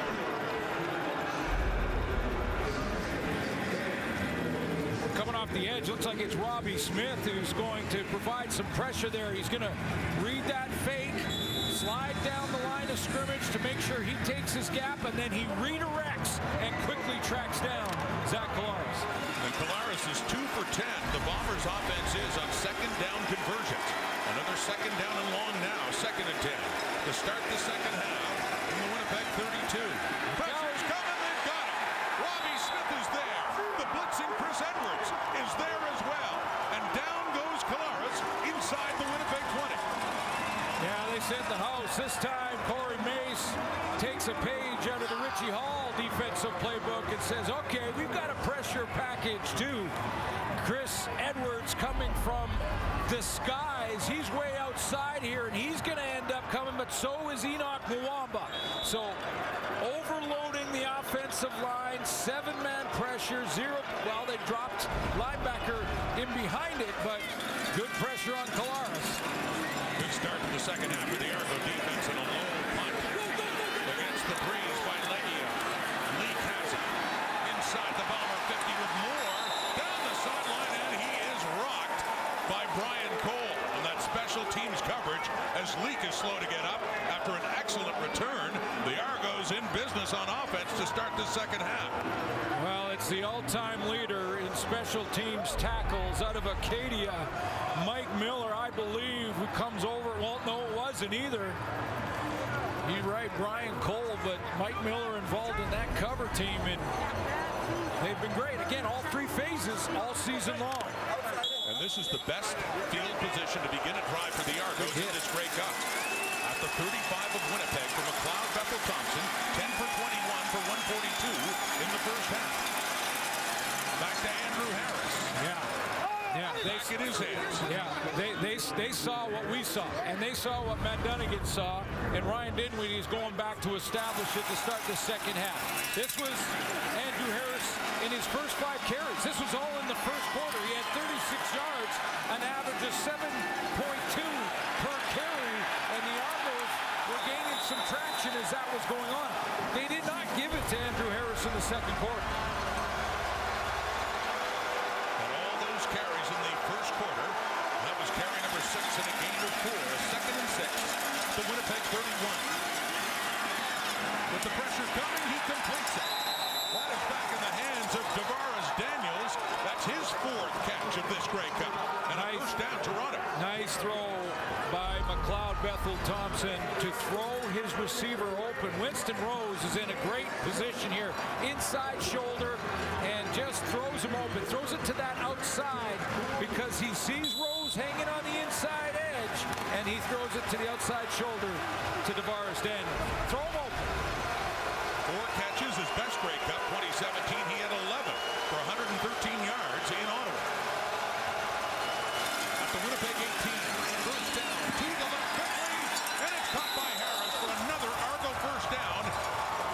Inside the 10, down near the 5, it'll be a first and goal, Toronto. This is one of the few times, a handful of times, that they will run both A.J. Ouellette and Andrew Harris in the same play. They'll get them both on the field at the same time. This time the fake to Ouellette and getting it out in the passing game to Andrew Harris. They spot the ball at the 4, a first and goal, deepest the Argos have gone in this Grey Cup. Settling at this point just for field goal tries. This is a different feel for the double blue. A.J. Ouellette, 3-2-1, touchdown Argos.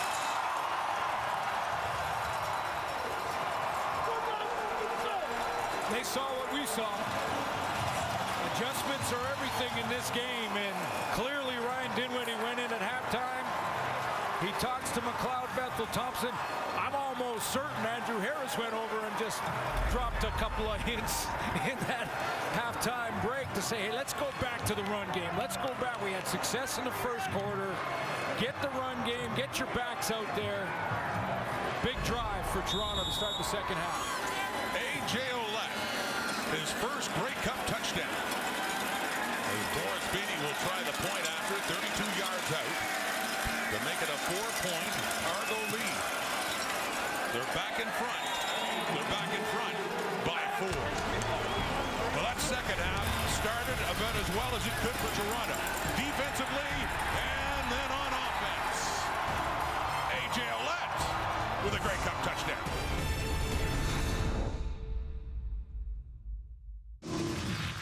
Toronto Argonauts open up with a big defensive stop and great field position. That sets up a 4-play, 35-yard drive, but the key to it for the Argos is the balance in it. 2 passes, 2 key runs, 2 plays, key plays, where both A.J. Ouellette and Andrew Harris were on the field at the same time, and Ouellette finds the end zone. Harris got a couple of touches, running the ball again, and then that big reception to get him down to first and goal, and then cashed in by that product of the Ohio University Bobcats, A.J. Ouellette. He's a gym called No Name. He's making a name for himself this night, this season, in the backfield of the Argos, who now lead the Grey Cup by 4. Janarian Pratt runs out of space up around Winnipeg 25. Back comes Zach Collaros, and the Winnipeg offense that is still struggling despite the 1 touchdown drive they had to find the kind of production that they've been used to this season. Yeah, and I think that, that Buck Pierce probably looked at that first half and may go back to Brady Oliveira. I mean, 8 carries. He also had 36 yards in the first half. And that opened up some deeper throws against his own defense. There you go. Handoff, and it's going nowhere. Nick Dembski, the other 10. Veteran linebacker Enoch Mwamba playing in his second Grey Cup. Wow, he shot the gap here. Enoch Mwamba, watch how he will shoot the gap, play the play. He knows too that Winnipeg wants to go back to the draw board, get the run game going, and he just plays the play and steps up on Nick Dembski and makes the tackle in the backfield. That's a loss of a yard for Dembski. Mwamba in his rookie year with Winnipeg. Their top pick in 2011 went to the Grey Cup, losing to the BC Lions. Thought he'd be back every year. Finally back now. Big tackle, second and long. Collaros. The heat's coming again. They nearly get him. He gets away, throws it to an open receiver. He's gone back and shown. Another big catch for the CFL's top rookie and a gain of 26 yards up to the Winnipeg 50. This is the Zach Collaros magic. This is what he has done all season to break down a defense. He should have been sacked for about a 7 or 8 yard loss. Missed him there, they missed him again. He gets out and around the edge, and he throws with accuracy on the run better than any quarterback in the league. All due respect to all the good ones, and there's a lot of them, but man, he's dangerous when he gets outside. Throwing again on first down. That one too. The first catch of this Grey Cup for Drew Wolatarski. He was there in 19 and 21 as well. Gain of 8.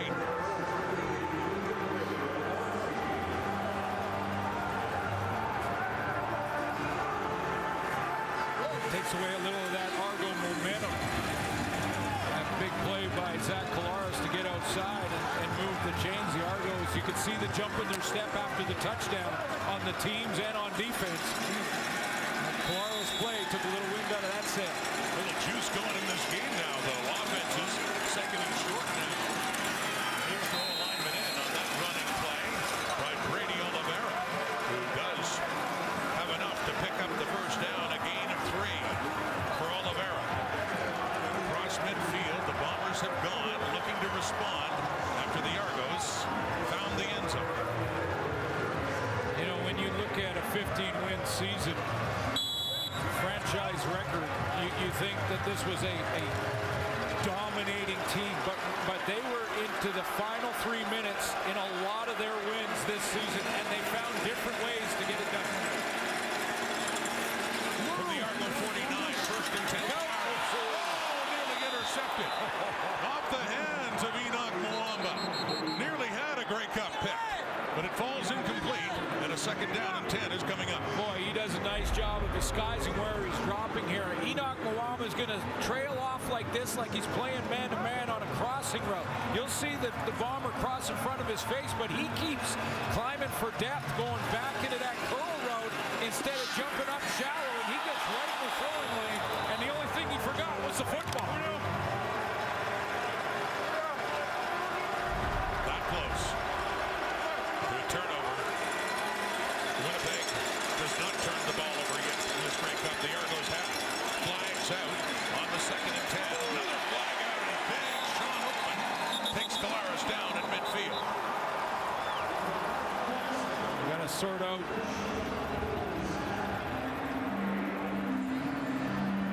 Offside, Toronto, number 40. 5-yard penalty, repeat, second down.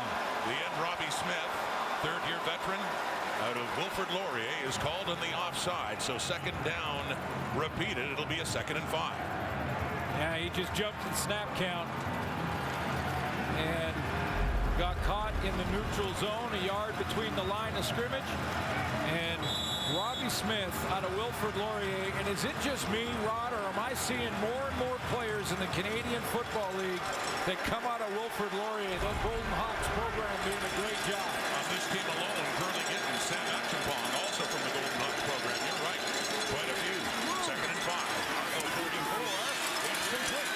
Rasheed Bailey has it. And has enough for another Winnipeg first down. Approaching the 35. Bombers on the move after a gain of 7. One of the reasons that the Bombers are trying to repeat and have won 2 in a row is their great team chemistry. They have the tremendous culture that's been created by their players, as Michael Shea will say, but facilitated by the coaching staff and management. When they get in tough situations, they battle back, they keep their calm, and that's what they're doing on this drive. See Stanley Bryant, the top offensive lineman in the CFL again. Liam Dobson comes in. They have 6 old linemen now running this package on a 1st and 10 at the Argo 37.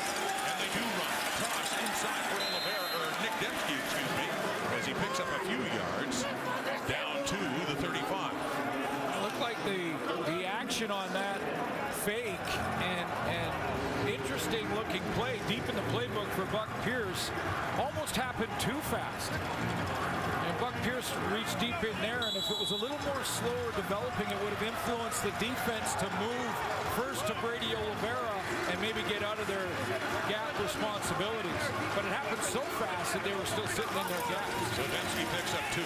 It's a 2nd and 8. It's a big Bomber drive after they've fallen behind in this game again, but they're in Argo territory.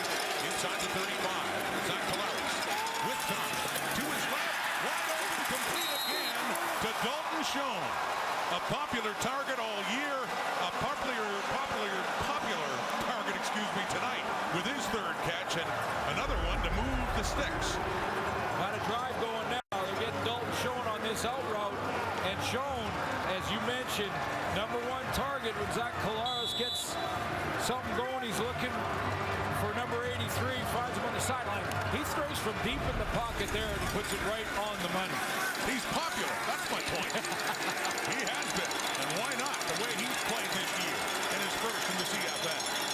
Handing off. Oliveira breaks a tackle on the side. Still going, Brady Oliveira. Great run by the Bomber running back to get it down, approaching the 10. A gain of 10 yards. Just bobbing and weaving. Great vision from Brady Oliveira. And if you need another reason to cheer for this young superstar tailback who's just 24 years old, how about this? He saves puppies in the offseason. Over 400 puppies he saves and finds good homes. If you need another reason, there you go. How can you not like a guy like that? And Brady, he's going to make that his life's work, by the way. He has said a lot about that. Dakota Prukop in. It's a 1st down. Around the 11. Toronto. Prukop keeps. Has a touchdown earlier in the short yardage, and that one he keeps it and gets a pickup of 4. Just an outstanding bounce-back drive, though, for the Bombers. That they give up the touchdown. They get it. The Argos get the defensive stop. Real good field position. The 4-play touchdown drive. Bombers with the response right here. Gain of 4, 2nd and 6. Getting interesting in Grey Cup 109. Winnipeg trying to retake the lead. They had it at halftime. Looking for it again. Pump fake. Now we'll look into the end zone. And a flag comes out. The coverage, Tavares McFadden, the field corner on Drew Wolotarski. It hit McFadden in the back, but it looks like he is the subject of this penalty. Well, the play's made because of the patience from Zach Collaros and to make sure that defensive pass interference, Toronto, number 20. Ball will be placed on the 1-yard line. First down, Winnipeg. He buys some time, so then it becomes change of direction for Wolotarski, who's trying to fight for the ball, and there's a couple of examples of pass interference there. I think there was contact beyond 5 yards. Probably could have been called for screening. Correct call by the official. Dakota Prukop again, looking for touchdown number 2, and he's got it. Prukop and the Bombers find the end zone a second time and retake the lead. And that's what championship teams do. That's what 15-win teams do. The opposition gets paid and they can make their plays, but it's what you do the next series. And Zach Collaros puts a drive together, marches it down the field. One offside mistake by the Argo defense. Bombers find the end zone. Behind the big boys up front inside, Gray, Couture, Neufeld. You got Stanley Bryant, DeMarcus Hardrick too, and that great experienced offensive line working ahead. As Mark Leggio looks for another point after try after a short yardage touchdown by Dakota Prukop, who played for the Argonauts from 2017 to 2019.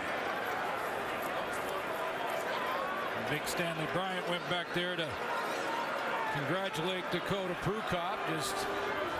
I don't know if he was congratulating him or going up there to say, just follow behind me and we'll be fine. We'll lead the way.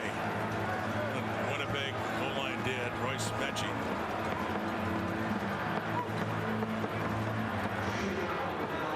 Injured Argo and getting some attention now.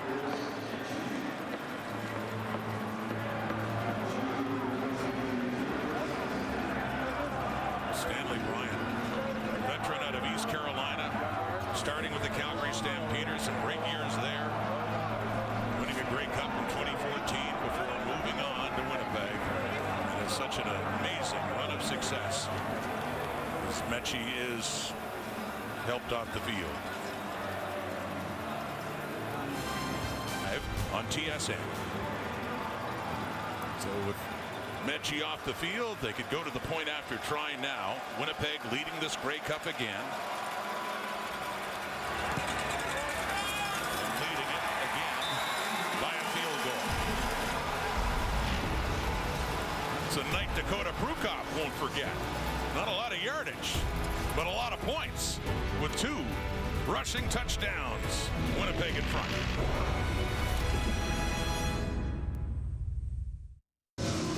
Back in Regina after the Bombers fell behind in an Argo touchdown. How would they respond? Well, as you'd expect them to respond. Starting this drive with a little Collaros magic as he escapes the pocket, makes a big play for a first down. And yeah, they respond. They don't flinch. When bad things happen to them, they brushed off the touchdown. The Argos take the lead. They go 13 plays, 85 yards over 7 minutes with a huge response and retake the lead. So now, how do the Argos respond to that? Leggio with the kick. Javon Lake with the return. Up across the 30. Gets close to the 40. So good plays for Andrew Harris, McLeod Bethel Thompson, and that Toronto offense to begin again.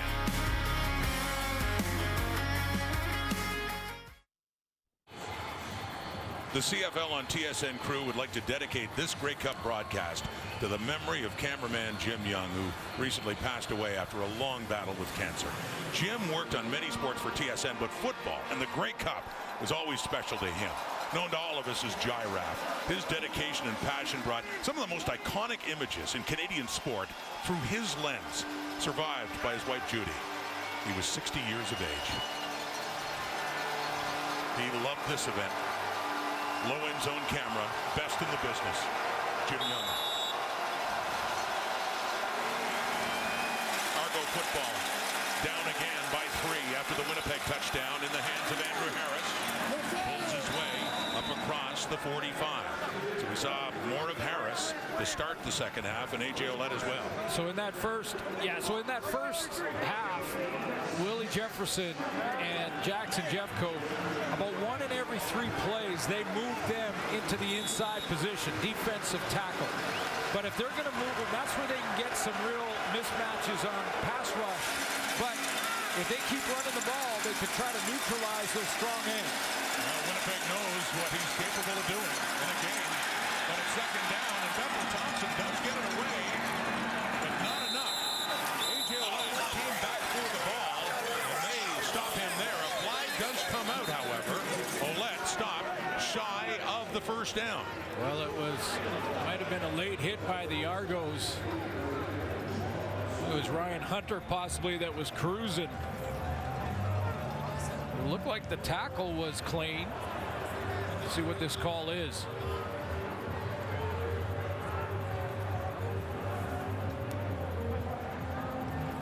Willie Jefferson took off to get over after the play. Player misconduct foul. Toronto, number 62. 15-yard penalty. It'll be third down. Look at 62 at the bottom of your screen, and he's just cruising, and then he sees the back of Willie Jefferson and gives him a shot after the whistle. So now Ryan Hunter, with the new rule, cannot get another one of those penalties, or he'll have to leave the football game. It was going to be third down anyway, but now the Argos are forced 15 further back to their 31. And back further than that is John Haggerty to punt this one away to Janarian Brink. So that one penalty swings the field Winnipeg's way. This Grant backtracks though after a 44-yard punt. It does manage to get it up to the Winnipeg 40 on that return. Overall, good coverage once again by the punt coverage team of the Toronto Argonauts. In Grey Cup 109, 17-14 third quarter, Winnipeg.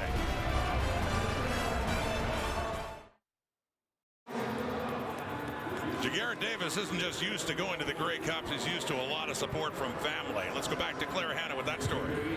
Yeah, and Jaguar Davis is the first player since 1983 to make 6 consecutive appearances at the Grey Cup, and it's a game he said he's never taken for granted. This is one he knows players have fought for their whole career. Sometimes they never make it here, and he says he treats it like any other game, but there is one pregame ritual that he has every Grey Cup, and that is a text from his mom, Gayla Davis. Now, she's made it to 4 of the last one. She couldn't make it here today because of flight issues, but he is thinking about her during this game because she said, be you, be great, and play like if I was there cheering you on in the stands, guys. And Claire, when the day comes, inevitably, some year it will, when he's not in the Grey Cup, it's going to feel strange to him. Maybe not. 89 games for Jaguar Davis. 49 sacks in his career. Outstanding play. Bomber football in the 40.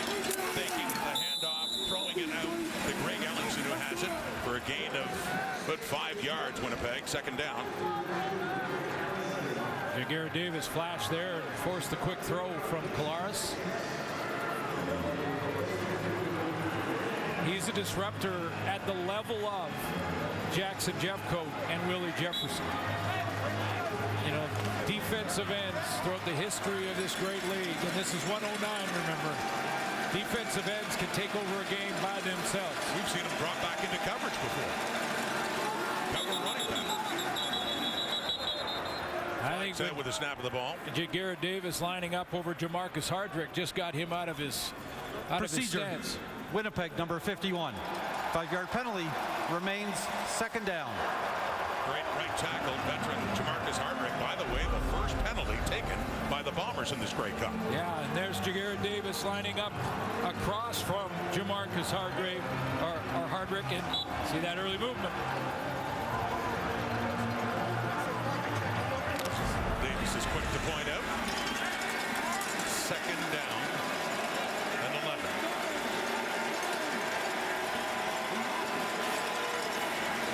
Polaris under pressure again. Sean Oakman has it. The tallest player, even taller than Willie Jefferson. Sean Oakman inside. Enoch Mwamba. Some pressure from that Toronto defense to force the Bombers to kick it away. That's what I mean about the matchup against Winnipeg, that the Argos are equipped up front because of the size of their interior D linemen. They get a good push up the middle. Sean Oakman is 290 pounds. Great against the run, but you run a stunt like that, he can get to the quarterback too.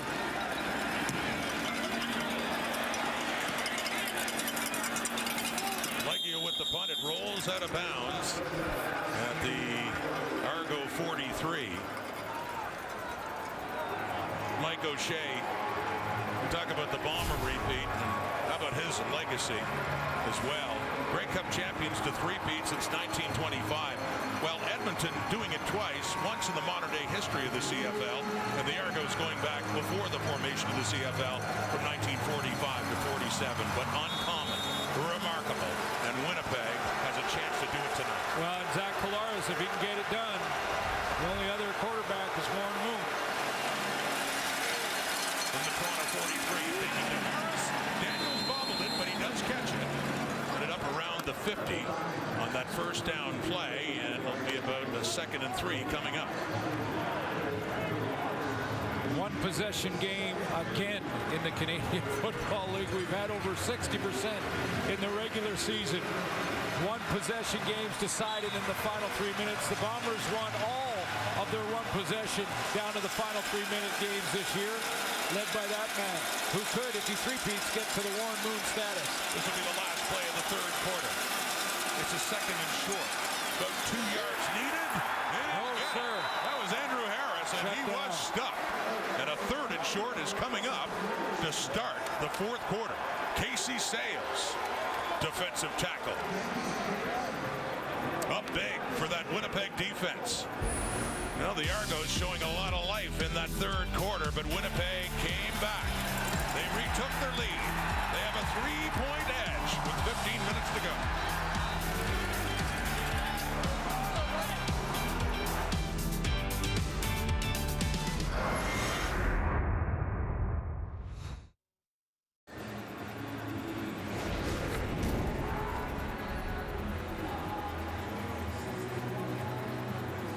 Through 3 quarters of Grey Cup 109, it is close. The Bombers lead it by a field goal. And maybe the biggest story in the previous 15 minutes, Glenn, is how Winnipeg, and we've seen it so many times, responded after the Argos took the initiative and took the lead with a touchdown. Yeah, you just mentioned that the Winnipeg Blue Bombers with just one penalty that just happened recently here. So this is what I mean about Winnipeg, and they're a three-phase team that stick together even when they go down in the scoreboard. Now you got to think that maybe the Argos are going to need to create one of those turnovers. They created more than any team in the league in the regular season. They may need to create another one. And we got a football game going into the 4th. We do, and it's in the hands after the Argos. Look out. Here we go again. Can he do it again? And a punt return touchdown in the Western Final. The CFL's top returner has won in the Grey Cup. Touchdown, Winnipeg. Wow.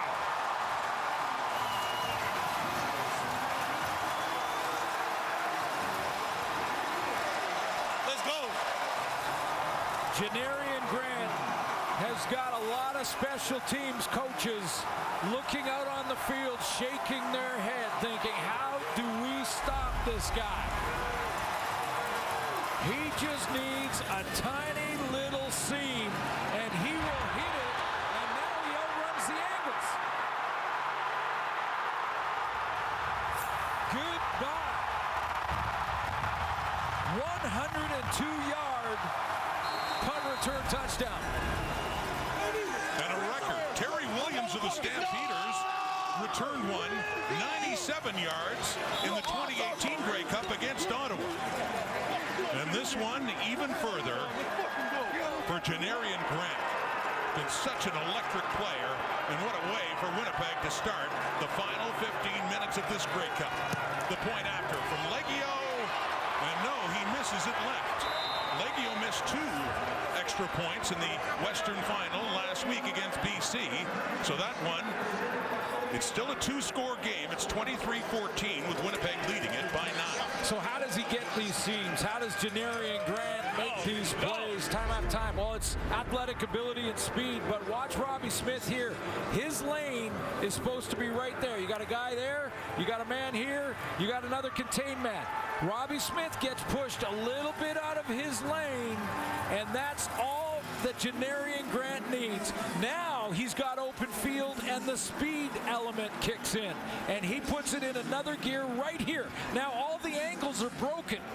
And when I say angles, you're trying to cut a runner off by going deeper than where he's at. And he outruns those angles with tremendous speed. That is the 4th punt return touchdown for Janarian Grant. That's Mickey Donovan, by the way, the special teams coordinator for the Argos. And that look says it all. And that look says it all as well from a guy who used to be a special teams coordinator in Michael O'Shea. But saying about Grant, 4 punt return touchdowns this year, 2 in the regular season, and 2 in the playoffs tonight and last week in the West Final. They are a 3-phase team. Let's go. All 3 phases It ain't over. contribute. It ain't over. Now a sense of urgency for McLeod Bethel Thompson.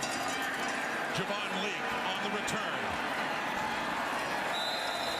He gets up shy of the 40, mentioning last week a game breaker against the BC Lions in the Western Final. Yeah, just one of the great aspects of Canadian football. The special teams are 1/3 of the game, and they can change a game on a dime. This was the West Final, another big return. And right after that return, the Bombers went into the run game on offense and grinded it down. But that was the big play that turned it. In his 3rd year out of Rutgers, and he was electric from the moment he arrived in the CFL in 2019. He wants a 3rd-string ring. He certainly helped his cause. Bethel Thompson with a hand in his face and launches it, looking for Brandon Banks. Desmond Lawrence was there every step of the way as it falls incomplete. Yeah, I think Brandon Banks got inside on that deep route, and on the throw, it looked like Bethel Thompson was trying to throw it outside. Watch how he goes up the field. He's working one-on-one, and see that little move. Now see that cut back to the inside. I think that fooled McLeod Bethel Thompson. They're on the different page there. He thought that Brandon Banks was going to stay outside, and guess who was right in his kitchen again? Jeffco. Jackson Jeffco to one, applying the heat. 2nd and 10. Toronto 39. Argos down 9. Deep ball caught. Nicely caught by Cam Phillips, and a flag has come out back in the Argo backfield.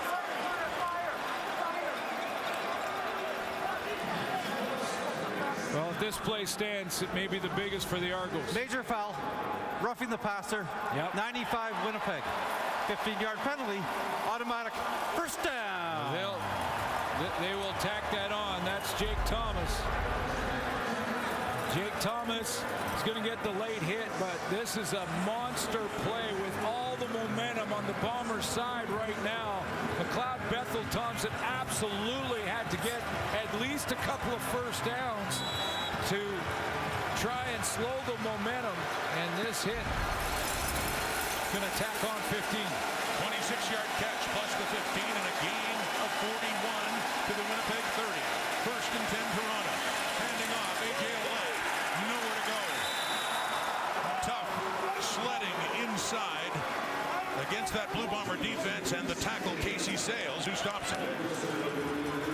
Old teammates, by the way, with the Ohio Bobcats, Sales and Alette. They know each other. Teammates of Nathan Rourke as well. Olette was at Ohio. Richie Hall, Winnipeg defensive coordinator. It's a 2nd and long after the job Sales did, stopping that run.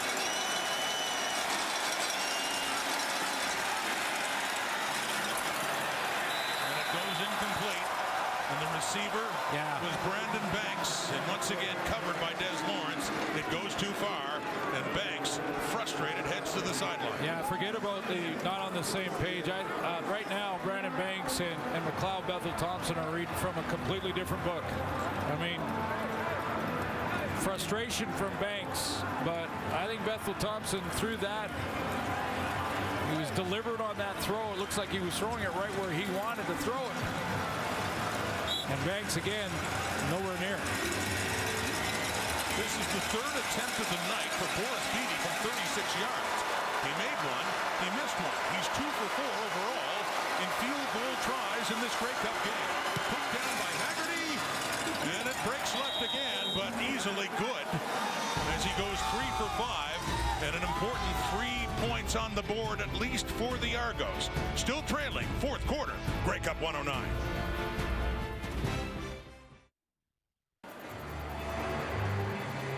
Back at Mosaic in Regina, and back to a one-score game after a 36-yard field goal by Boris Beatty.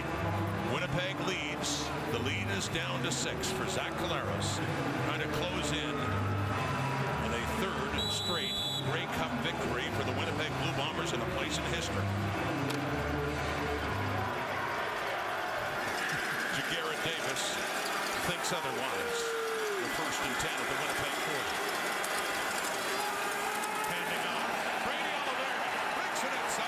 Good gain on first down, gets another first. He's up near midfield after 13 more yards on the ground for Oliveira. Jamarcus Hardrick, Patrick Neufeld, they're just getting it done right over here on the right side of the offensive line on this play. Yeah, great vision by Brady Oliveira. He's going to step up.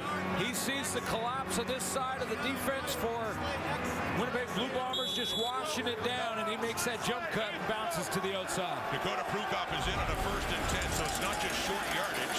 Substitutions at quarterback. The Bombers do this again, faking it to Dembski. And a deep ball thrown by Prukop into coverage, and it's intercepted. Picked off by Shaq Richardson. And you talked about the need for the Argos to force turnovers. They have a big one there here in this fourth quarter. Well, some will say that changing your quarterback when he's on a bit of a roll always has a downside, or can have a downside. He comes off the bench. He's not as warm. This ball is thrown a little bit underthrown down the field to Rasheed Bailey, and what a great catch by Shaq Richardson. I mean, that is a heck of a catch, going up and pulling it down. That's high point in the ball. And it's not his first Grey Cup either. He was with the Stampeders in 2017 when they were upset by the Argonauts in Ottawa. So a big pick for the Argos and Richardson as they'll start at their 20. Andrew Harris in the backfield, taking to him. And that one is complete. Chad Kelly was the one that threw that, so we saw a quarterback change as well for Toronto with Kelly in. His first taste of Grey Cup action now, and that pass for a first down. Well, Kelly can run, so when he goes play action here at Andrew Harris, he's pressing the edge, and he pulls Adam Bighill to the line of scrimmage. Kelly to throw again to the right, perfectly placed for a catch by Markeith Hamels. How about that? And another first down, and excuse me, Kelly did have a taste of action as a runner in the first half, but he's out slinging it right now. Couple of completions. He looks sharp coming off the bench. Had time to warm up over the last drive. Finished his college ball at Ole Miss. Throwing again and knocked down, and who knows, might have been picked by Big Willie Jefferson, but right to him and batted that one down. So a second down coming up as Willie celebrates. When Willie Jefferson moves inside, when he's not the outside player at defensive end, he is in the throwing lane for hot throws. And that's what Chad Kelly tries to do here. And he's lucky that got knocked down. Because if it's not knocked down by Willie Jefferson, Chad Kelly is throwing an interception to Dietrich Nichols, who cut underneath that quick throw. We've seen Jefferson intercept passes too. He had one against Hamilton way back early in the season that he took in for a touchdown.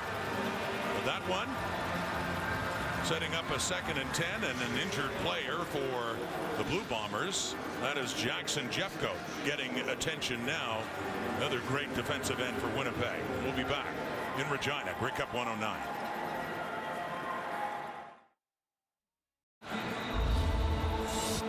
Couple throws from Chad Kelly. Well, here's the reason why. Go back to that series before Kelly came out, and that was the follow-through by McLeod Bethel Thompson when Jackson Jeffcoat got the pass rush on him. They were taping his thumb on his throwing hand. He was trying to see if he could grip the football correctly. It was bothering him a little bit. We may see more of Chad Kelly. Kelly, who's the nephew, by the way, of Hall of Famer Jim Kelly, who led the Buffalo Bills to 4 straight Super Bowl appearances. Looks like Jackson Jeffcoat will be okay on that Bomber bench. And Kelly is still in. But it is not enough for a first down. A pickup of 5 yards. 3rd down coming up for Toronto. No, it wasn't enough for a first down, but it was the right decision and read by Chad Kelly. He saw that blitz that was giving McLeod Bethel Thompson some issues in the first quarter, and he got the ball out of his hands quickly. Now he can deepen that hot route, but it was the right read. John Haggerty to punt it away. Flags coming out. Remember what Janarian Grant did before. This time he takes a knee and just gives up the single.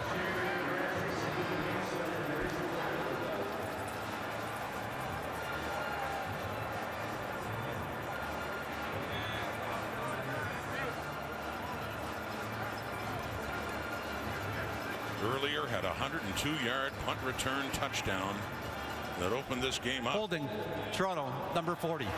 10-yard penalty. Repeat, 3rd down. So instead of giving up the point, holding against the Argos and Robbie Smith, they'll make them punt it again further back.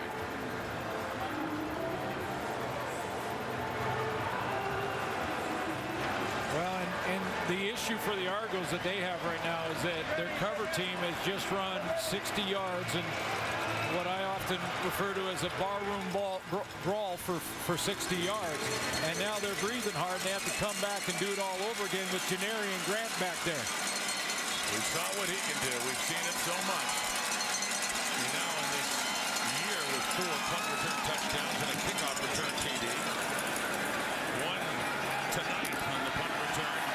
That's a punt of 47, and they got him wrapped up for just a few more yards. But they, thanks to the penalty, didn't have to give up a point. A better place to start, too, closer to the 25 for Zach Collaros. Quarterbacks to win back-to-back Grey Cups. Talk about an exclusive list. The great Kenny Payne with Winnipeg in the early 60s. Russ Jackson, the legend with Ottawa in the late 60s. Tom Wilkinson and Warren Moon, part of the 5 straight. Wilkie with the first 2, Warren Moon the next 3.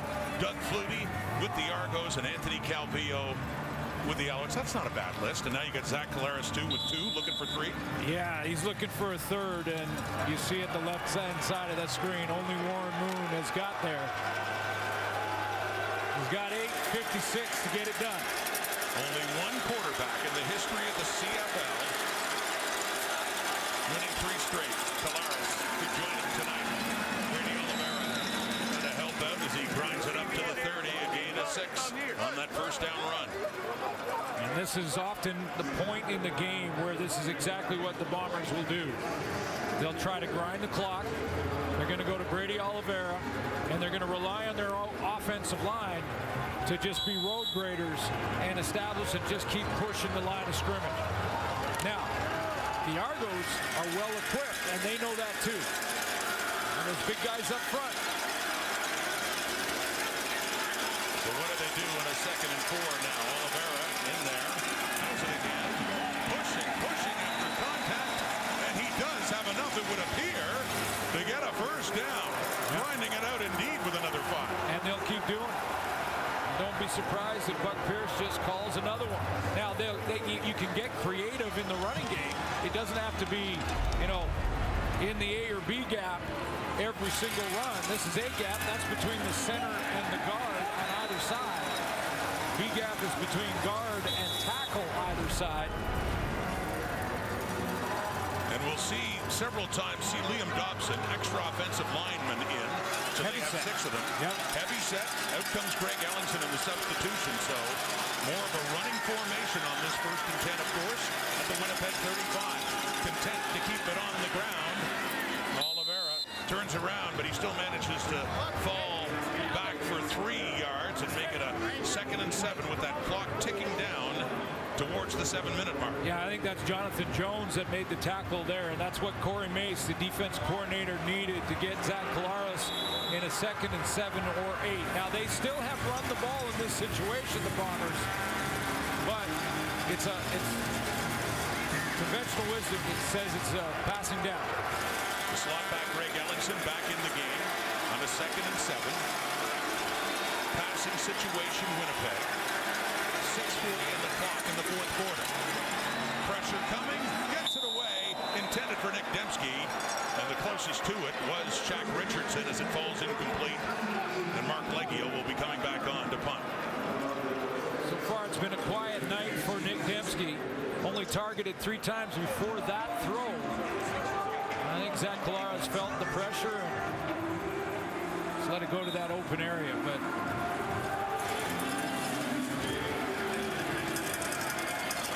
Javon Leak is back. Bombers have had a big return. They lead in the special teams department. Leak would love to get one and help his team out here. After a punt of 37, skips over a tackle. He gets some room. Javon Leak's going down the sideline and pushed out by the last one who could. Didn't get the touchdown, but gets the biggest return for the Argos when they needed it. As Chad Kelly gets set to come on again and lead this offense. Javon Leak. Toronto gets a spark. They're behind by 6.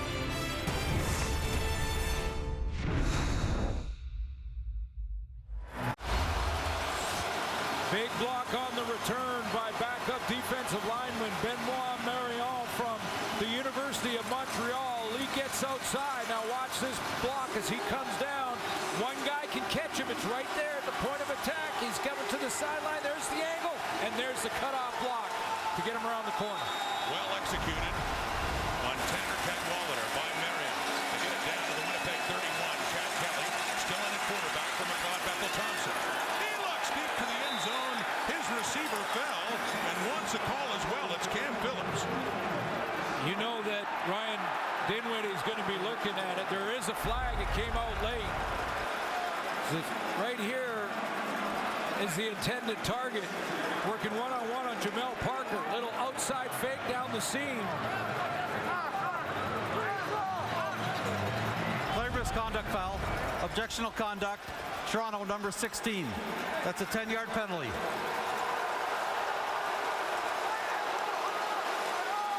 And Brandon Banks went and said something to the official.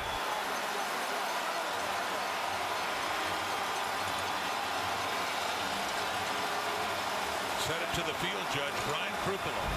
And the flag came out, and a costly one. Toronto is challenging that there was defensive pass interference against their receiver number 16. We'll review the play. Well, first of all, terrible decision by Brandon Banks. There's no way to sugarcoat that. And, you know, when your team is battling in a one-possession game, discipline so important. A lack of it will cost you, and the spotlight will find you if you're a player that does that.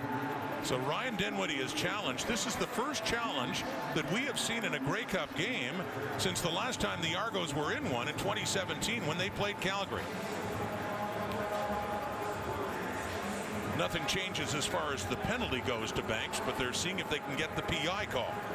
Yeah, the challenge out there. I was wondering if Ryan Dinwiddie was going to take a look and try and challenge this. You know, when I saw the first replay, it felt a little bit, or looked a little bit like he went down on his own. But Jamal Parker gets turned. He's right at the top of your screen. The question is, does he trip? Is he pushed down?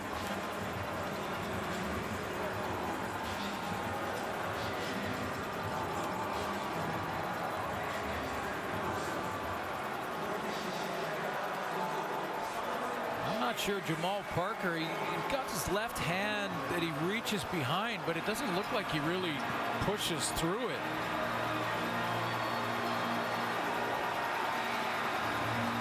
Tough to tell there. There was no pass interference.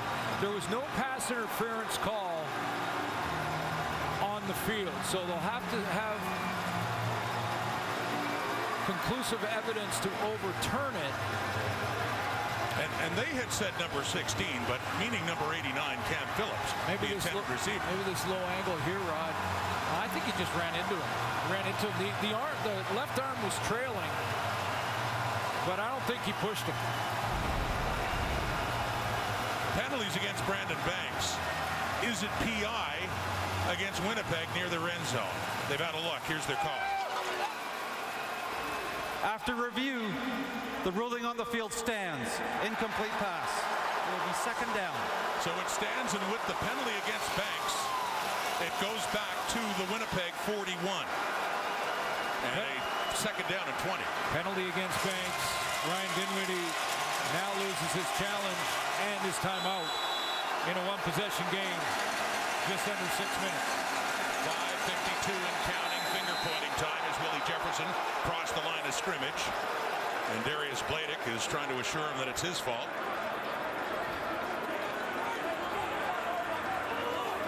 Well, both teams have to understand that the pointing doesn't ever matter. But they keep doing it as if it does. Yeah. It's always the funny thing about this. Trying to help out the folks in Offside, stripes. Winnipeg, number 5. 5-yard penalty remains second down. Now Darius Bladick might think he did help, because he was right. Yeah.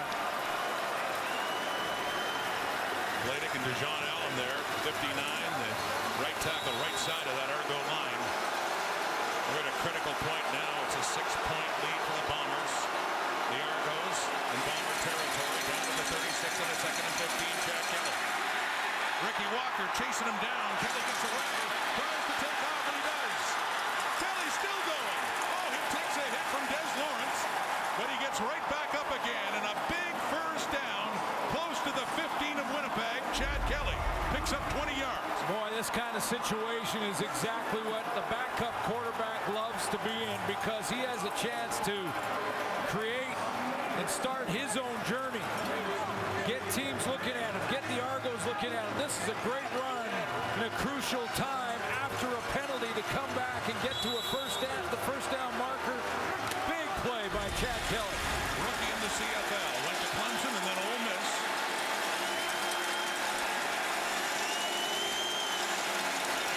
And getting his spotlight now, so is A.J. Olette, who was a touchdown earlier in this Grey Cup and picks up a few yards on first down. Kelly in for McLeod Bethel-Thompson. We saw that hand injury earlier in the quarter. Just trying to keep it warm now in the hand warmer around his waist. Doesn't have it taped up like it was earlier. Gonna let Chad Kelly try and finish this drive.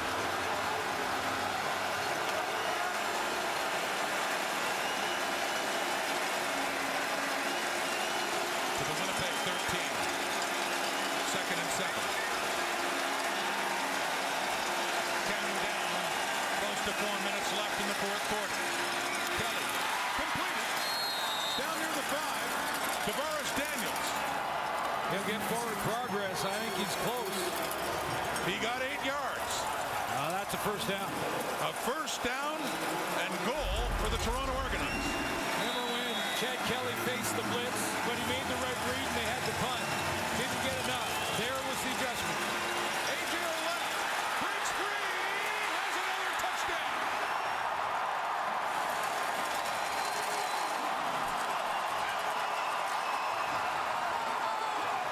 Argos are loving that. From no name to big name, A.J. Olette has 2 Grey Cup touchdowns, and Toronto's a point after away from taking the lead. And how about the drive from Chad Kelly in that big play to avoid the rush and get him down in scoring position.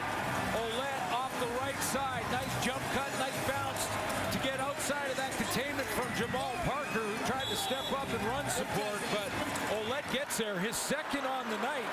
And what a drive by Chad Kelly coming off the bench. Forrest Beatty missed an extra point that would have forced overtime against Winnipeg back in July. Argos in front. 24-23, 3 minutes, 24 seconds left in the fourth quarter.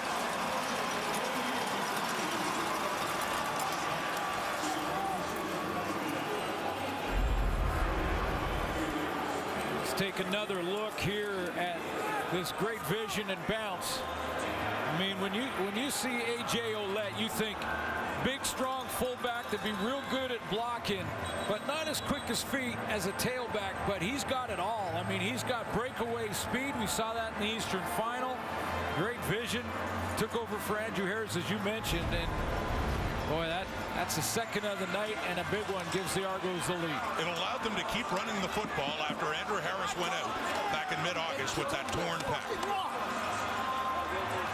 A.J. Ouellette, and when Harris comes back, there's enough football for both of them. We saw that last week in the Eastern Final.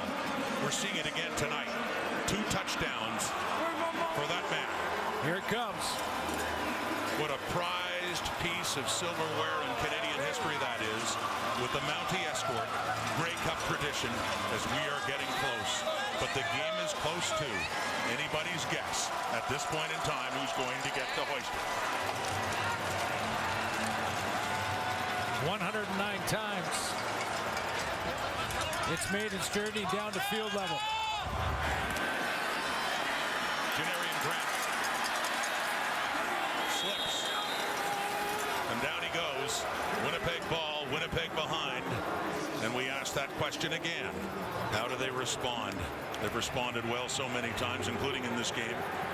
Yes, that piece of hardware has changed over the years, but it was Earl Grey, Governor General of Canada, donating it and first handing it out after the champions of 1909. An amateur trophy then, a professional one now, the formation of the CFL officially in 1958. But just think of the stories it could tell. We got one brewing right now here at Mosaic Stadium. First and 10, Zach Collaros, Bombers trailing now. Over the middle, intercepted Argos. Enoch Muamba has it. Muamba with the pick. Argos with the lead and the ball inside the Winnipeg 45.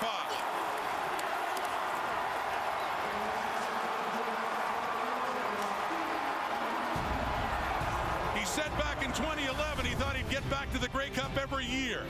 Hasn't been back since. He'll treasure that moment right now. He's giving his team a chance. 1-point lead with the ball.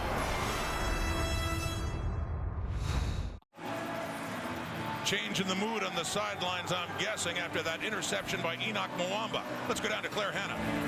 Well, the Argos bench just exploded when Enoch Muamba got that pick. They said that's the nail in the coffin. They said we just need to stop, we need to run the clock out, and they feel like they are on the verge of something great.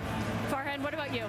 Well, really no panic here on the Winnipeg sideline. When they went out for that last drive, there wasn't a lot of raw, thinking they could get it done. Then after the interception, Mike O'Shea didn't react much, didn't show much disappointment. Same with Zach Collaros. He came back, looked at the iPad, and they want to be ready to go here. They're not panicking. They think there's still time left to get this done.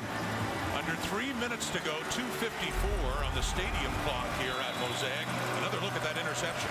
Yeah, I think this fooled Zach Collaros, which you don't see very often. Muamba sort of started dropping one way and then reversed his field and got underneath that one.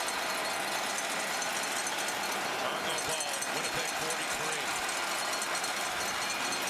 Chad Kelly, the quarterback, had a big run in the previous drive. Gives it to Andrew Harris. They want to grind it out on the ground, just as Winnipeg was trying to do earlier. 2.5 minutes to go in this fourth quarter. Well, they're in field goal range, and so that's also part of the process here for Ryan Didwinny in the play call. He's got Chad Kelly. That's exactly what they want to do. And second down and medium, they're going to try and run the ball. If they don't get it, they're in field goal range. And a huge second down for the Winnipeg defense, and without Jackson Jeffcoat, he is injured. He is on the bench. Second down for the Winnipeg 37. Handing off again to Harris. He will not get the first down. It looks like the field goal unit would be coming out.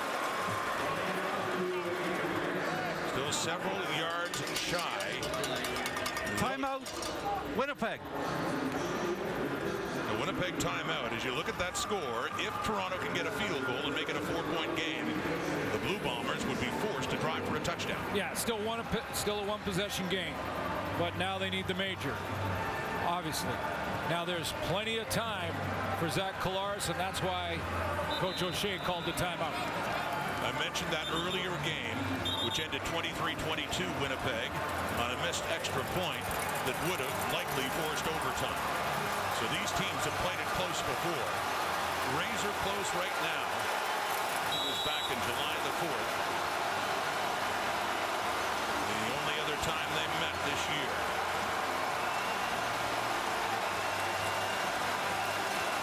Looks like the Argos are not going to try and kick the field goal here to take a 4-point lead. This is incredible. It's a 3rd and 2. Well, they just try to draw them offside. Yeah, that could be too. Kill more time. The clock, sitting at 2:09, and now they can't get the penalty. So yeah, Coach O'Shea called a timeout, and the reason timeout. Toronto.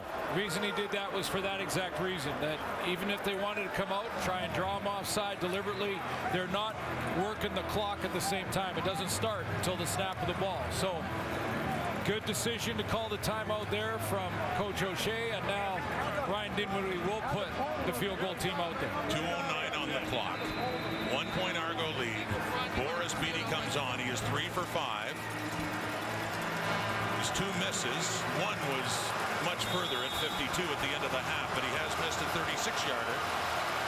There's been some movement on his kicks too all night, but he has made 3 of those 5 as mentioned. This is the biggest one to make it a 4-point lead. That's blocked. Blocked. The Bombers on the chase. Brandon Alexander has it, and it remains a 1-point lead. Argos. Nick Hallett got in for the biggest block of his life, and Winnipeg is still very much alive. They got 2 outside of the edge blocker. 1 here and 1 Hallett that comes around the corner. He's untouched. Now the key for Hallett here is to just cut that corner as sharply as he can and go to the block point. Perfectly executed off the edge. And what a key time to get it done. Now a field goal can put Winnipeg on top. Snap was great. Hold was there. Just an outstanding play by Hallett off the edge. In his 3rd year from the University of Toronto, so it's in the hands of Brady Oliveira on that short pass from Collaros, taken down by Jagarrett Davis. But still lots of time for Winnipeg to work, trailing only by a point. Nick Hallett from London, Ontario, and a big special teams play. Gain of 4, 2nd and 6. Winnipeg ball. Pressure's coming. Oh, baby. Robbie Smith has it.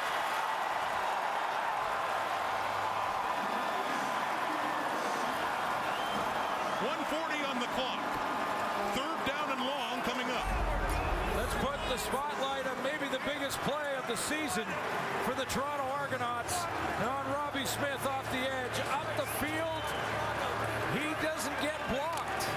Jamarcus Hardrick decides to take the inside man who really wasn't rushing. 4th sack of the night. Argos. Collaros. 3rd down. Running around. They have him again. And it's Robbie Smith again. And a flag does come out. And is that a face mask? What a break this would be for Winnipeg. On 3rd down and 13. Nature foul, face mask, Toronto number 40. 15-yard penalty, automatic 1st down. Well, there's no question about the penalty call.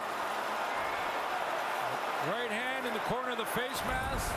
Zach Collaros knew it immediately, looked at the official, the flag was out.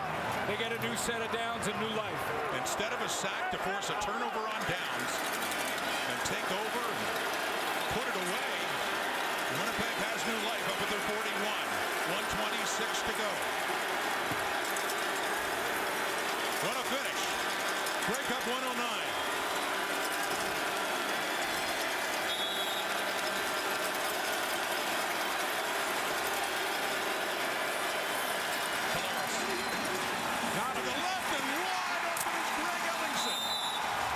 They get closer into Argo territory.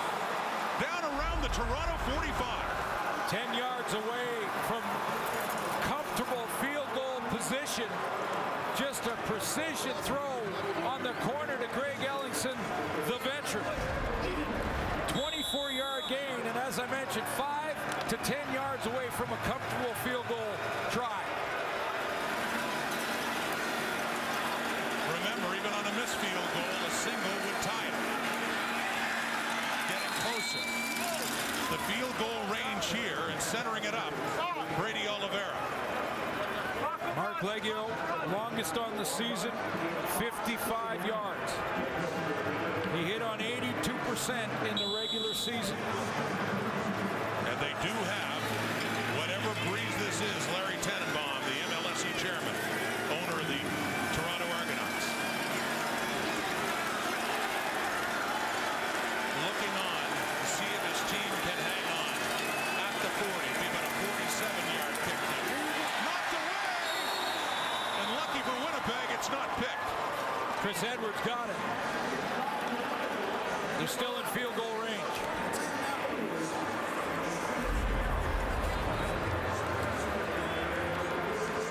Left of your screen, coming off the edge here.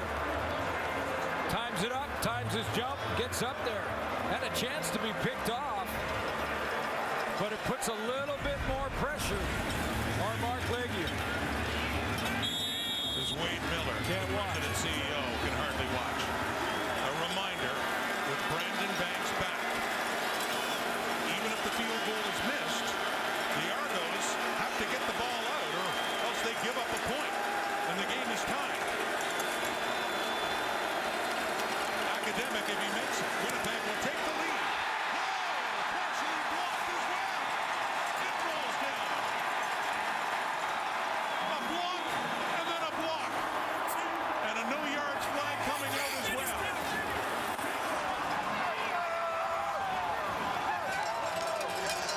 What an extraordinary finish to this game, and it's not over yet. 45 seconds on the clock. Let's see the penalty here.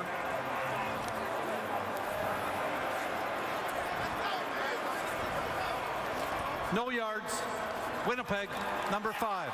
It's a 5-yard penalty. First down, Toronto. 2 huge field goal tries, one per team, blocked at a critical moment of this Grey Cup. First by the Bombers, and now by the Argos, to prevent Winnipeg from taking back the lead. Ron, I think it was Robbie Smith right up the middle. It looks like to me, this is a tough angle to see his number, but right up the middle down Main Street, number 40, Robbie Smith gets his hands. He got the face mask call, and he blocks the kick. How's that for redemption after the face mask call you talked about? As they can sense a victory now with but 40 seconds left. It's about the next play. Everybody makes a mistake. What do you do on the very next play?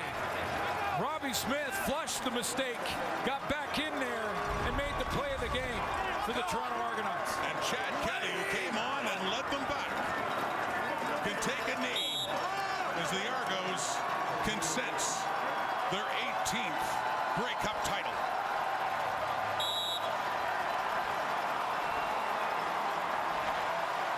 Winnipeg can only watch as the hopes of a three-peat fade away.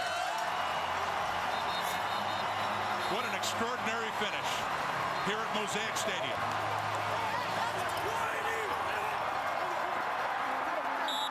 The dynasty is denied. And one of the oldest trophies in Canada's history will go to one of its oldest franchises. The Toronto Argonauts have won the 2022 Grey Cup.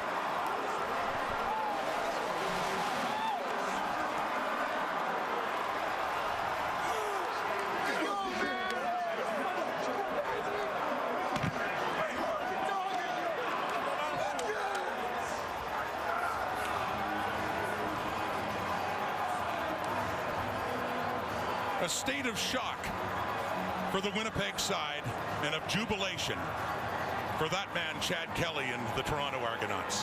What a finish. This would it look like. Winnipeg, after blocking that kick, would be able to go down and kick the winning field goal. The Bombers must be stunned as their great run of consecutive championships does come to an end. How about Chad Kelly coming off of the bench for the injured McLeod Bethel Thompson and going to work like he belonged?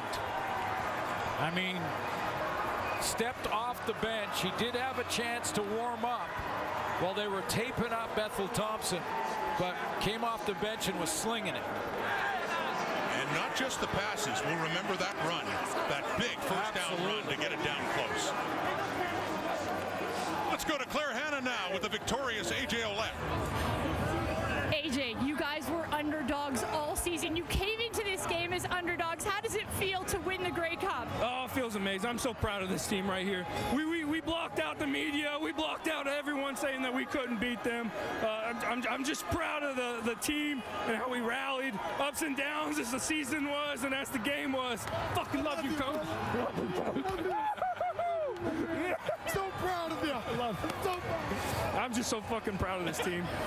But AJ, back on July 2nd, you were cut from this team and you rallied back.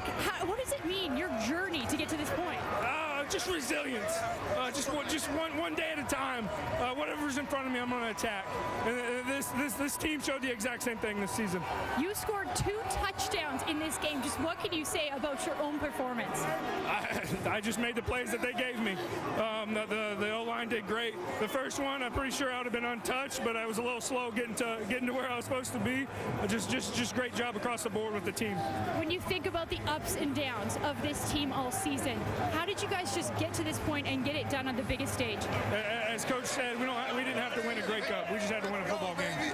That's how we approached today. It was just a football game. We went back and watched them, and we knew we were the better team. Everybody counted them as the better position across the board, except for DBs, and I think we came in and showed them differently.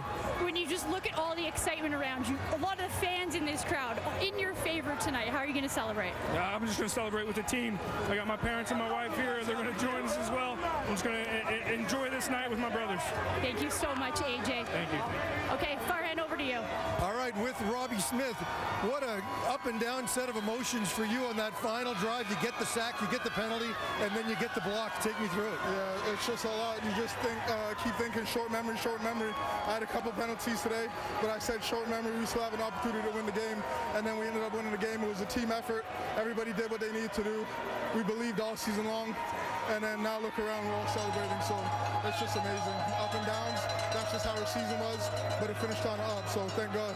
You also had a big defensive play in the first half. Overall, you were able to contain them throughout that first half. What was it that allowed you to do that? The coaching by Coach Mace. He did a phenomenal job with us throughout the week, teaching us their tendencies and what we had to do to keep him contained, not letting Caleros roll out and make those big plays to show in. So the coaching by Coach Mace helped us a lot. No one gave you guys a chance. All this talk about a dynasty and a three-peat. How much did that fuel you? We felt like the underdogs.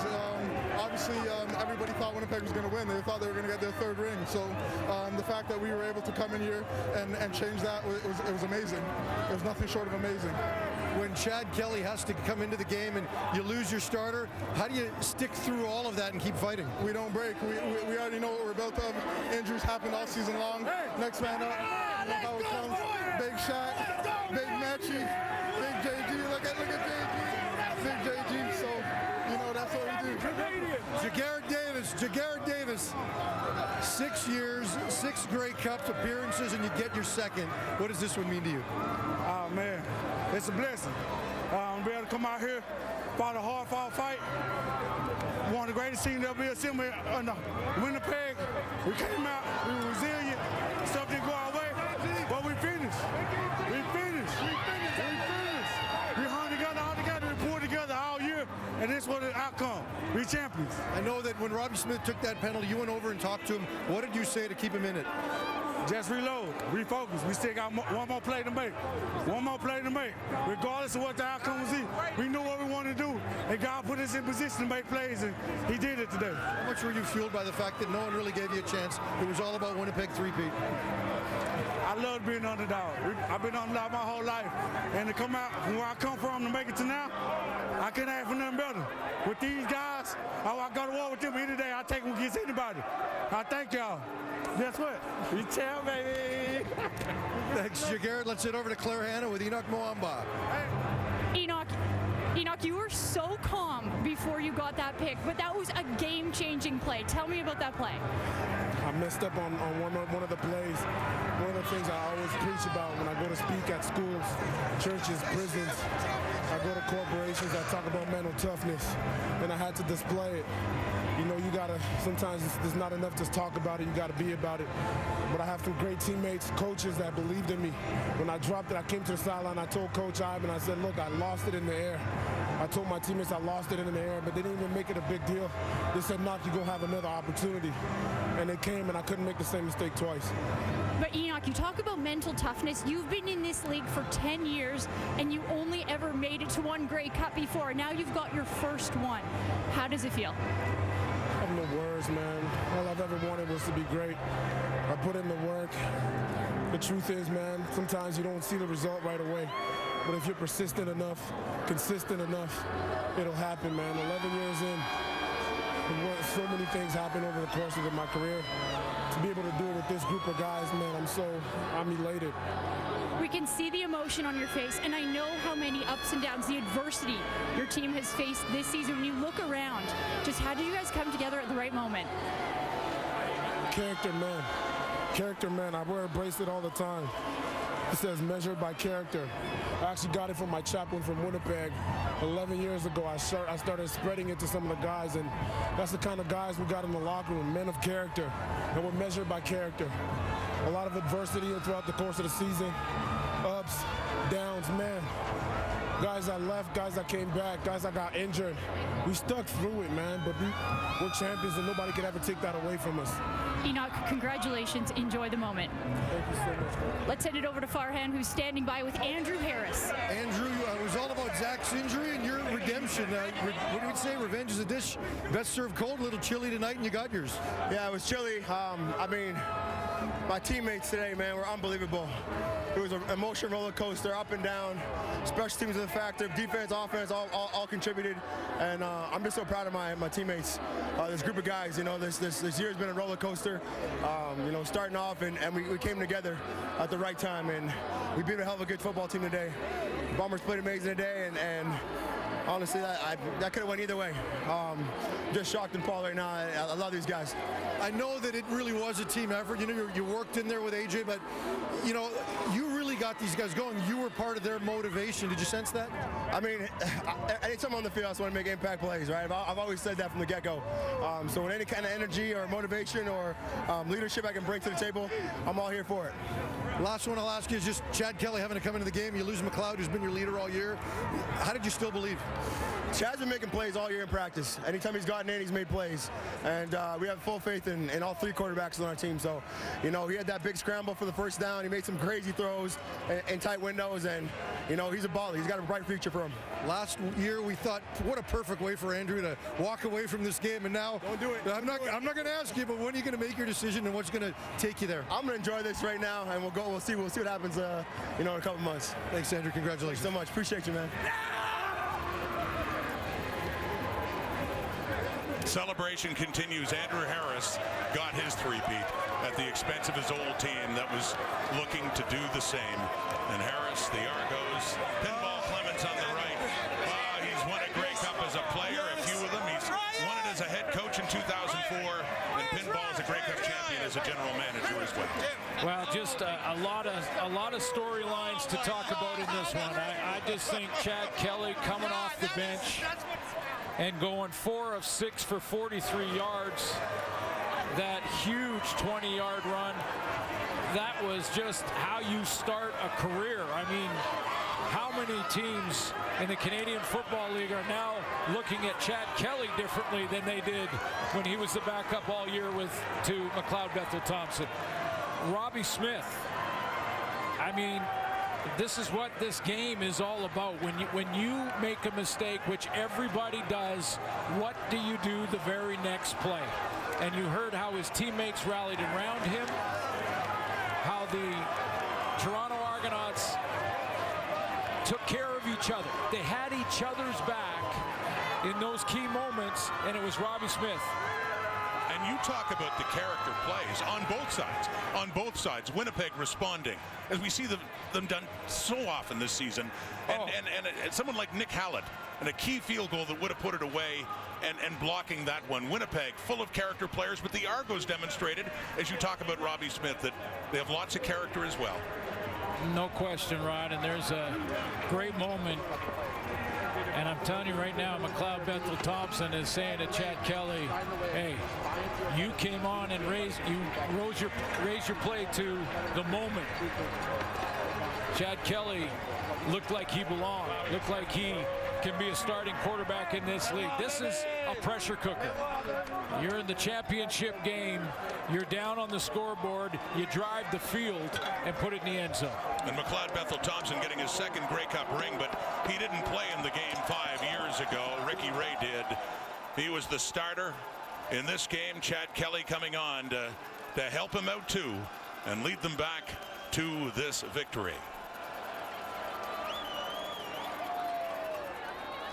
Welcome to the 2022 Grey Cup Awards and Trophy presentation. To present the awards for Most Outstanding Player and Most Outstanding Canadian, your host, Saskatchewan's own Darren Dutishin. Thank you very much. Was that a football game or was that a football game? I want to thank the city of Regina, a great place to be born. The province of Saskatchewan, a great place to be raised. You guys were outstanding hosts all week. And now, it is my pleasure to announce the most outstanding player in the 2022 Grey Cup game, Enoch Muamba.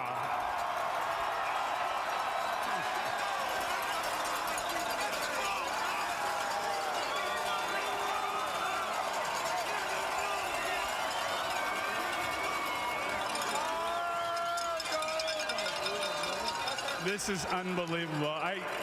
11 years. 11 years. 11 years.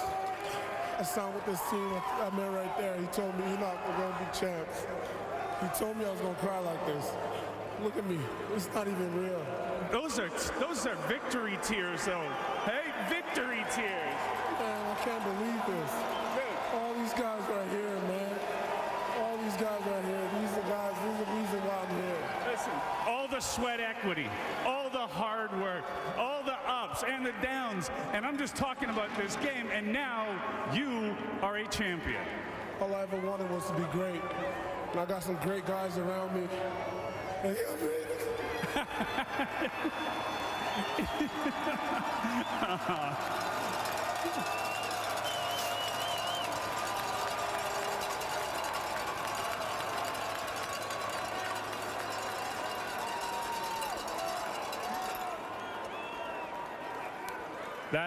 That's beautiful.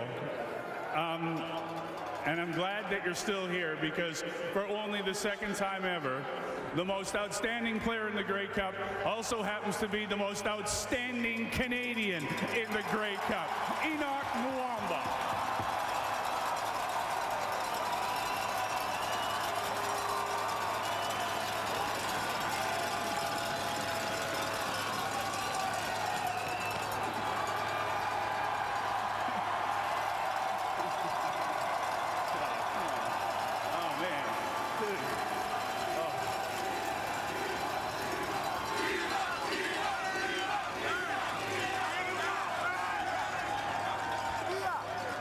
I have to ask you, thank you, by the way. This is an emotional moment. Your teammates are loving it too. I do have to ask you a little bit about the game, if you don't mind. At what point in time, though, with this football team, I know you guys played on the 4th of July. You ended up losing to the Bombers by a single point. At what point in time with this team did you start thinking, you know what, we got some business. You know, we're playing our best football. We can win this thing. Listen, we walked into this game with total confidence. We knew what we had as a team. Everybody in that locker room believed. We knew that the odds were against us, but we knew that when we crossed that white line, those white lines in between whistles, we knew what kind of team we had. But I just want to thank God, thank all of my teammates. We did it. We champs forever. Forever. Enoch Muamba, the most outstanding player and the most outstanding Canadian.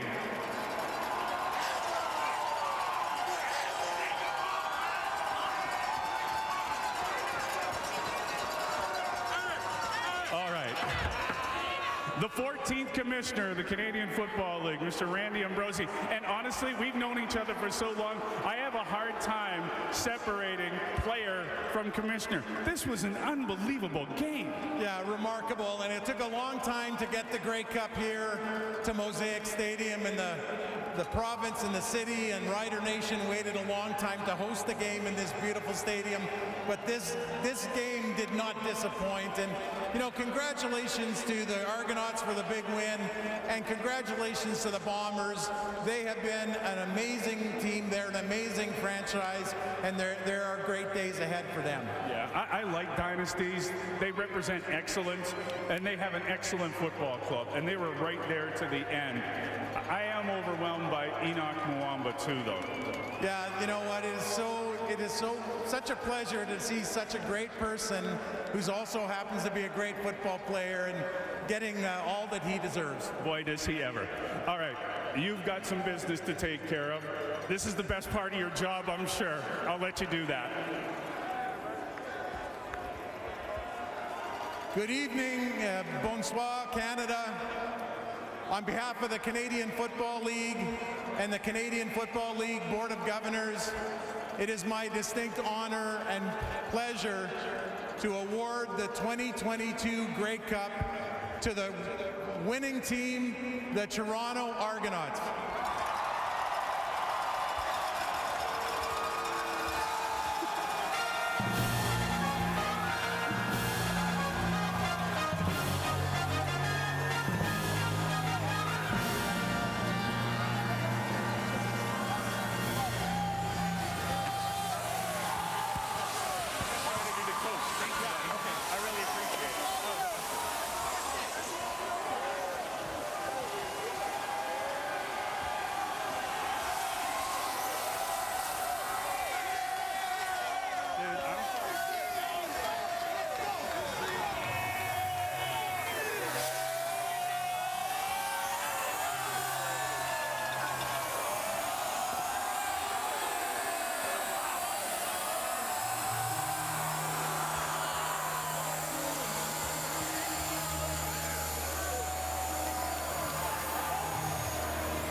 Celebration, all sorts of emotions for the Toronto Argonauts. We saw that with Enoch Muamba, all the tears, and first saying to Claire Hanna, all he could talk about was the mistake he made earlier, failing to make an interception, but he more than made up for that, and what a terrific game he had, that Argonaut defense. Just so many different stories of why this Toronto team was able to end the run of a great Winnipeg Blue Bomber team. Like Dutchie said, just a great football game.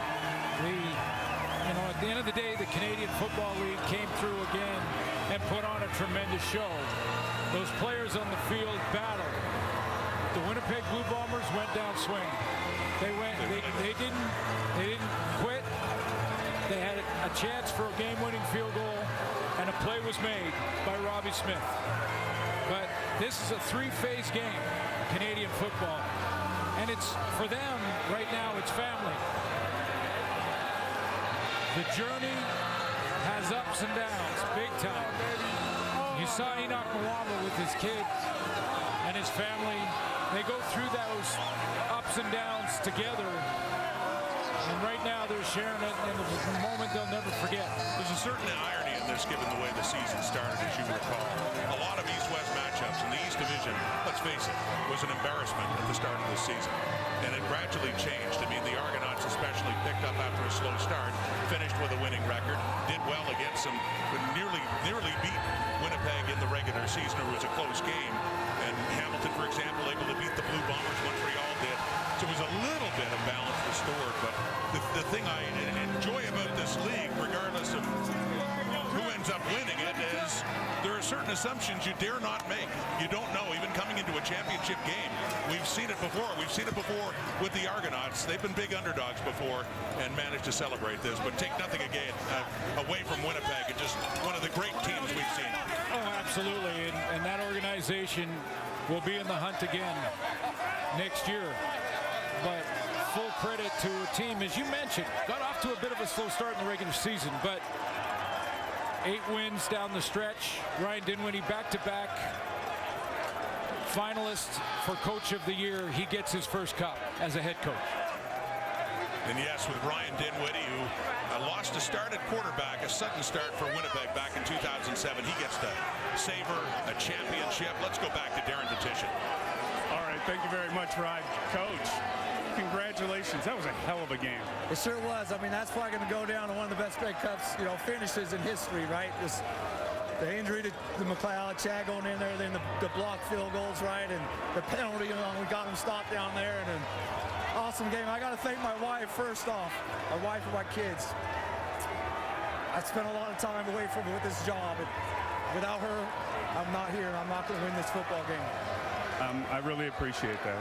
And I know what you guys go through. I see the sweat equity, the time, the effort. Watching Enoch up there crying. How about yourself? This has been a hell of a journey for you, too. Your first ever start in the CFL, you were in the Grey Cup, and you were thrust into the quarterback position. 14 years later, second year as the head coach. Now you win it. Yeah, it's pretty amazing. I got to give our hats off to our players, right? We fought through a lot of adversity, especially today, and that was a team win. They didn't panic, right? We showed how mature we became as a football club. So I got to thank my players, and they did a heck of a job. Right. It is awfully hard to win 1. It's really hard to win 2. Almost unprecedented to win 3. People were talking about the dynasty, the Bombers, the 5.5-point favorites going into this game. At what point in time, was it the 4th of July when you guys lost to them by a point that you thought we can not only hang with these guys, we can beat these guys, or when was it? Well, I think we felt like that. We let that one slip. We get slip out of our hands, a chance to win that game. So when we were 4-5, we said, hey, let's just go 1-0, right? And then the next week we want to go 2-0. So if you look at our last 10 or 11 games, they've been pretty darn impressive. So that shows you where light bulb went on and we started focusing better.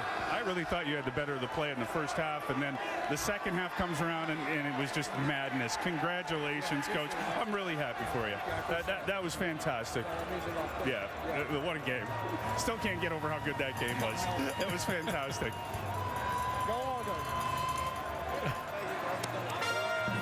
As another extraordinary stat, the Argos have now won 7 straight Grey Cup appearances.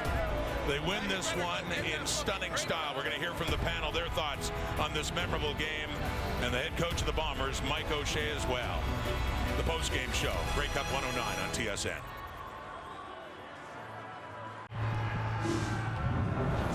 In all honesty, we had 7 plays lined up for the play of the game in this one, but in the end, it ends up being the block by Robbie Smith on Leggio to ultimately win it for the Toronto Argonauts. The three-peat did not happen for the Winnipeg Blue Bombers. The Toronto Argonauts winning the Grey Cup for the first time since 2017. And we welcome you back inside Mosaic Stadium alongside David Sanchez, Matt Dunnigan, and Milt Stiegel. And again, we changed our topics so many times in the final 3 minutes because this game was absolutely wild. We would expect nothing less when it comes to a Grey Cup victory. This time around, Argos end up winning by a single point. Let's go back to when Chad Kelly came in this game, though. And I think a lot of people were holding their breath McLeod Bethel Thompson went down under 12 to go in the fourth, and Chad Kelly stepped up and helped win this football game. Yeah, and his teammate Speedy B didn't help him. You know, he took a boneheaded play, and we saw a couple of those by the Argonauts that cost their football team coming down the stretch, but they managed to overcome themselves, and Chad Kelly bailed him out. Willie Jefferson jumped off sides, then Chad Kelly goes to work, and he pulls it down and runs for 20 yards and moves the sticks. Winnipeg said enough of this. Richie Hall sends the house, and he finds DeBarce Daniels for a first down, setting up the Liver Kings' second touchdown in the football game. Right. And I tell you, that was a drive for the ages right there, because you got your second-team quarterback coming off the bench, getting it done. I saw Chad throughout the week because we're staying at the same hotel. And I said, Chad, good luck to you, man. He says, yeah, you talking about all my quarterback sneaks? I said, no, man, stay locked and loaded. And look what happened for this young kid. Got an opportunity. Yeah, it was amazing, man. Right. This was stepping up to the plate. This is what good teams do. Right. And they found a way to play their best football against a very talented Congratulations to these Toronto Argonauts. Very few people gave him an opportunity to win.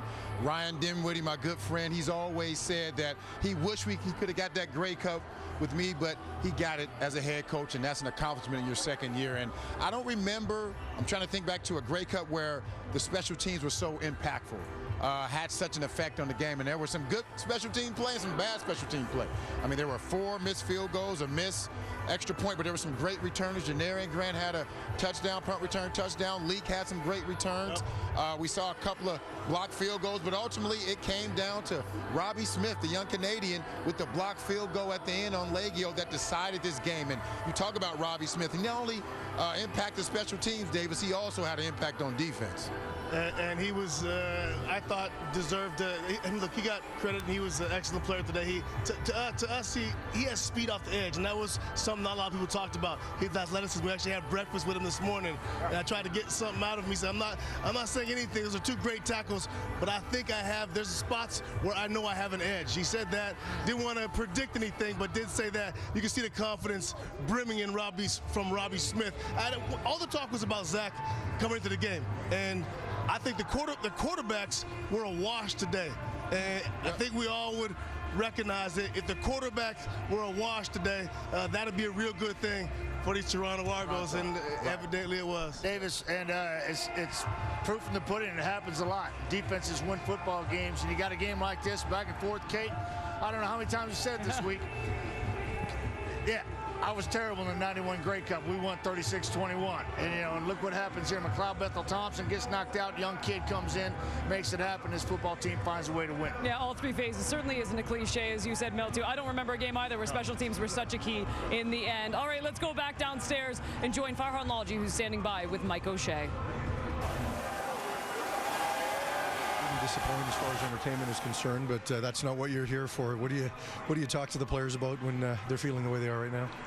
Well, there's really nothing I'm going to say at this moment that's going to have any impact. They can't even hear it right now. Like, they're all in their own thoughts, replaying the game, in their head and wondering what the hell happened. When you had the block, did you feel like that was going to be that moment where your championship pedigree took over? Yeah, no doubt. And then they made a play at the end, right? It's always going to come down to 1 or 2 plays, and they made that one at the end that sealed the game for them. I mean, it's crazy to think of 2 blocked field goals in the last couple minutes. 2 championships for your group, and this group is far from done. You've still got so much talent. They're so young. Just, can you put into perspective, though, of the run this team has been on over the last 3 years? Yeah, not right now. I mean, we don't ever look at that big picture, really. So, and this is the exact reason why we don't get caught up in records or anything like that, because it's just a distraction from what you need to do, on the game at hand. When a game is this close and there are so many moments, and I don't even know if there's a point in feeling this way, but are there things you wish you would have done differently? I imagine when I watch the film, there'll be a pile of things I want to do differently. But once again, you got to give credit to them. They made that play right when it counted. Thanks for this, and congratulations on a great season. Thanks. Argonauts owner Larry Tannenbaum hoisting the Grey Cup as the Toronto Argonauts win their 18th title in CFL history. Lapo and Bo coming up next.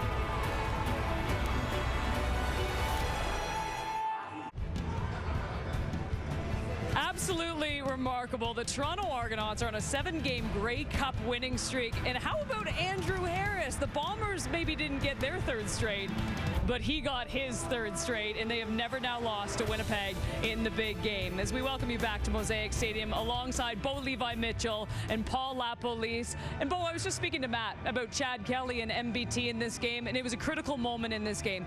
It was interesting coming in, talking with Chad Kelly, because he didn't get a lot of usage this year, but there's a lot of people in this organization that believe in his abilities. Well, my goodness, he laid it all on the line at the end of this game and was a critical part. Yeah, he really did. I mean, I think it's a huge thing to talk about and not to be overlooked. The fact that, you know, Ryan Dinwiddie has shown his confidence in that guy from the very beginning. He's been talking about him from the very beginning of preseason. He's a guy that he would trust. And I think when you look at that game, MBT goes down, there's a chance for everybody to kind of go down a little bit of a level, but everybody was very, very confident Chad came in the game. That play running 2nd 15 shows everything about it, right? They go man coverage. He escapes a little bit, gets into the backside B gap, lowers his head. The team absolutely goes electric. All right, so you're going to follow that in now with A.J. Ouellette, 2 touchdowns. That was a big part of this game, but just big congratulations, and don't lose sight of the fact that this was an entire team win. Chad Kelly came in, MBT obviously with the beginning of the game as well, not turning the ball over, but Andrew Harris coming in, like you said, getting a 3-peat on the Grey Cup championship. Brandon Banks getting his first. JG after, 2 of 6 now. A lot of guys. Enoch Mwamba, obviously you saw what happened there, and just an amazing team win for everybody. But Coach, like you said, special teams in the 4th quarter of this game. Yeah, special teams for me is the special teams coordinators are feeling great 1 minute and then terrible in the next. There's a 102-yard punt return by Grant, right? Well, there's also a 44-yard punt return by Toronto, right? And then in the 4th quarter, there's two blocks that happen, right? And that's unfortunate. But I thought the defense in the second half, you look at they weren't on the field for the punt return touchdown, right? Their touchdown they gave up, there was a pass interference that put the ball at the 1-yard line. So I thought that defense did a really good job of just, handling Zach and that potent offense. Now, I think the story of this game is this. Ryan Dinwiddie goes in the game in 2007, his first start ever. Doesn't help Winnipeg win a Grey Cup, right? How poetic is it that he now has his backup quarterback go in the game and help him win his first Grey Cup? I just thought that was outstanding and a great way for them to win the game. You know what, too? You forget about these celebration shots, and I don't know what it was like when you won your first Grey Cup. I mean, Enoch has not stopped crying at this point, and he's making us emotional on set because awesome. It's been tremendous. But don't go anywhere. Plenty more post-game coming up. Rod Smith and Glenn Suter standing by to wrap up the 109th Grey Cup from Regina, Saskatchewan. The Toronto Argos officially champions again.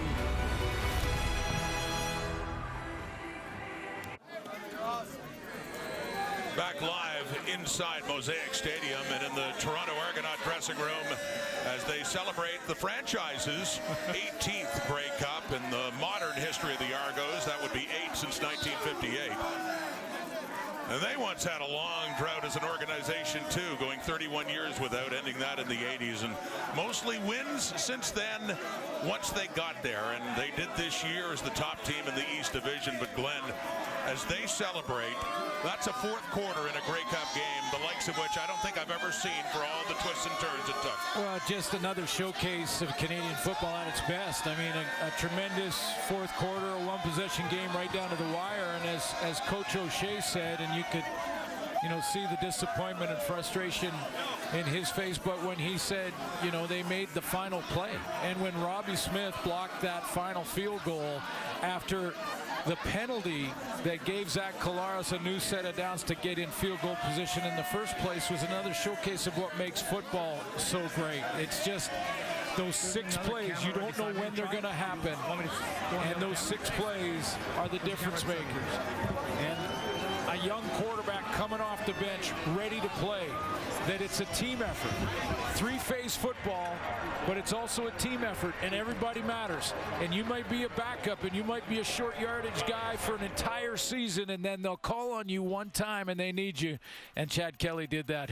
Enoch Mwamba, St. FX, great Canadian linebacker, is the outstanding Canadian and the MVP of this game. And it's the second time in 3 Grey Cups we have seen that. Andrew Harris, then with Winnipeg in 2019, was both the most outstanding player, the MVP of the game, and the most outstanding Canadian in it as well. And just an emotional reaction from that man who was the first overall draft pick taken by Winnipeg back in 2011, went to the Grey Cup that year, talked about it earlier, and thought this is going to be easy. They didn't win that game. He thought he'd be back again and again, and lo and behold, we talked to him the other day, and you could see it in his eyes how much he was treasuring the opportunity to win a Grey Cup. And the family, and you'll hear that in every interview that you will hear in the next week or 2 weeks after this game. They'll talk about their families, you know, their partners that are with them the entire way, up and down, good and bad,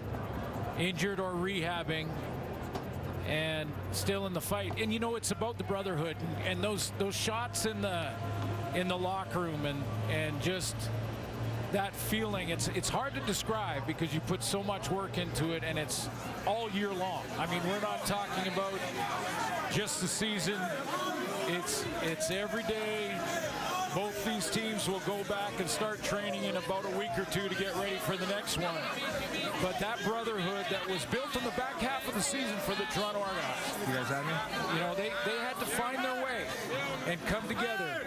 But there is so much talent tonight on both teams. And talent gets you so far. Talent gets you so far, but it's the best team, the team that picks each other up, that'll end up victorious. And I think that's what happened tonight.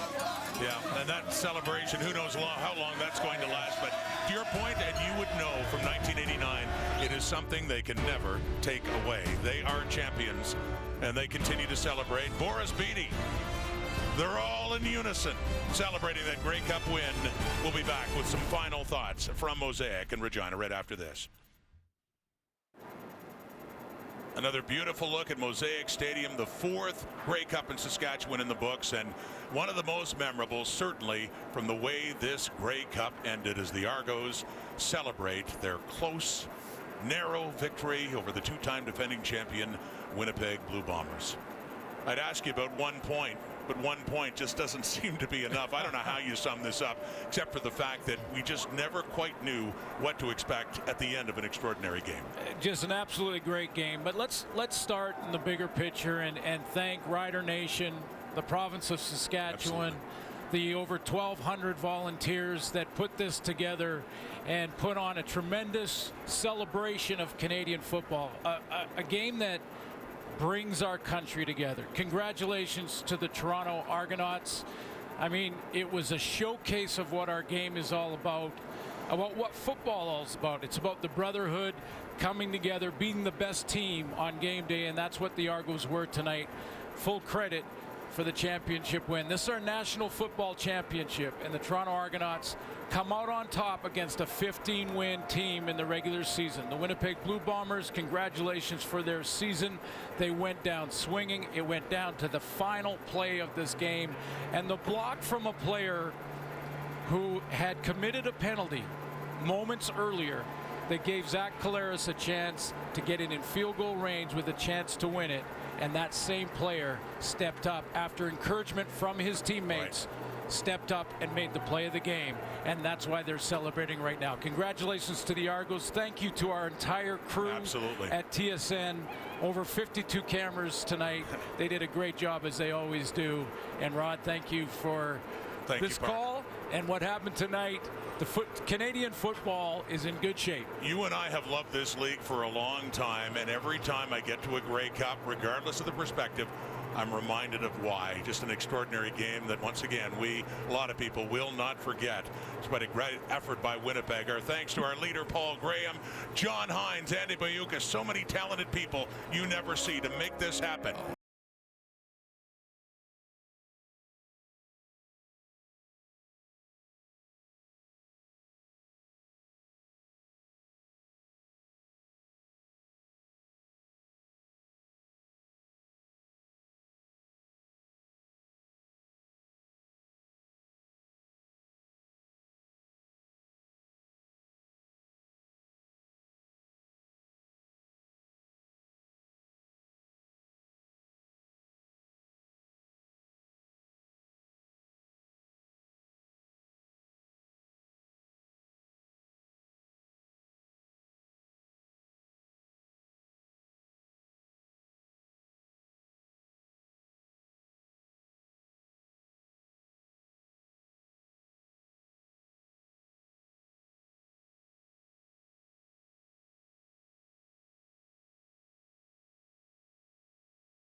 Toronto Argonauts are 2022 Grey Cup champions. Toronto blocking a potential go-ahead field goal with less than a minute to play to prevent the Blue Bombers of the three-peat.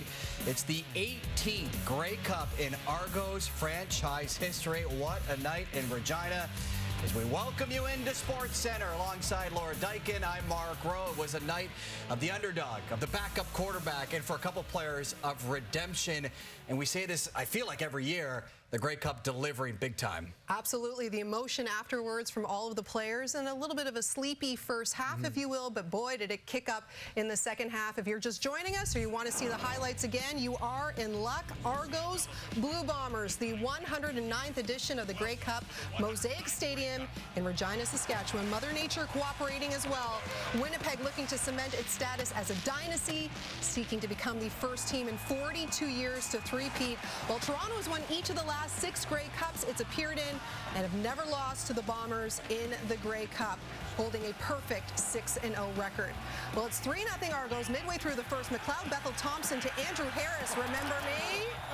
Little hurdle, got the hops. The 2019 Grey Cup MVP seeking his 3rd consecutive Grey Cup. This time it would come against his former team. Now it's 4-0 Argos in the second. Zach Collaros airs it out for Dalton Schoen, and he hauls it in for the completion. A few plays after that, Dakota Prukop in under center, and just like that, Winnipeg takes the lead. Both teams would later trade field goals. So when it was all said and done, Bombers up 10-7 at the break, bringing us to the Twisted Tea halftime show where country music stars John Ross, Jordan Davis, and Tyler Hubbard of Florida Georgia Line combine for a spectacular performance.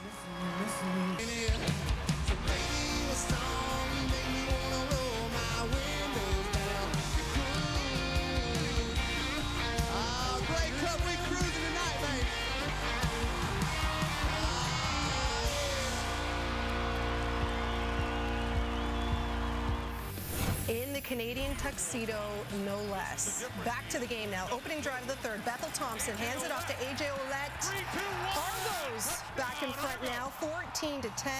The two-time defending champs, the Bombers, not going away. They saw what we saw. Ensuing drive now. It's Prukop back in at quarterback. And again, he hits pay dirt. The Bombers back in front, 17-14. And they were looking for more on the very first play of the fourth quarter. Maybe the Argos are going to need to create one of those turnovers. They created more than any team in the league in the regular season. We may need to create another one. But we got a football game going into the fourth. We do, and it's in the hands of Look out. Here we go again. Can he do it again? And a punt return touchdown in the Western Final. The CFL's punt returner has won in the Grey Cup. Touchdown, Winnipeg. Wow.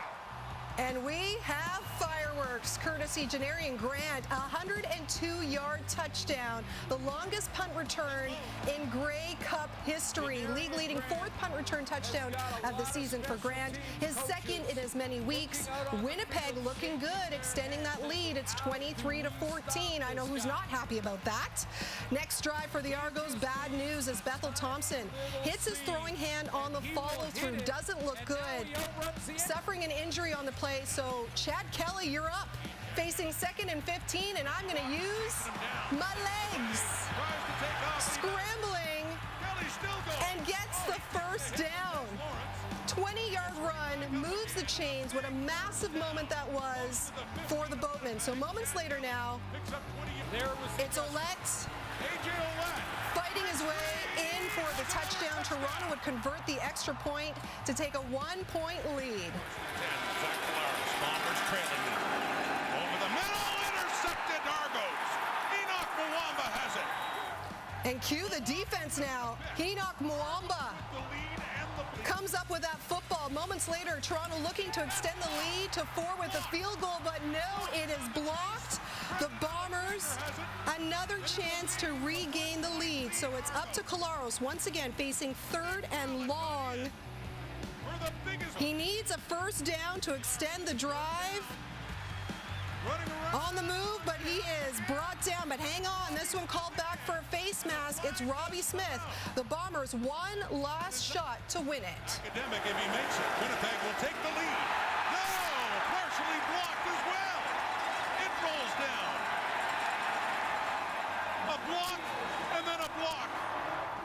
You get a block. You get a block. Remember Robbie Smith? He took that face mask penalty to extend the Bombers' drive.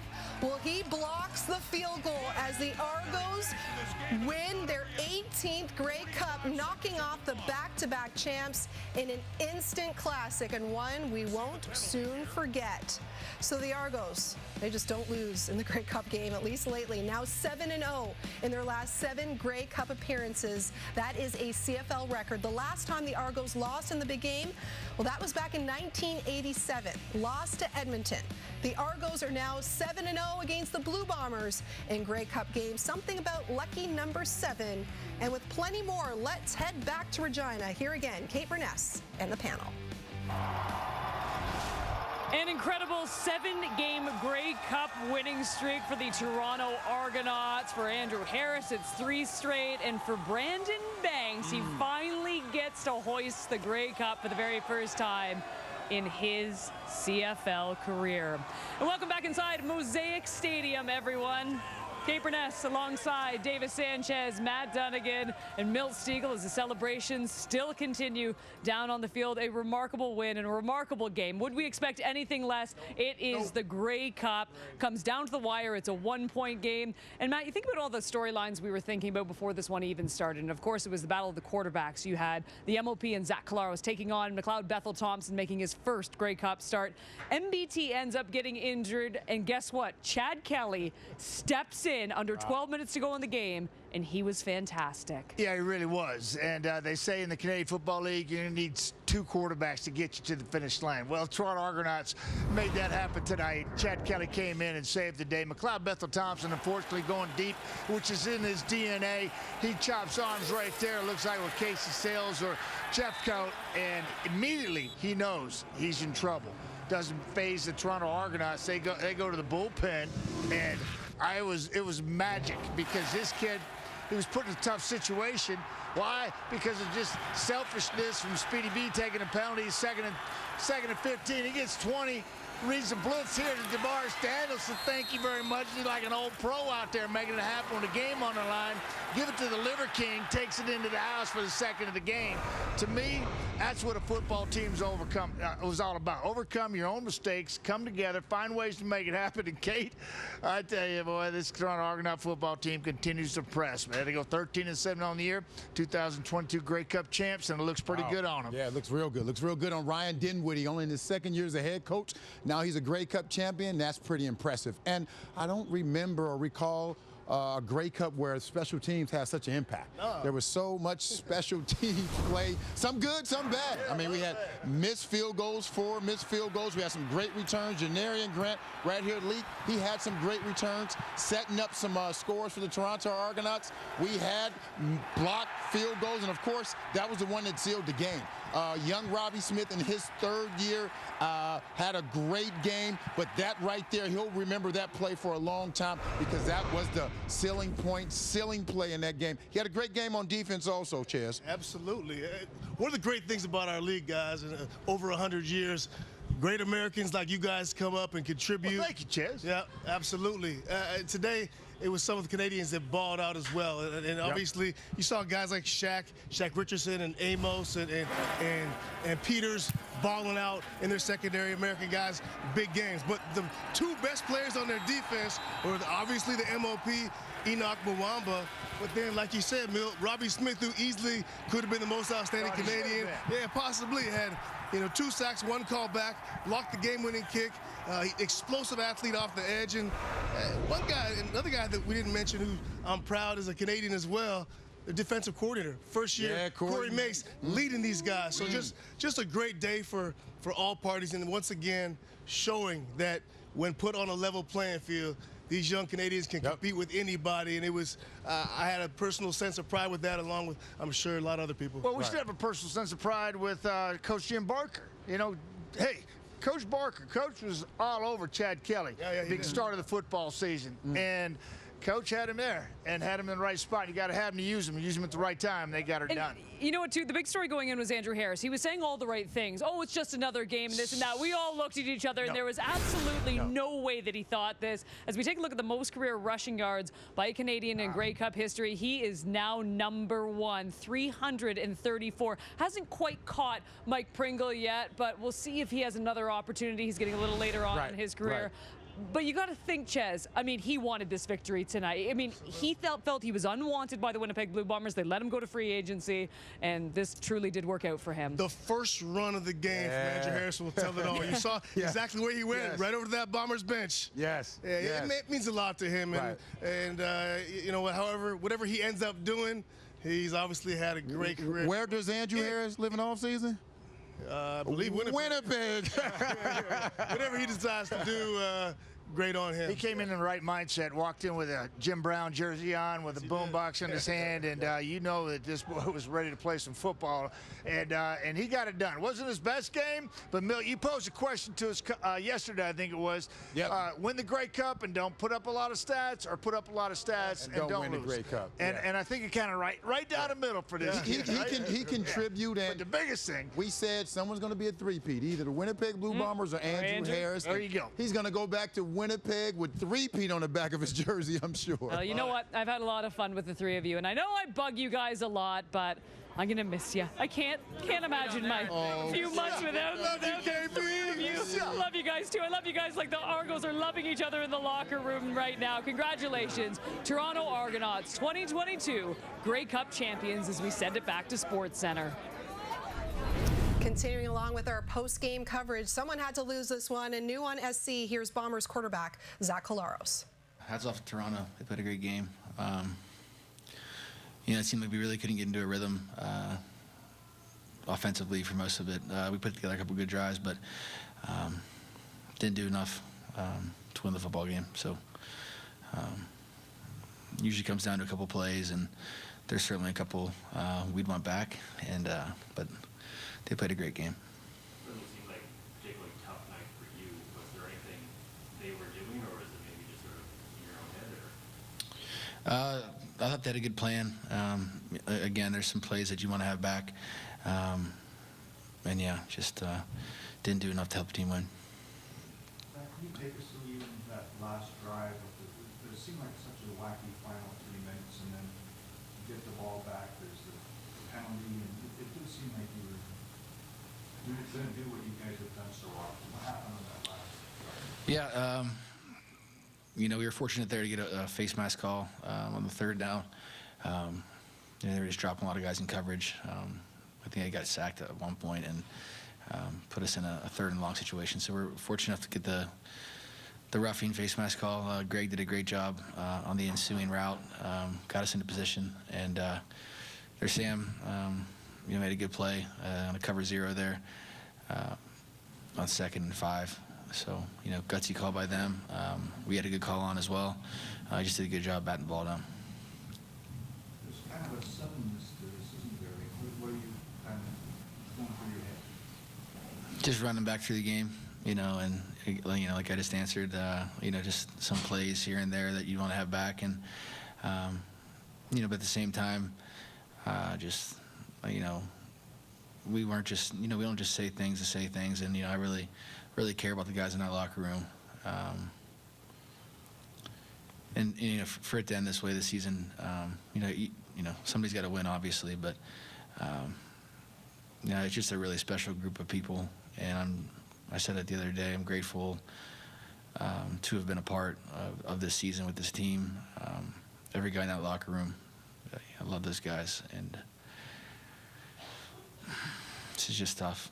It's really tough from that aspect of things. So after winning last year's Grey Cup in overtime, the Blue Bombers can't win another nail-biter. I don't know how sympathetic the rest of the CFL will be for the Blue Bombers, considering how much they've won. But the Toronto Argos, Grey Cup champions, SportsCenter is going to continue on TSN 1, 3, and 4. We're going to hear from Chad Kelly, Enoch Mwamba, and much more from the Argos.